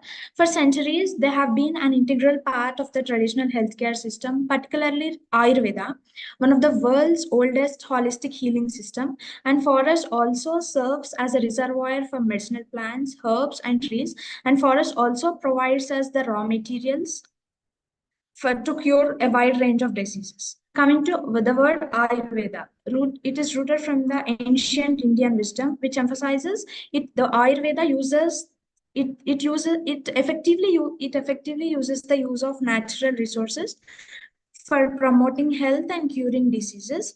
And example like medicinal plants like neem, tulsi, turmeric, and ashwagandha, they are sourced predominantly from forests. And they also have some therapeutic properties. These natural remedies are not only effective but also sustainable and eco-friendly.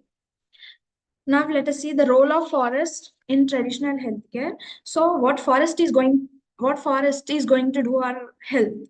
So forests serve as a primary source for it gives us a lot of medicinal plants. For example, forest acts as a source of medicinal plants like species like neem, tulsi, turmeric, and ashwagandha.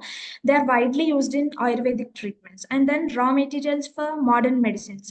Now many modern medicines are derived from the forest plants. Example, aspirin, that is originated and extracted from the willow bark. So this highlights the connection between traditional remedies and the modern healthcare advancements. And the forest also provides sustainable healthcare. So traditional medicine relies on the sustainable use of natural resources by promoting biodiversity and ecological balance. So these forests ensure that the continued availability of medicinal plants for future generations.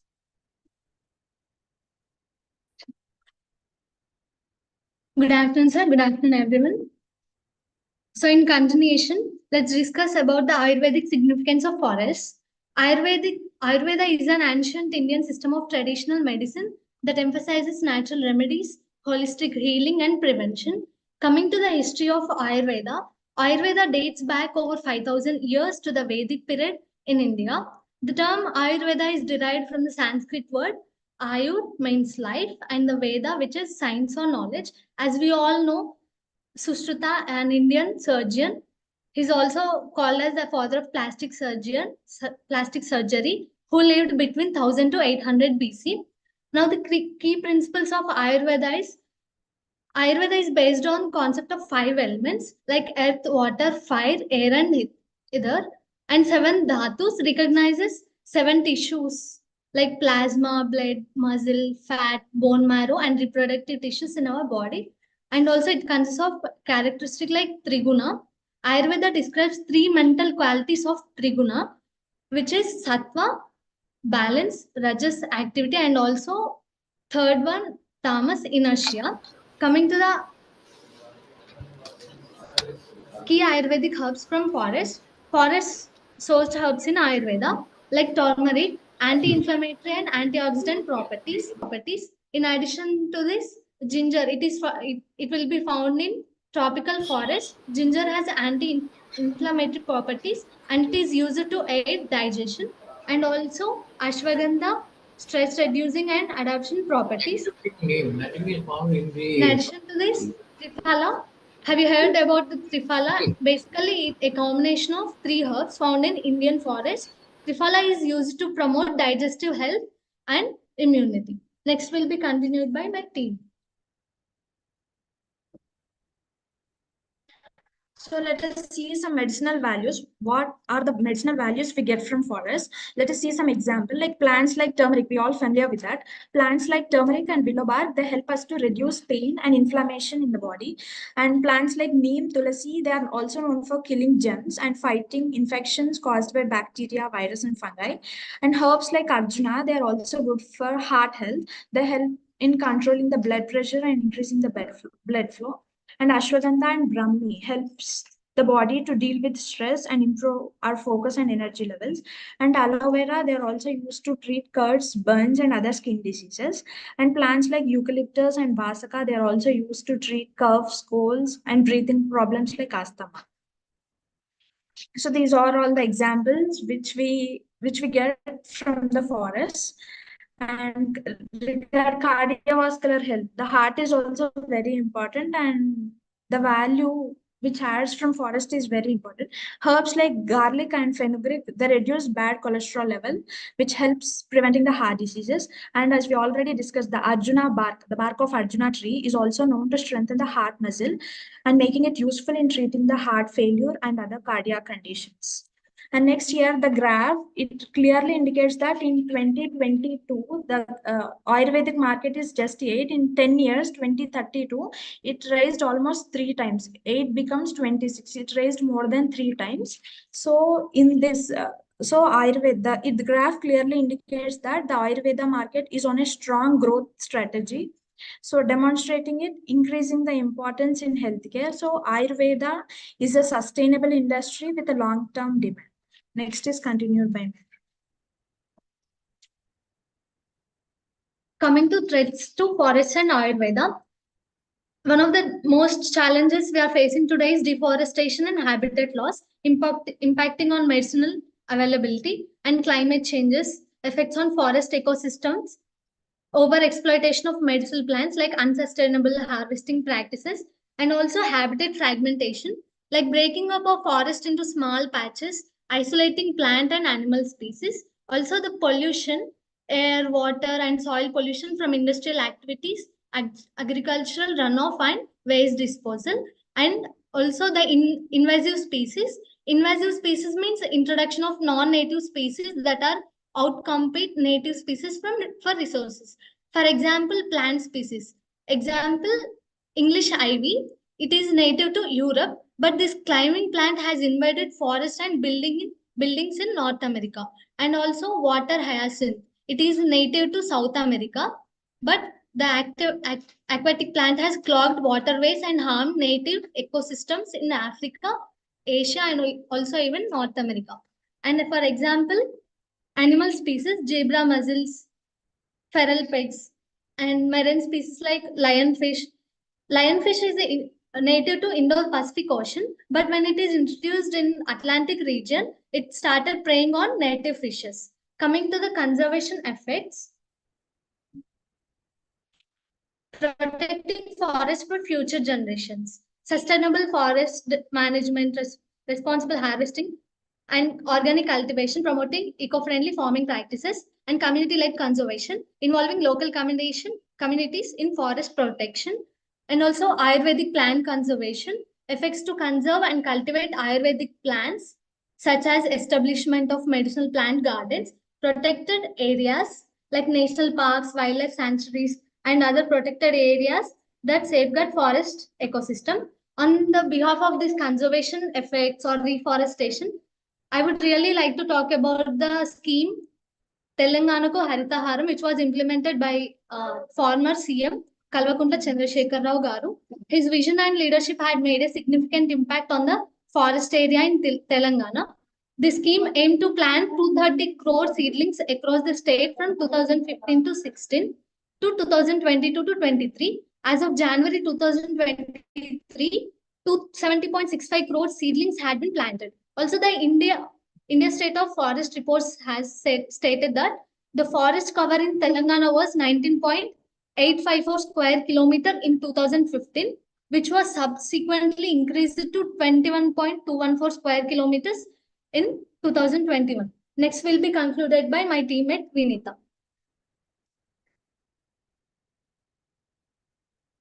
So before going into the conclusion, I just witnessed a case study regarding success of Ayurveda in modern market. So as we all familiar with the Patanjali, which was founded in 2006 by Baba Ram Mahadev, which was transformed Ayurveda into a household name in India and globally too.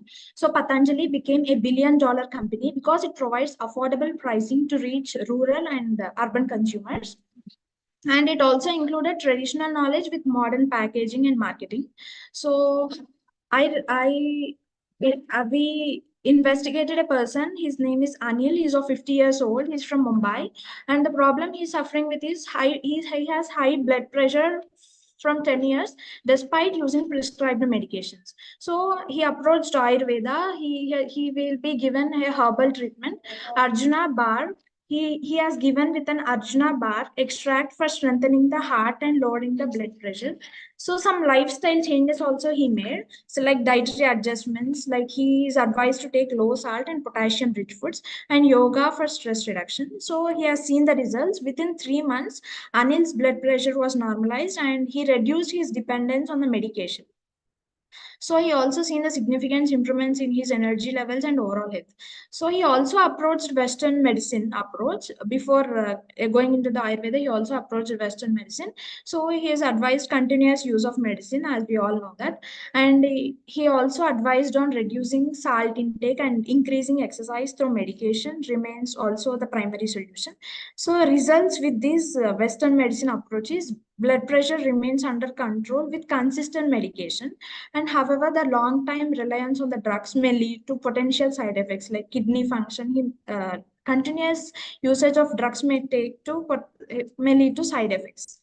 So, and I also witnessed a case recently my mother was affected with chikungunya fever, and she is also suffering with severe pain as chikungunya body pains, and she also went to hospital, and 15 days she used the prescribed medicine, and recently 2 days back one of our relative advised a which he advised to mix it with water and drink, and within hours she was relieved with the pains and no pain was there.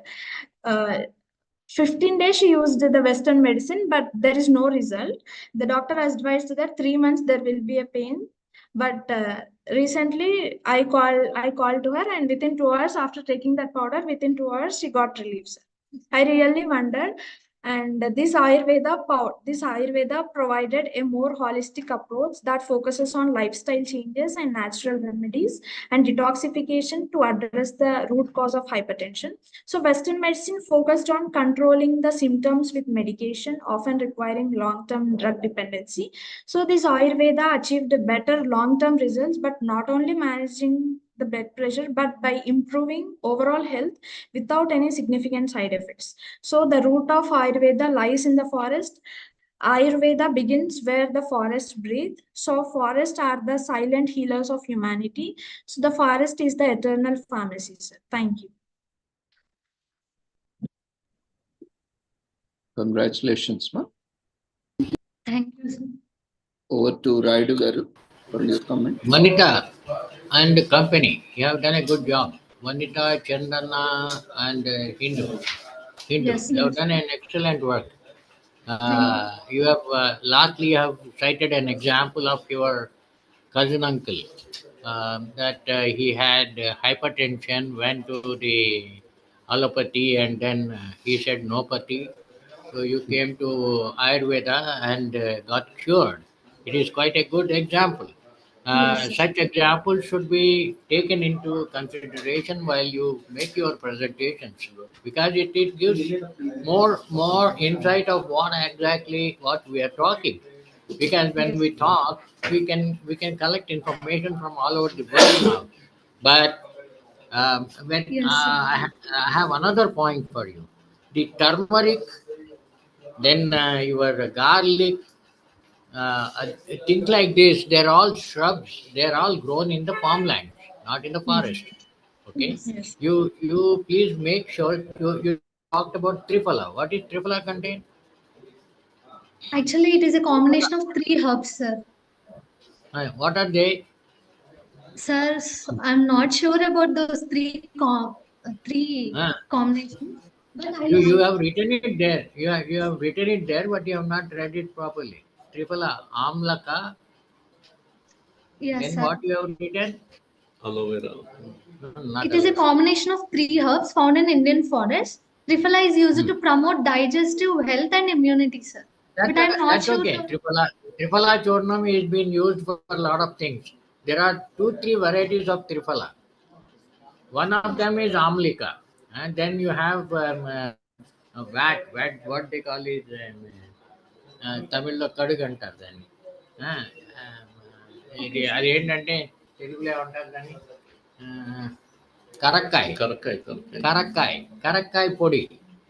Okay, okay, all these things మీరు కొంచెం మీరు ట్రిపులా అని రాసేస్తే సరిపోతుంది. What triphala contains.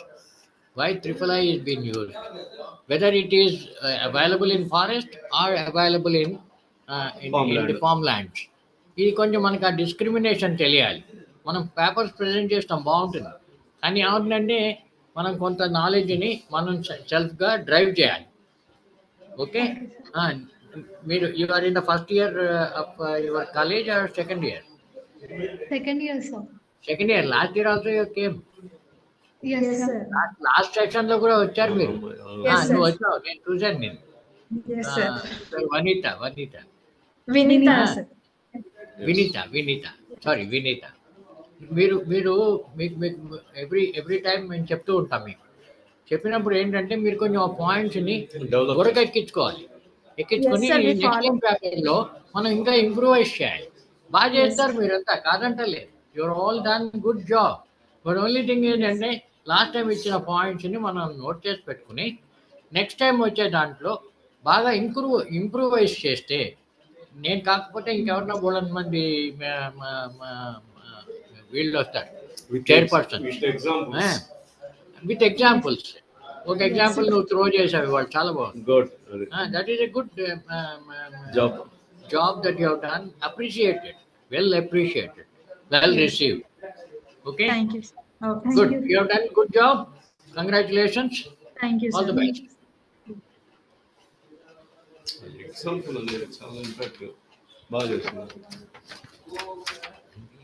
Congratulations. We'll move on to the next presenter. Next presenter, please. Next presenter, if you are available, you can raise your hand. Can give you permissions for presentation.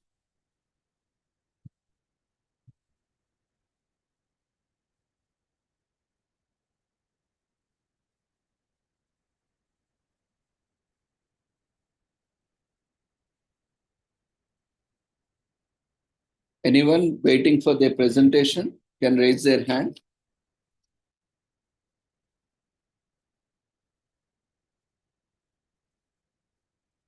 Pratibha Kulkarni.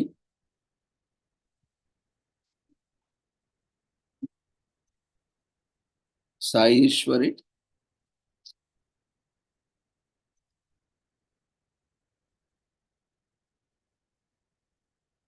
You can unmute yourself. Your paper title?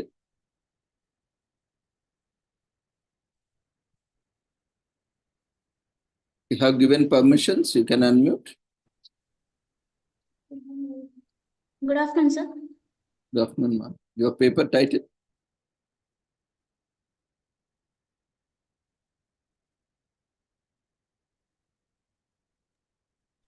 Impact of urbanization, industrialization, and infrastructure development on forest covers. We are from team 9 morning session, but we have internal, that's why we attended. Okay, so you are from impact PV of Reddy, urbanization. Okay. Okay. You can start your video and presentation.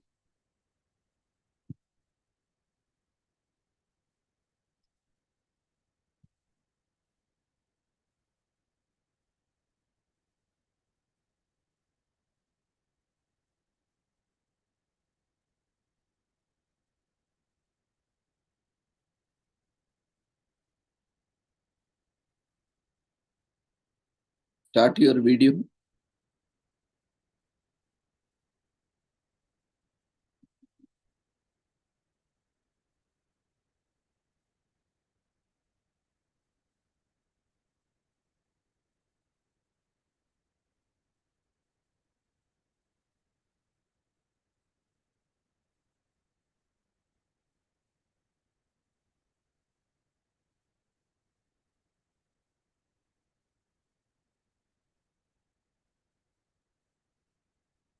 Sai Ishwari.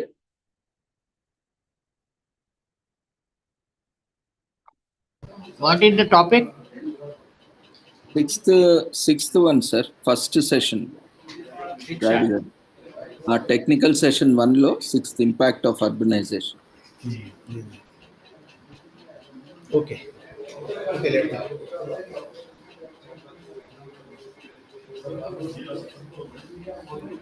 Okay, let them go ahead, sir. Sai Ishwari, do you have an issue, ma? Sir, we'll present next, sir. We have some network issue. We are unable to present. Okay. So any other presenters waiting for their presentation? You can raise your hand. You missed in the morning or afternoon session. You can utilize this opportunity.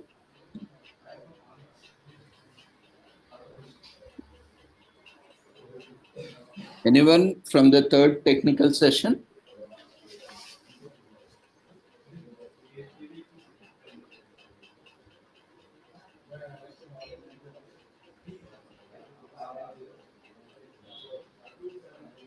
Fatima Nehra Khan, are you there, ma?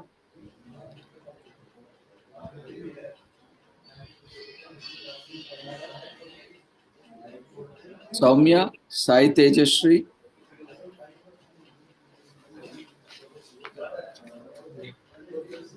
No, but Dhananjay Rao, Shankar Babu,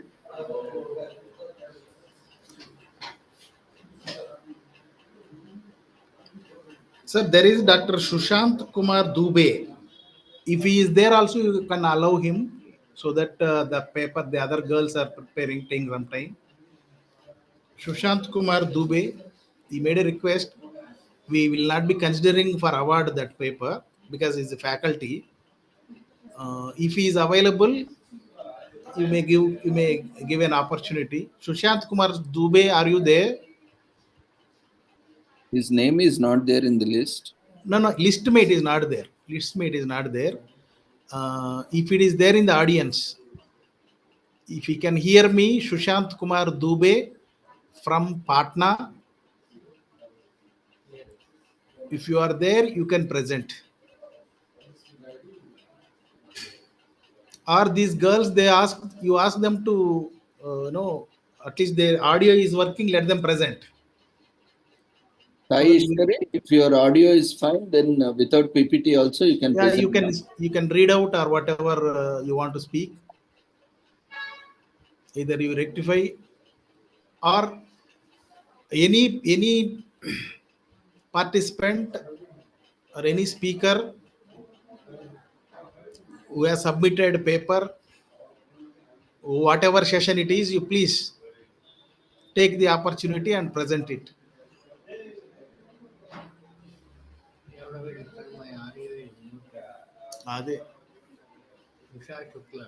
Morning, sir. Sir. Kirtana, are you there?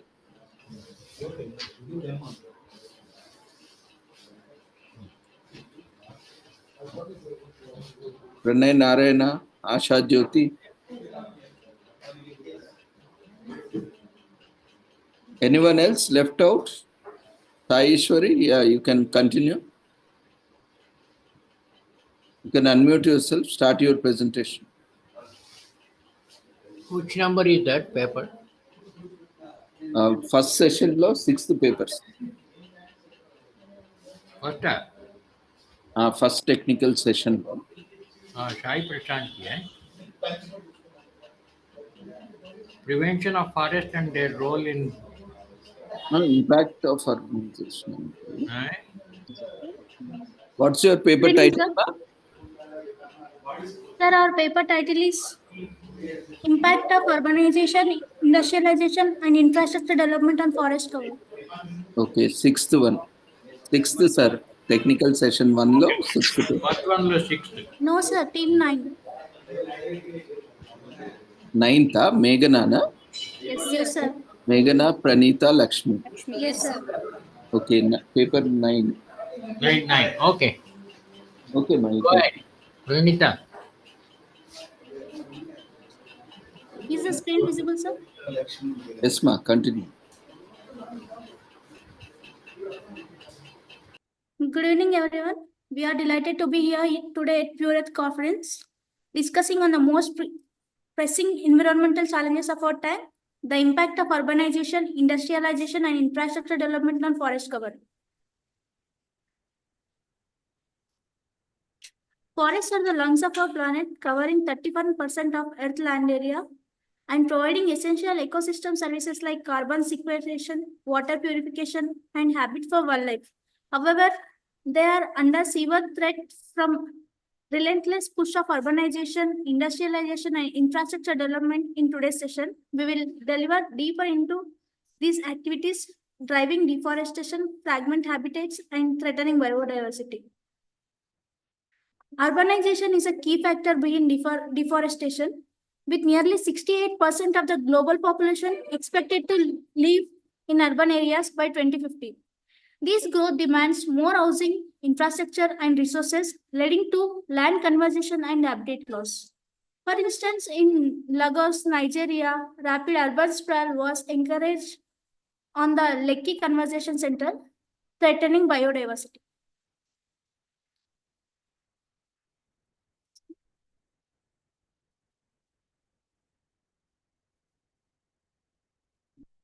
These are the key drivers of forest loss, urbanization, and infrastructure expansion.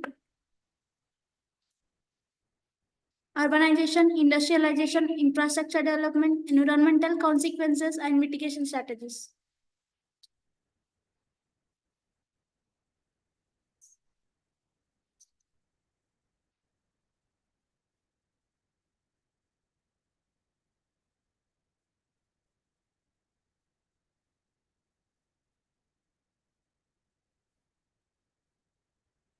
Effects of infrastructure development on forest cover. Infrastructure development, while essential for economic growth, but often comes at the cost of forest ecosystems. Highways, airports, and urban facilities require extensive land clearing, leading to direct deforestation.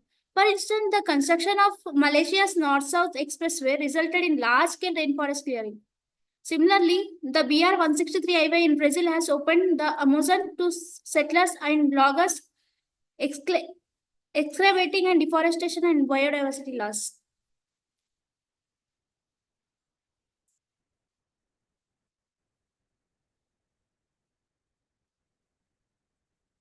Some of the policy recommendations are to address these challenges, proactive measures are essential, integrating green spaces and conservation zones in urban plans, enforcing environmental regulations, and conducting comprehensive EIS for infrastructure projects are the critical steps. Community involvement and education can enhance reforestation efforts, while large-scale restoration initiatives can rebuild degraded lands.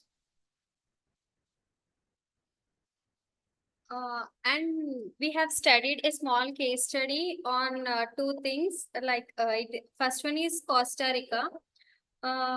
We have known that in the mid-20th century, this Costa Rica faced rapid deforestation due to agricultural expansion, cattle ranching, and logging.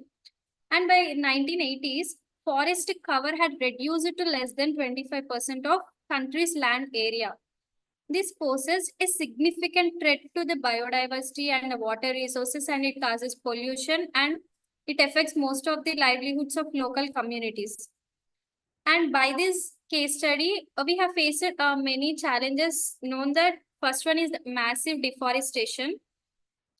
Means if high rates of tree clearing for the agriculture, and biodiversity loss also.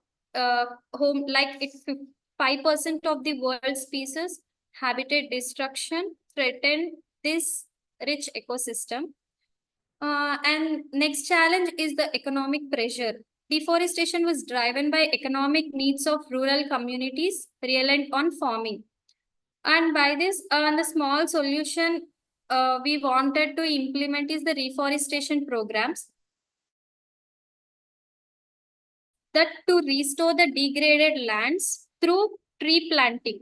And other solution we wanted to implement is sustainable land use policies, like enactment of laws encouraging reforestation and conservation, or ban on deforestation in certain areas.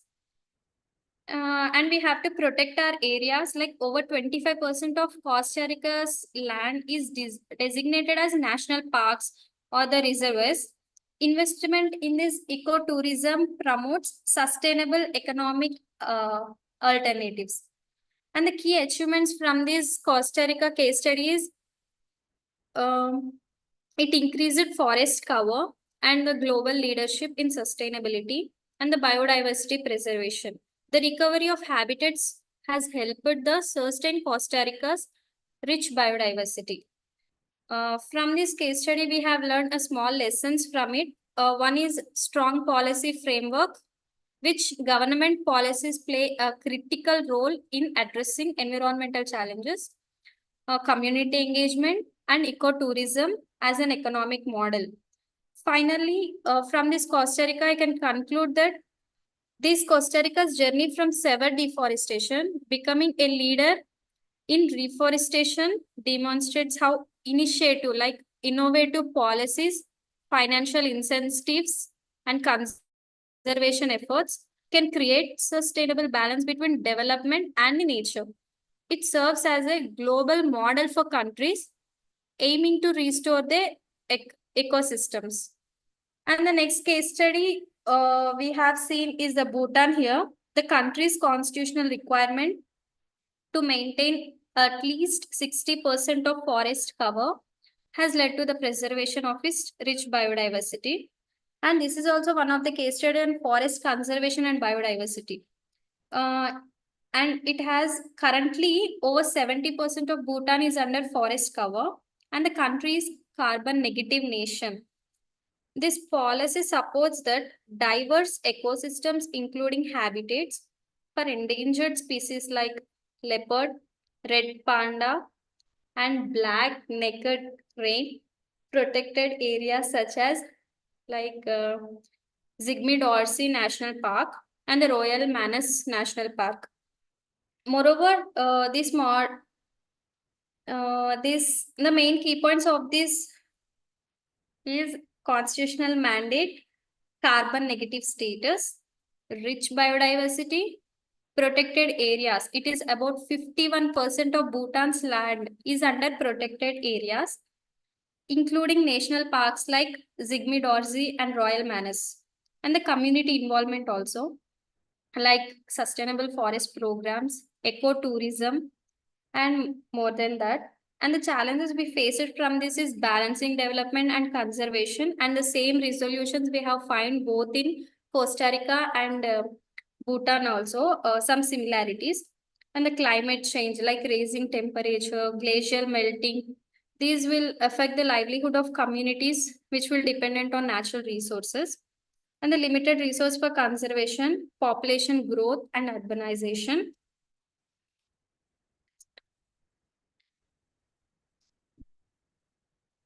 And the conclusion of this impact of urbanization is by implementing effective policies, promoting sustainable practices, and raising public awareness, we can work together by adapting sustainable practices and involving communities. We can protect the forest for the future generation.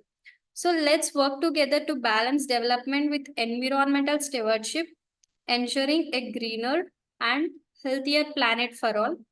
And this is, we wanted to present, this structure ensures a clear, engaging, and informative presentation. We wanted to conclude this. Thank you, sir. If you have any doubts, you can ask. Thank you, sir. Congratulations, ma.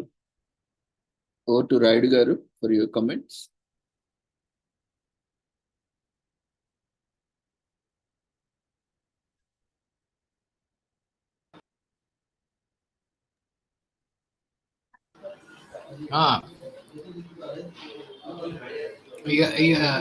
The presenters have made a good effort to make their presentation.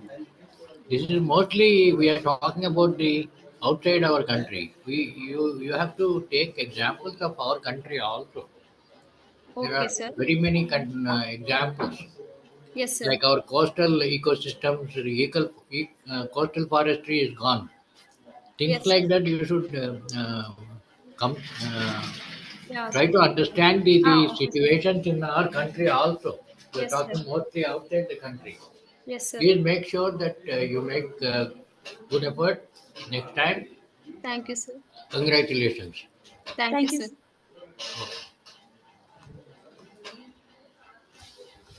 Next paper.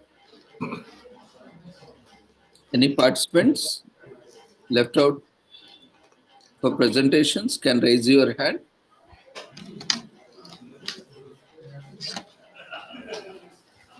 Those who couldn't present in the first session or second section can also utilize this opportunity to complete their presentations.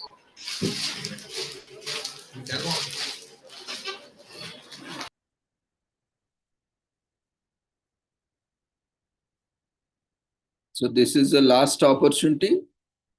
Any presenters left out or any of your friends who have registered or submitted your papers can immediately join and complete your presentations.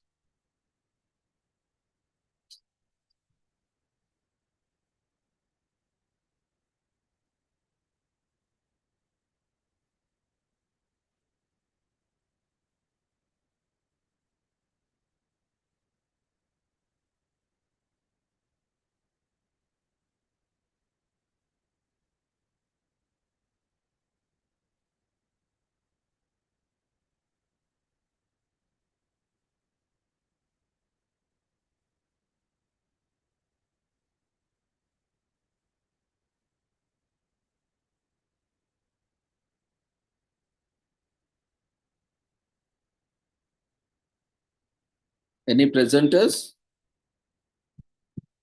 waiting for their presentations? Then let us know.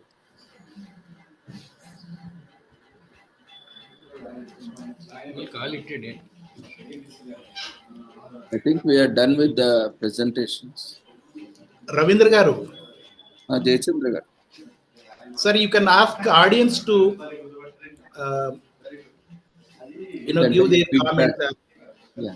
Maybe 1 or 2 minutes per person. Anybody, any audience also. Yeah, some feedback, because they can write, but they can also speak now. Because they can give some good advice. They are the neutral spectators.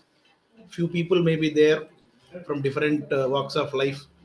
Kindly give an opportunity for a few minutes. So you can take 10-15 minutes for them, no problem. Maximum. So please invite, sir. Anybody want to speak? So anyone willing to share, feel free to come forward to share your feedback. You can raise your hand. Yeah.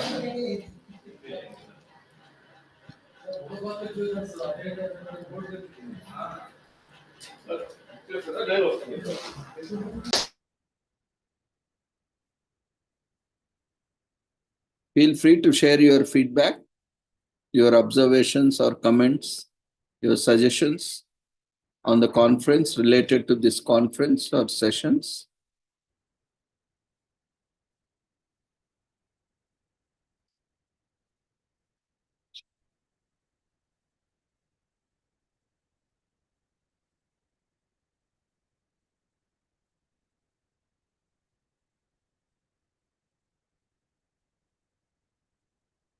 You can raise your hand so that I can unmute you, or you can unmute yourselves.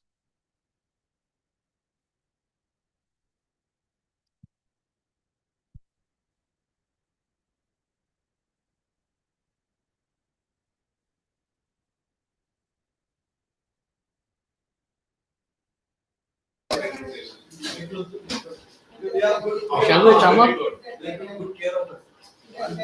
Ravindra Garu. Right, Garu. Cheppandi. Evaru lera? Evaru lera. So overall, since morning, I'm observing all the presentations.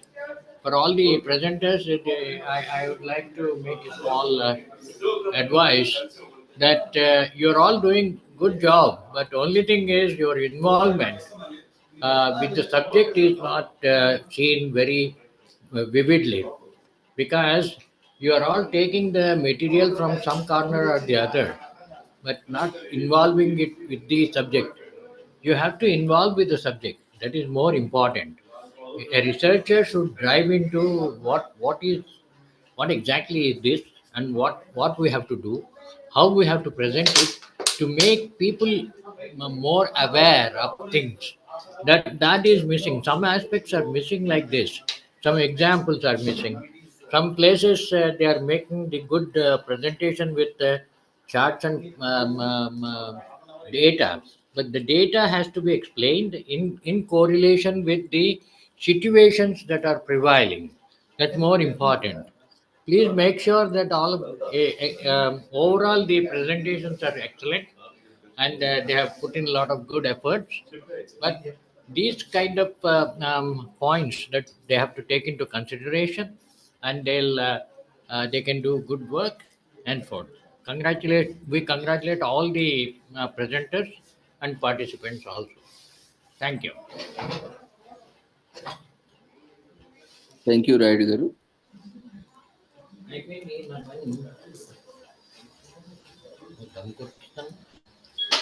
Anyone else would like to share their comments, feedback? Feel free. Ravindra Garu, anything from your side? Yes, since the morning, I also have been observing all the presentations. So everyone made best of their efforts, but still there is always a scope for improvement. So what I observed, as already mentioned by our Dr. Raidu Garu, take up some interesting topic which is close to your heart. You know, if we like that topic, if we love that topic, we will automatically involve and do best of it, so that we will invest our time and resources voluntarily. Now you will love doing it. So choose a topic which is close to your heart. Then do review of literature. Find out what is already there and what needs to be explored. When you know what needs to be explored, then you will know what to be presented. You can formulate a research problem. Then based on that, you can find what is the problem and what are the factors that are causing this problem. And when you know what is the problem, then you will try to find solutions. And not every solution may suit. So you will have to find multiple solutions that can work in multiple circumstances. So that's how you build up your research problem, and then you choose research methodology. Then you collect data and you interpret, analyze data, and present your data. So this conference, those who are attending, you might have got multiple ideas. And always when you are concluding, always conclude with further queries, further questions, with further scope of research, so that someone else can take up that research further. So that will help the fellow researchers, fellow presenters, and fellow participants to take your research further, and you can also take it further. So thanks for the wonderful opportunity, Dr. Jayachandra Garu, and I wish all the participants, wish you good luck, and good luck for your future endeavors and more presentations. Thank you once again. Over to you, Jay. Thank you, Ravindra Garu. So anybody want to, a few people who have not presented can just, you can unmute and say congratulations to all these young speakers today. One or two, because if it is a professional conference participated by professional scientists and all the decision makers, there will be a lot of exercise at the end of the conference. So we have to draw certain report, remarks that can be implementable. What is the conference finally concluding, everything. But ours being a student conference, and it is all an effort by the first time speaker, first time research papers, majority. Maybe there is very few in every conference we find as an experienced papers like that. Whoever done even excellent job today also they might have done first time only.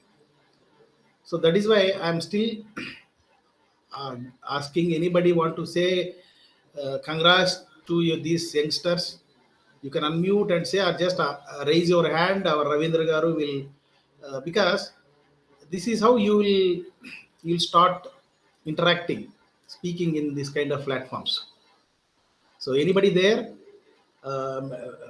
Mary Florence, Madam from Bangalore, are you there?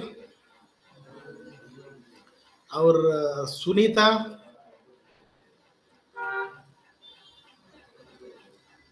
Sunita, hope you are all able to hear me. So the speaker presenters already made something. They got opportunity. Now any others?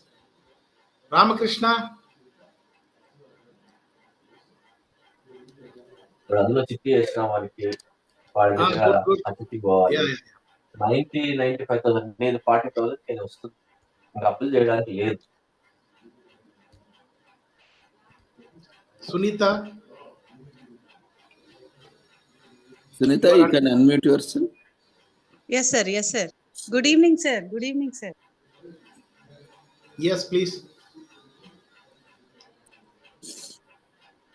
So really, I'm very much honored and I'm very happy to take part in this national conference, sir. Actually, in online mode, first time I have joined in this conference. But since morning, as I am hearing all the students, those paper presentations, really those were fabulous, sir. The way the students have presented is very, very well. And as I was listening those presentations, I'm even discussing with my co-faculty that how the students, even from the government college students are also could capable of presenting the presentation so well. And I was discussing the same with my co-faculty, how the students are presenting without fear and how confidently they are presenting with all the content. So all these things really, I feel very happy and so fortunate to take part in this event, sir. I'm very, very happy. And the way you have organized and the organizing team, Pure Earth Foundation, the initiatives you took is very, very appreciable, sir. As I am not worth to say these words, but I could not stop to say these words, sir. Really, you're doing a great job and you're giving a great opportunity to all the students to take part in this such a great and a reputed event. And every year, twice per annum, I have been seeing this Pure Earth Foundation conference. It's very great. And especially Jayachandra sir, you're doing a great job. Very, very, very great work you're doing, sir. And the way you help us, really, it's very, very well, sir. And since when I have met you in your institute, from that time onwards, you are so helpful and you're a amazing person, sir. That's all I could say. Thank you. Thank you so much, sir.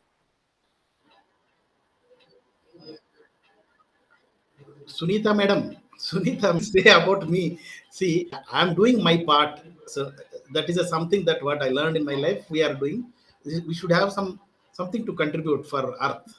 So I'm nothing great, nothing. Yes, sir. Yes, sir. Yes, sir. Everyone, every individual have got that.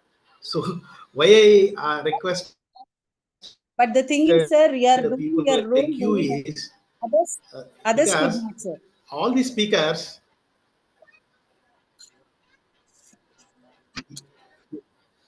Yes. Thank you, Sunita madam. She is faculty with VJIT. Thank you, Sunita. Any other, please? Thank you, sir. Any other? Anyone else? Anyone else?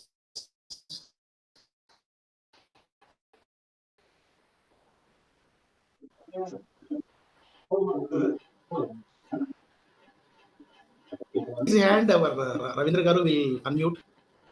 Yeah.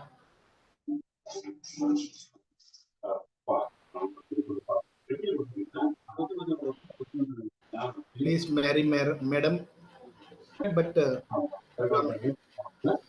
not able to hear you.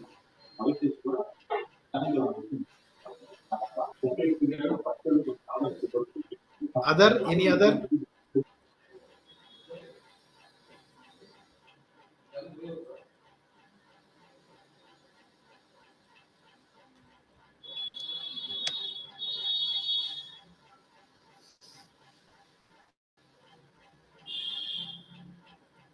Okay, then.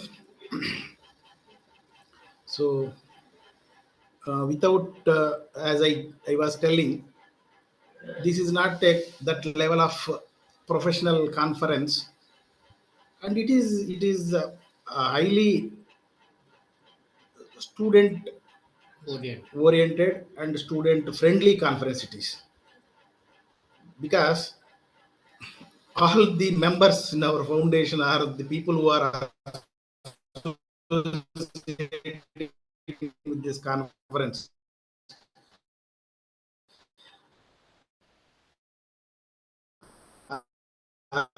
Organizing committee,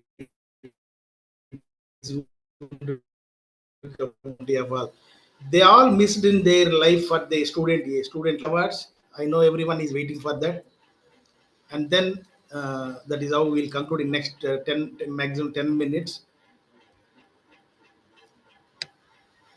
So the foundation is open for the students not to do any financial implication or any other hard work and all these things. We welcome students who are studying to become a volunteer or a member, life member. Volunteer has no fees. Life member is only 1,000 rupees till their end of their career. Once they join a profession, they are considered at graduation, maybe post graduation, different. What is that we expect from such members, volunteers and members is, it is only through us you can learn how you can educate only planet for life, and what is the savior for this planet Earth. All in very realistic, because people will connect, people will understand. So we would like to give you proper inputs, that means proper points.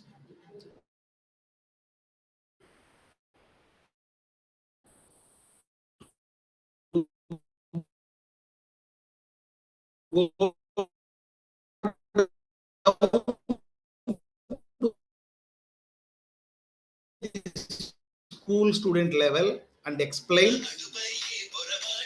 Yeah. So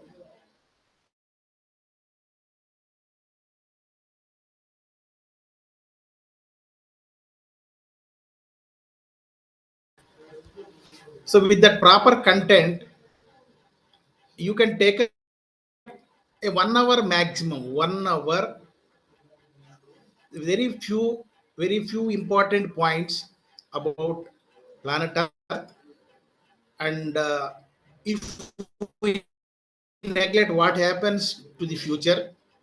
So what is the responsibility of every individual, because all the youngsters are future citizens, future senior citizens. Okay, they are the reason for next generations. So very few things, if they are ready, only thing that to the first priority is everyone had their schooling from a rural, from an urban, anywhere. So we want to give opportunity to every student to go back to their own school, and whatever you learned with us through some seminar, through some online, even you did not waste your time to come with us. We can organize a program. If for example, there are so many colleges participated today. They like take Narayanamma College, take IP, this Indira Priyadarshini, whatever, Begumpet Government Degree College, like that. So if they form like few people, a group who are interested and willing to be volunteer, or be volunteer is a free job, or a member, a student member for a few years till they enter into profession, like that. So we can give online also some inputs. And when they plan by interacting with their respective school management or school headmaster or somebody, because they had their schooling in the earlier, and that is a privilege for you when you are at graduation and post graduation level, going back to your own school and teaching your own school, the young generation, few very interesting things that can't be bore at all, that will be highlighting, enlightening every student, and they a good thing, good concept. So this is what is the voluntary work the Pure Earth Foundation is expecting from students. So an opportunity for all of you to go back to your own school, and when you propose and decide, come with you. Okay, so this is what I am promising. So some kind of awareness about some orientation to take up some positive work towards planet Earth or protecting Earth. So that will be very, very interesting things. So only people can decide. Like we have good representatives, class representatives here. That means a class representative say a word to a class, whole class will has to follow. So like that, people also there. I know your abilities. So this is how we are open to it. There is no financial implication. Going back to your own school, you love it or not, or going back to your own place where you studied. When you have studied some rural means you have some connectivity. You might have stayed, lived there for a few years. That is a great opportunity. And to that means we are ready to assist you. Actually, we're not asking you to assist us, because that is your school. You are the person known there.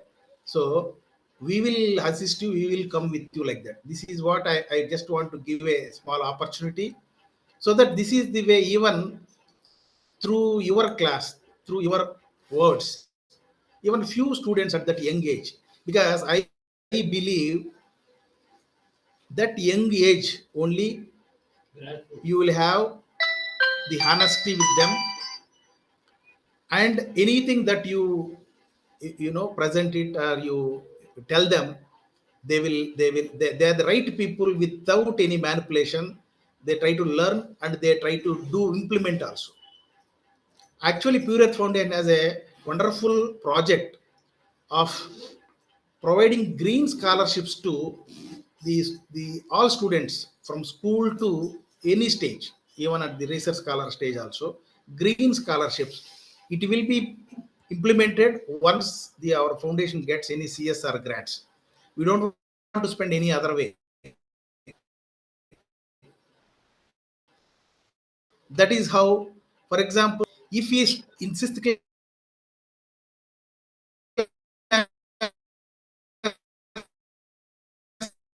plant, fuel the 5 years, every have some scholarship. Only thing is, because nowadays every individual knows how to get a geotag photo. He will only submit a photo, a geotagged photo of this year July, another year July, or something like that. That means if the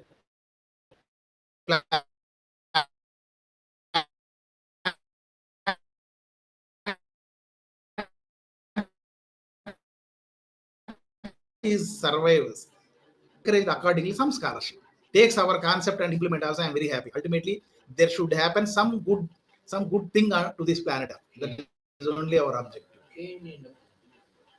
So you will see that thing. Okay, so many other ways the Pure Earth Foundation is capable of even guiding or advising the governments, state level, district level, country level. That kind of potential it has got with so many intellectuals and experienced All India service officers also part of this foundation. So with this, so and uh, the other thing I want to just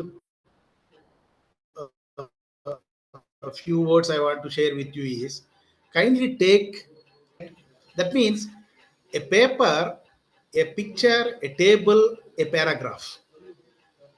shouldn't be there anywhere in the internet. Anywhere in the internet. It should be your own. How much percentage is your own? That is your paper. So if you do not know, there is a verification technique through plagiarism, it is called. We run through our papers, only it is permissible less than 25% the free content. That means open source content. The 75% should be the author's content. Kindly note this point. Come up with some case studies. So today also we witnessed. I'm very happy. But other side, every paper has done excellent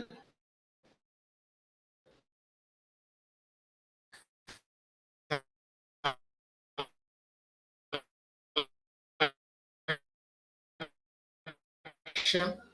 It shows your but with poor content.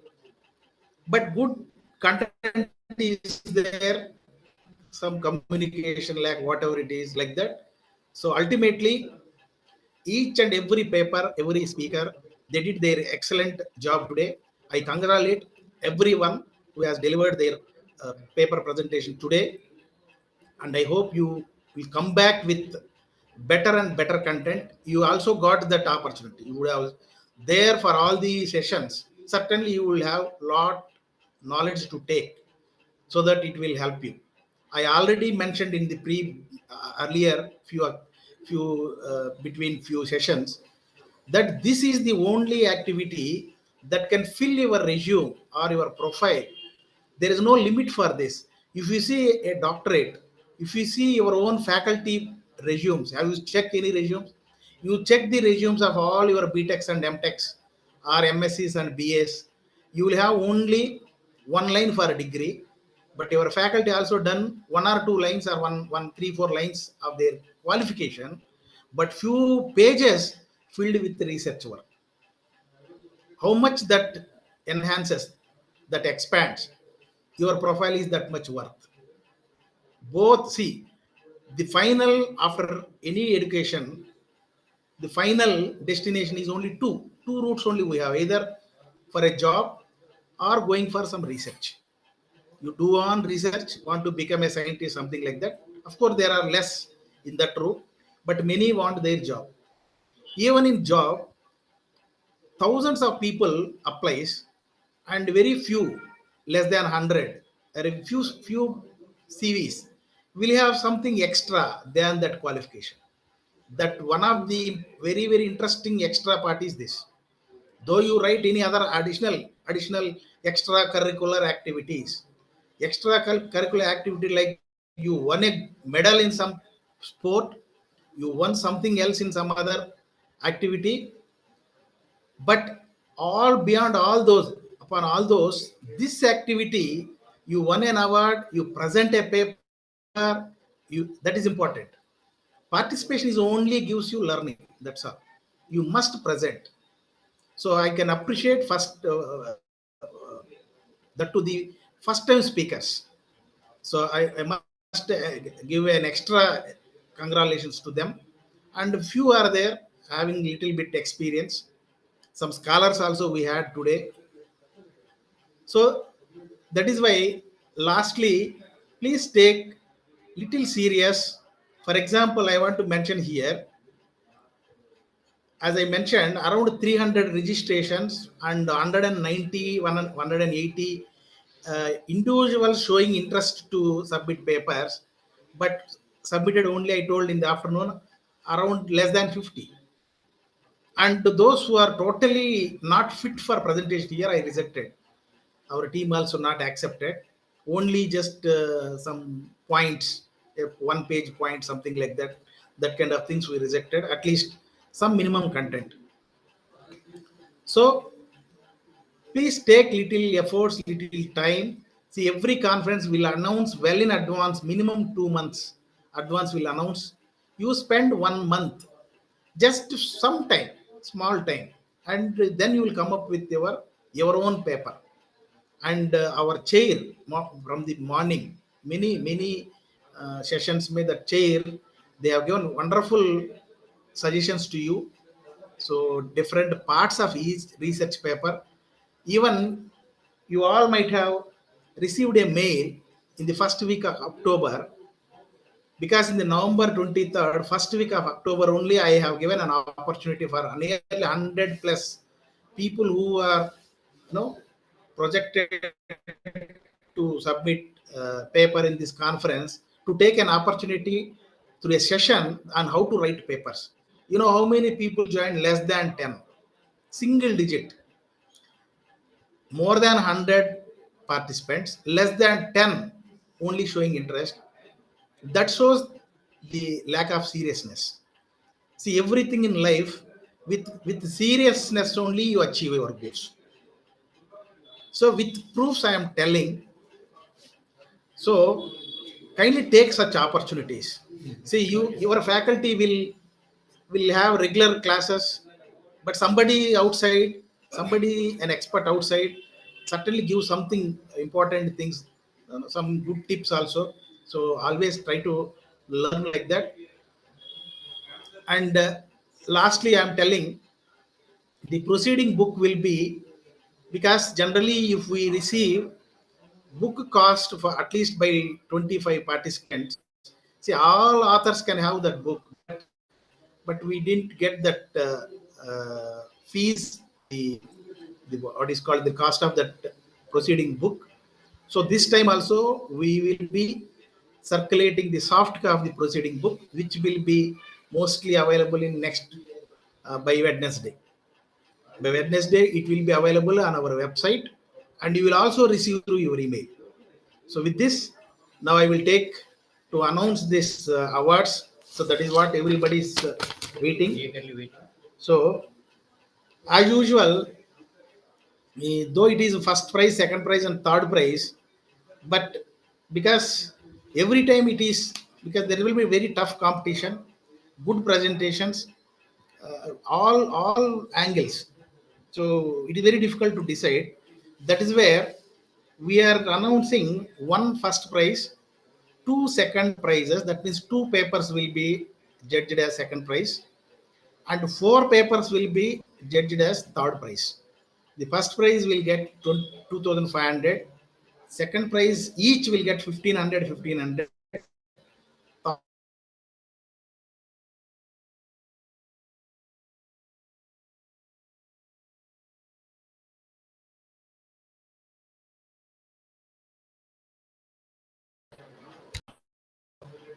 Yeah, there is some technical thing.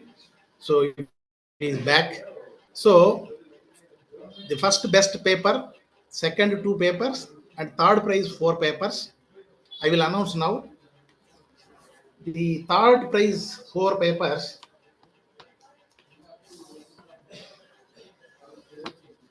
From section, there is session 2, disaster management in forest areas, a global perspective, by S. Varnika, A. Arati from G. Narayanamma Institute of Technology and Science. Another third prize, accurate forest fire risk prediction with machine learning, a calibrated XG boost approach by P. Harshita from IIIT DM Kurnool. Another third prize goes to vegetation change analysis near mining areas, a case study of Singareni mine at Yellandu of Telangana state by P. Vaishnavi and K. Satvika, JNA FAU.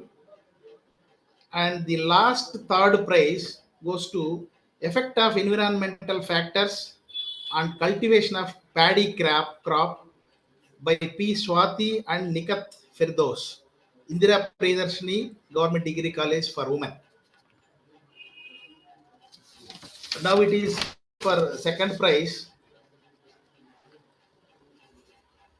A review on the effect of climate change on crop productivity by P. Neeraj Kumar from Lucknow is one of the second prize. Forests in Traditional Healthcare, Ayurvedic Medicinal Values by Vishnupriya, Vishishta and Sri from G. Narayanamma Institute of Technology and Science. So these two papers adjudged as second best papers. And the final first prize winner is Impact of Haritharam Scheme on Vegetation Cover, a case study of erstwhile Medak district, Telangana by Srimant and K. Supraja from JNFAU. So all these prizes will also be circulated to you. So see, not that the remaining people has not performed, but prizes has to be limit. See, actually that is why don't consider only prize is the selection award. And I am telling here, all these speakers, suppose there are 3 authors or 2 authors, whoever is participated, whoever is spoke in this conference through paper presentation, all will be sent or given this presentation memento. Okay, and all certificates will be provided to these speakers. For award winners, it is award certificates, presentations, presentation certificate, and all the participants who participated today, at least for minimum half an hour or more than 1 hour, something like that, our Ravindra sir will list out. They will be receiving, or that certificates will be posted in the website. They can download from our website. The speakers, they should prefer to come and receive at our office, or we will also plan to arrange at their institutes also by speaking to their faculty or something. Okay, so with this, once again, I must thank all the guest of honors today, including our Papan sir, and then B. Vijay Kumar Garu from that AP Forest Academy, Andhra Pradesh, and all our speakers, of course, that session chairpersons, Uday Shankar Garu, Aparna Reddy Garu, Priyanka Mishra Garu, and Prasanna Madam, Vani, Dr. Vani Garu, Dr. Raidu Garu, and whoever. So I'm very grateful, because without whom it cannot be one man show. And all the speakers, students, speakers. So thank you for joining this conference, presenting your work, and the audience who could not present, but they are there. That means they are, I must say, because they are the backbone. Because with no audience, no conference, no function, no seminar, nothing. Audience is the key for any successful organization of any conference like this. I thank all the audience, and I thank all my Pure Earth Foundation life members, and especially I must thank to our Dr. Ravindra Garu, because this entire online platform was provided by Dr. Ravindra Garu. He is also our executive member, Pure Earth Foundation. So with this, so I'll take leave. So I wish you all the best. Thank you. Thank you, everyone. Thank you, one and all.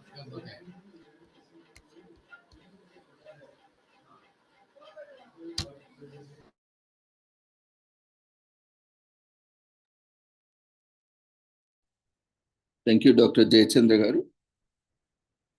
Dear participants, there is a feedback form which has been raised. So those who are present can fill up the feedback form and mark your attendance.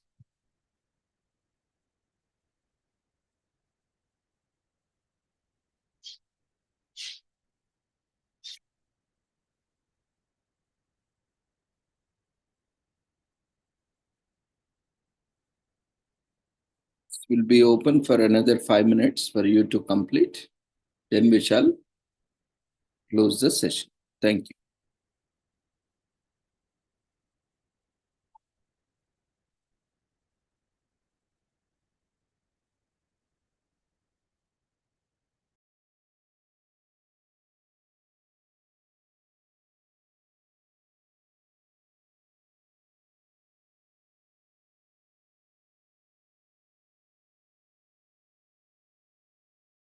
Feedback form has been shared in the form of polls. You can access it from the quizzes menu. Those who have registered, no need to worry, but if you have not registered, then you can use this form for both as well, so that we have your data to prepare your certificates.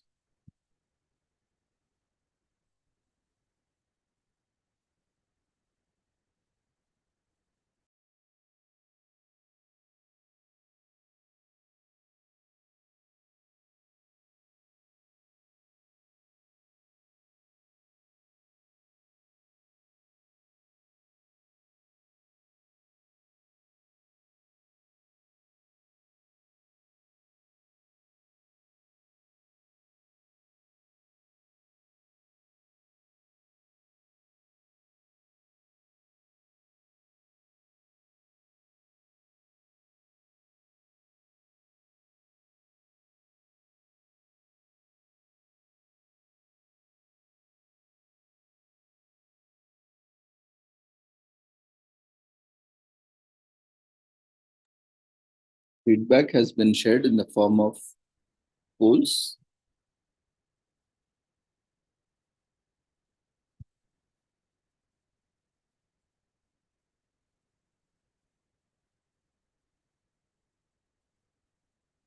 If you are not able to access it, if you have accidentally closed it, you can quickly access it from the polls quizzes menu.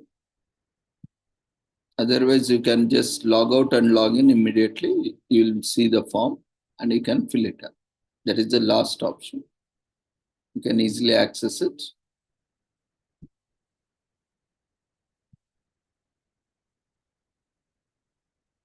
So thank you, everyone.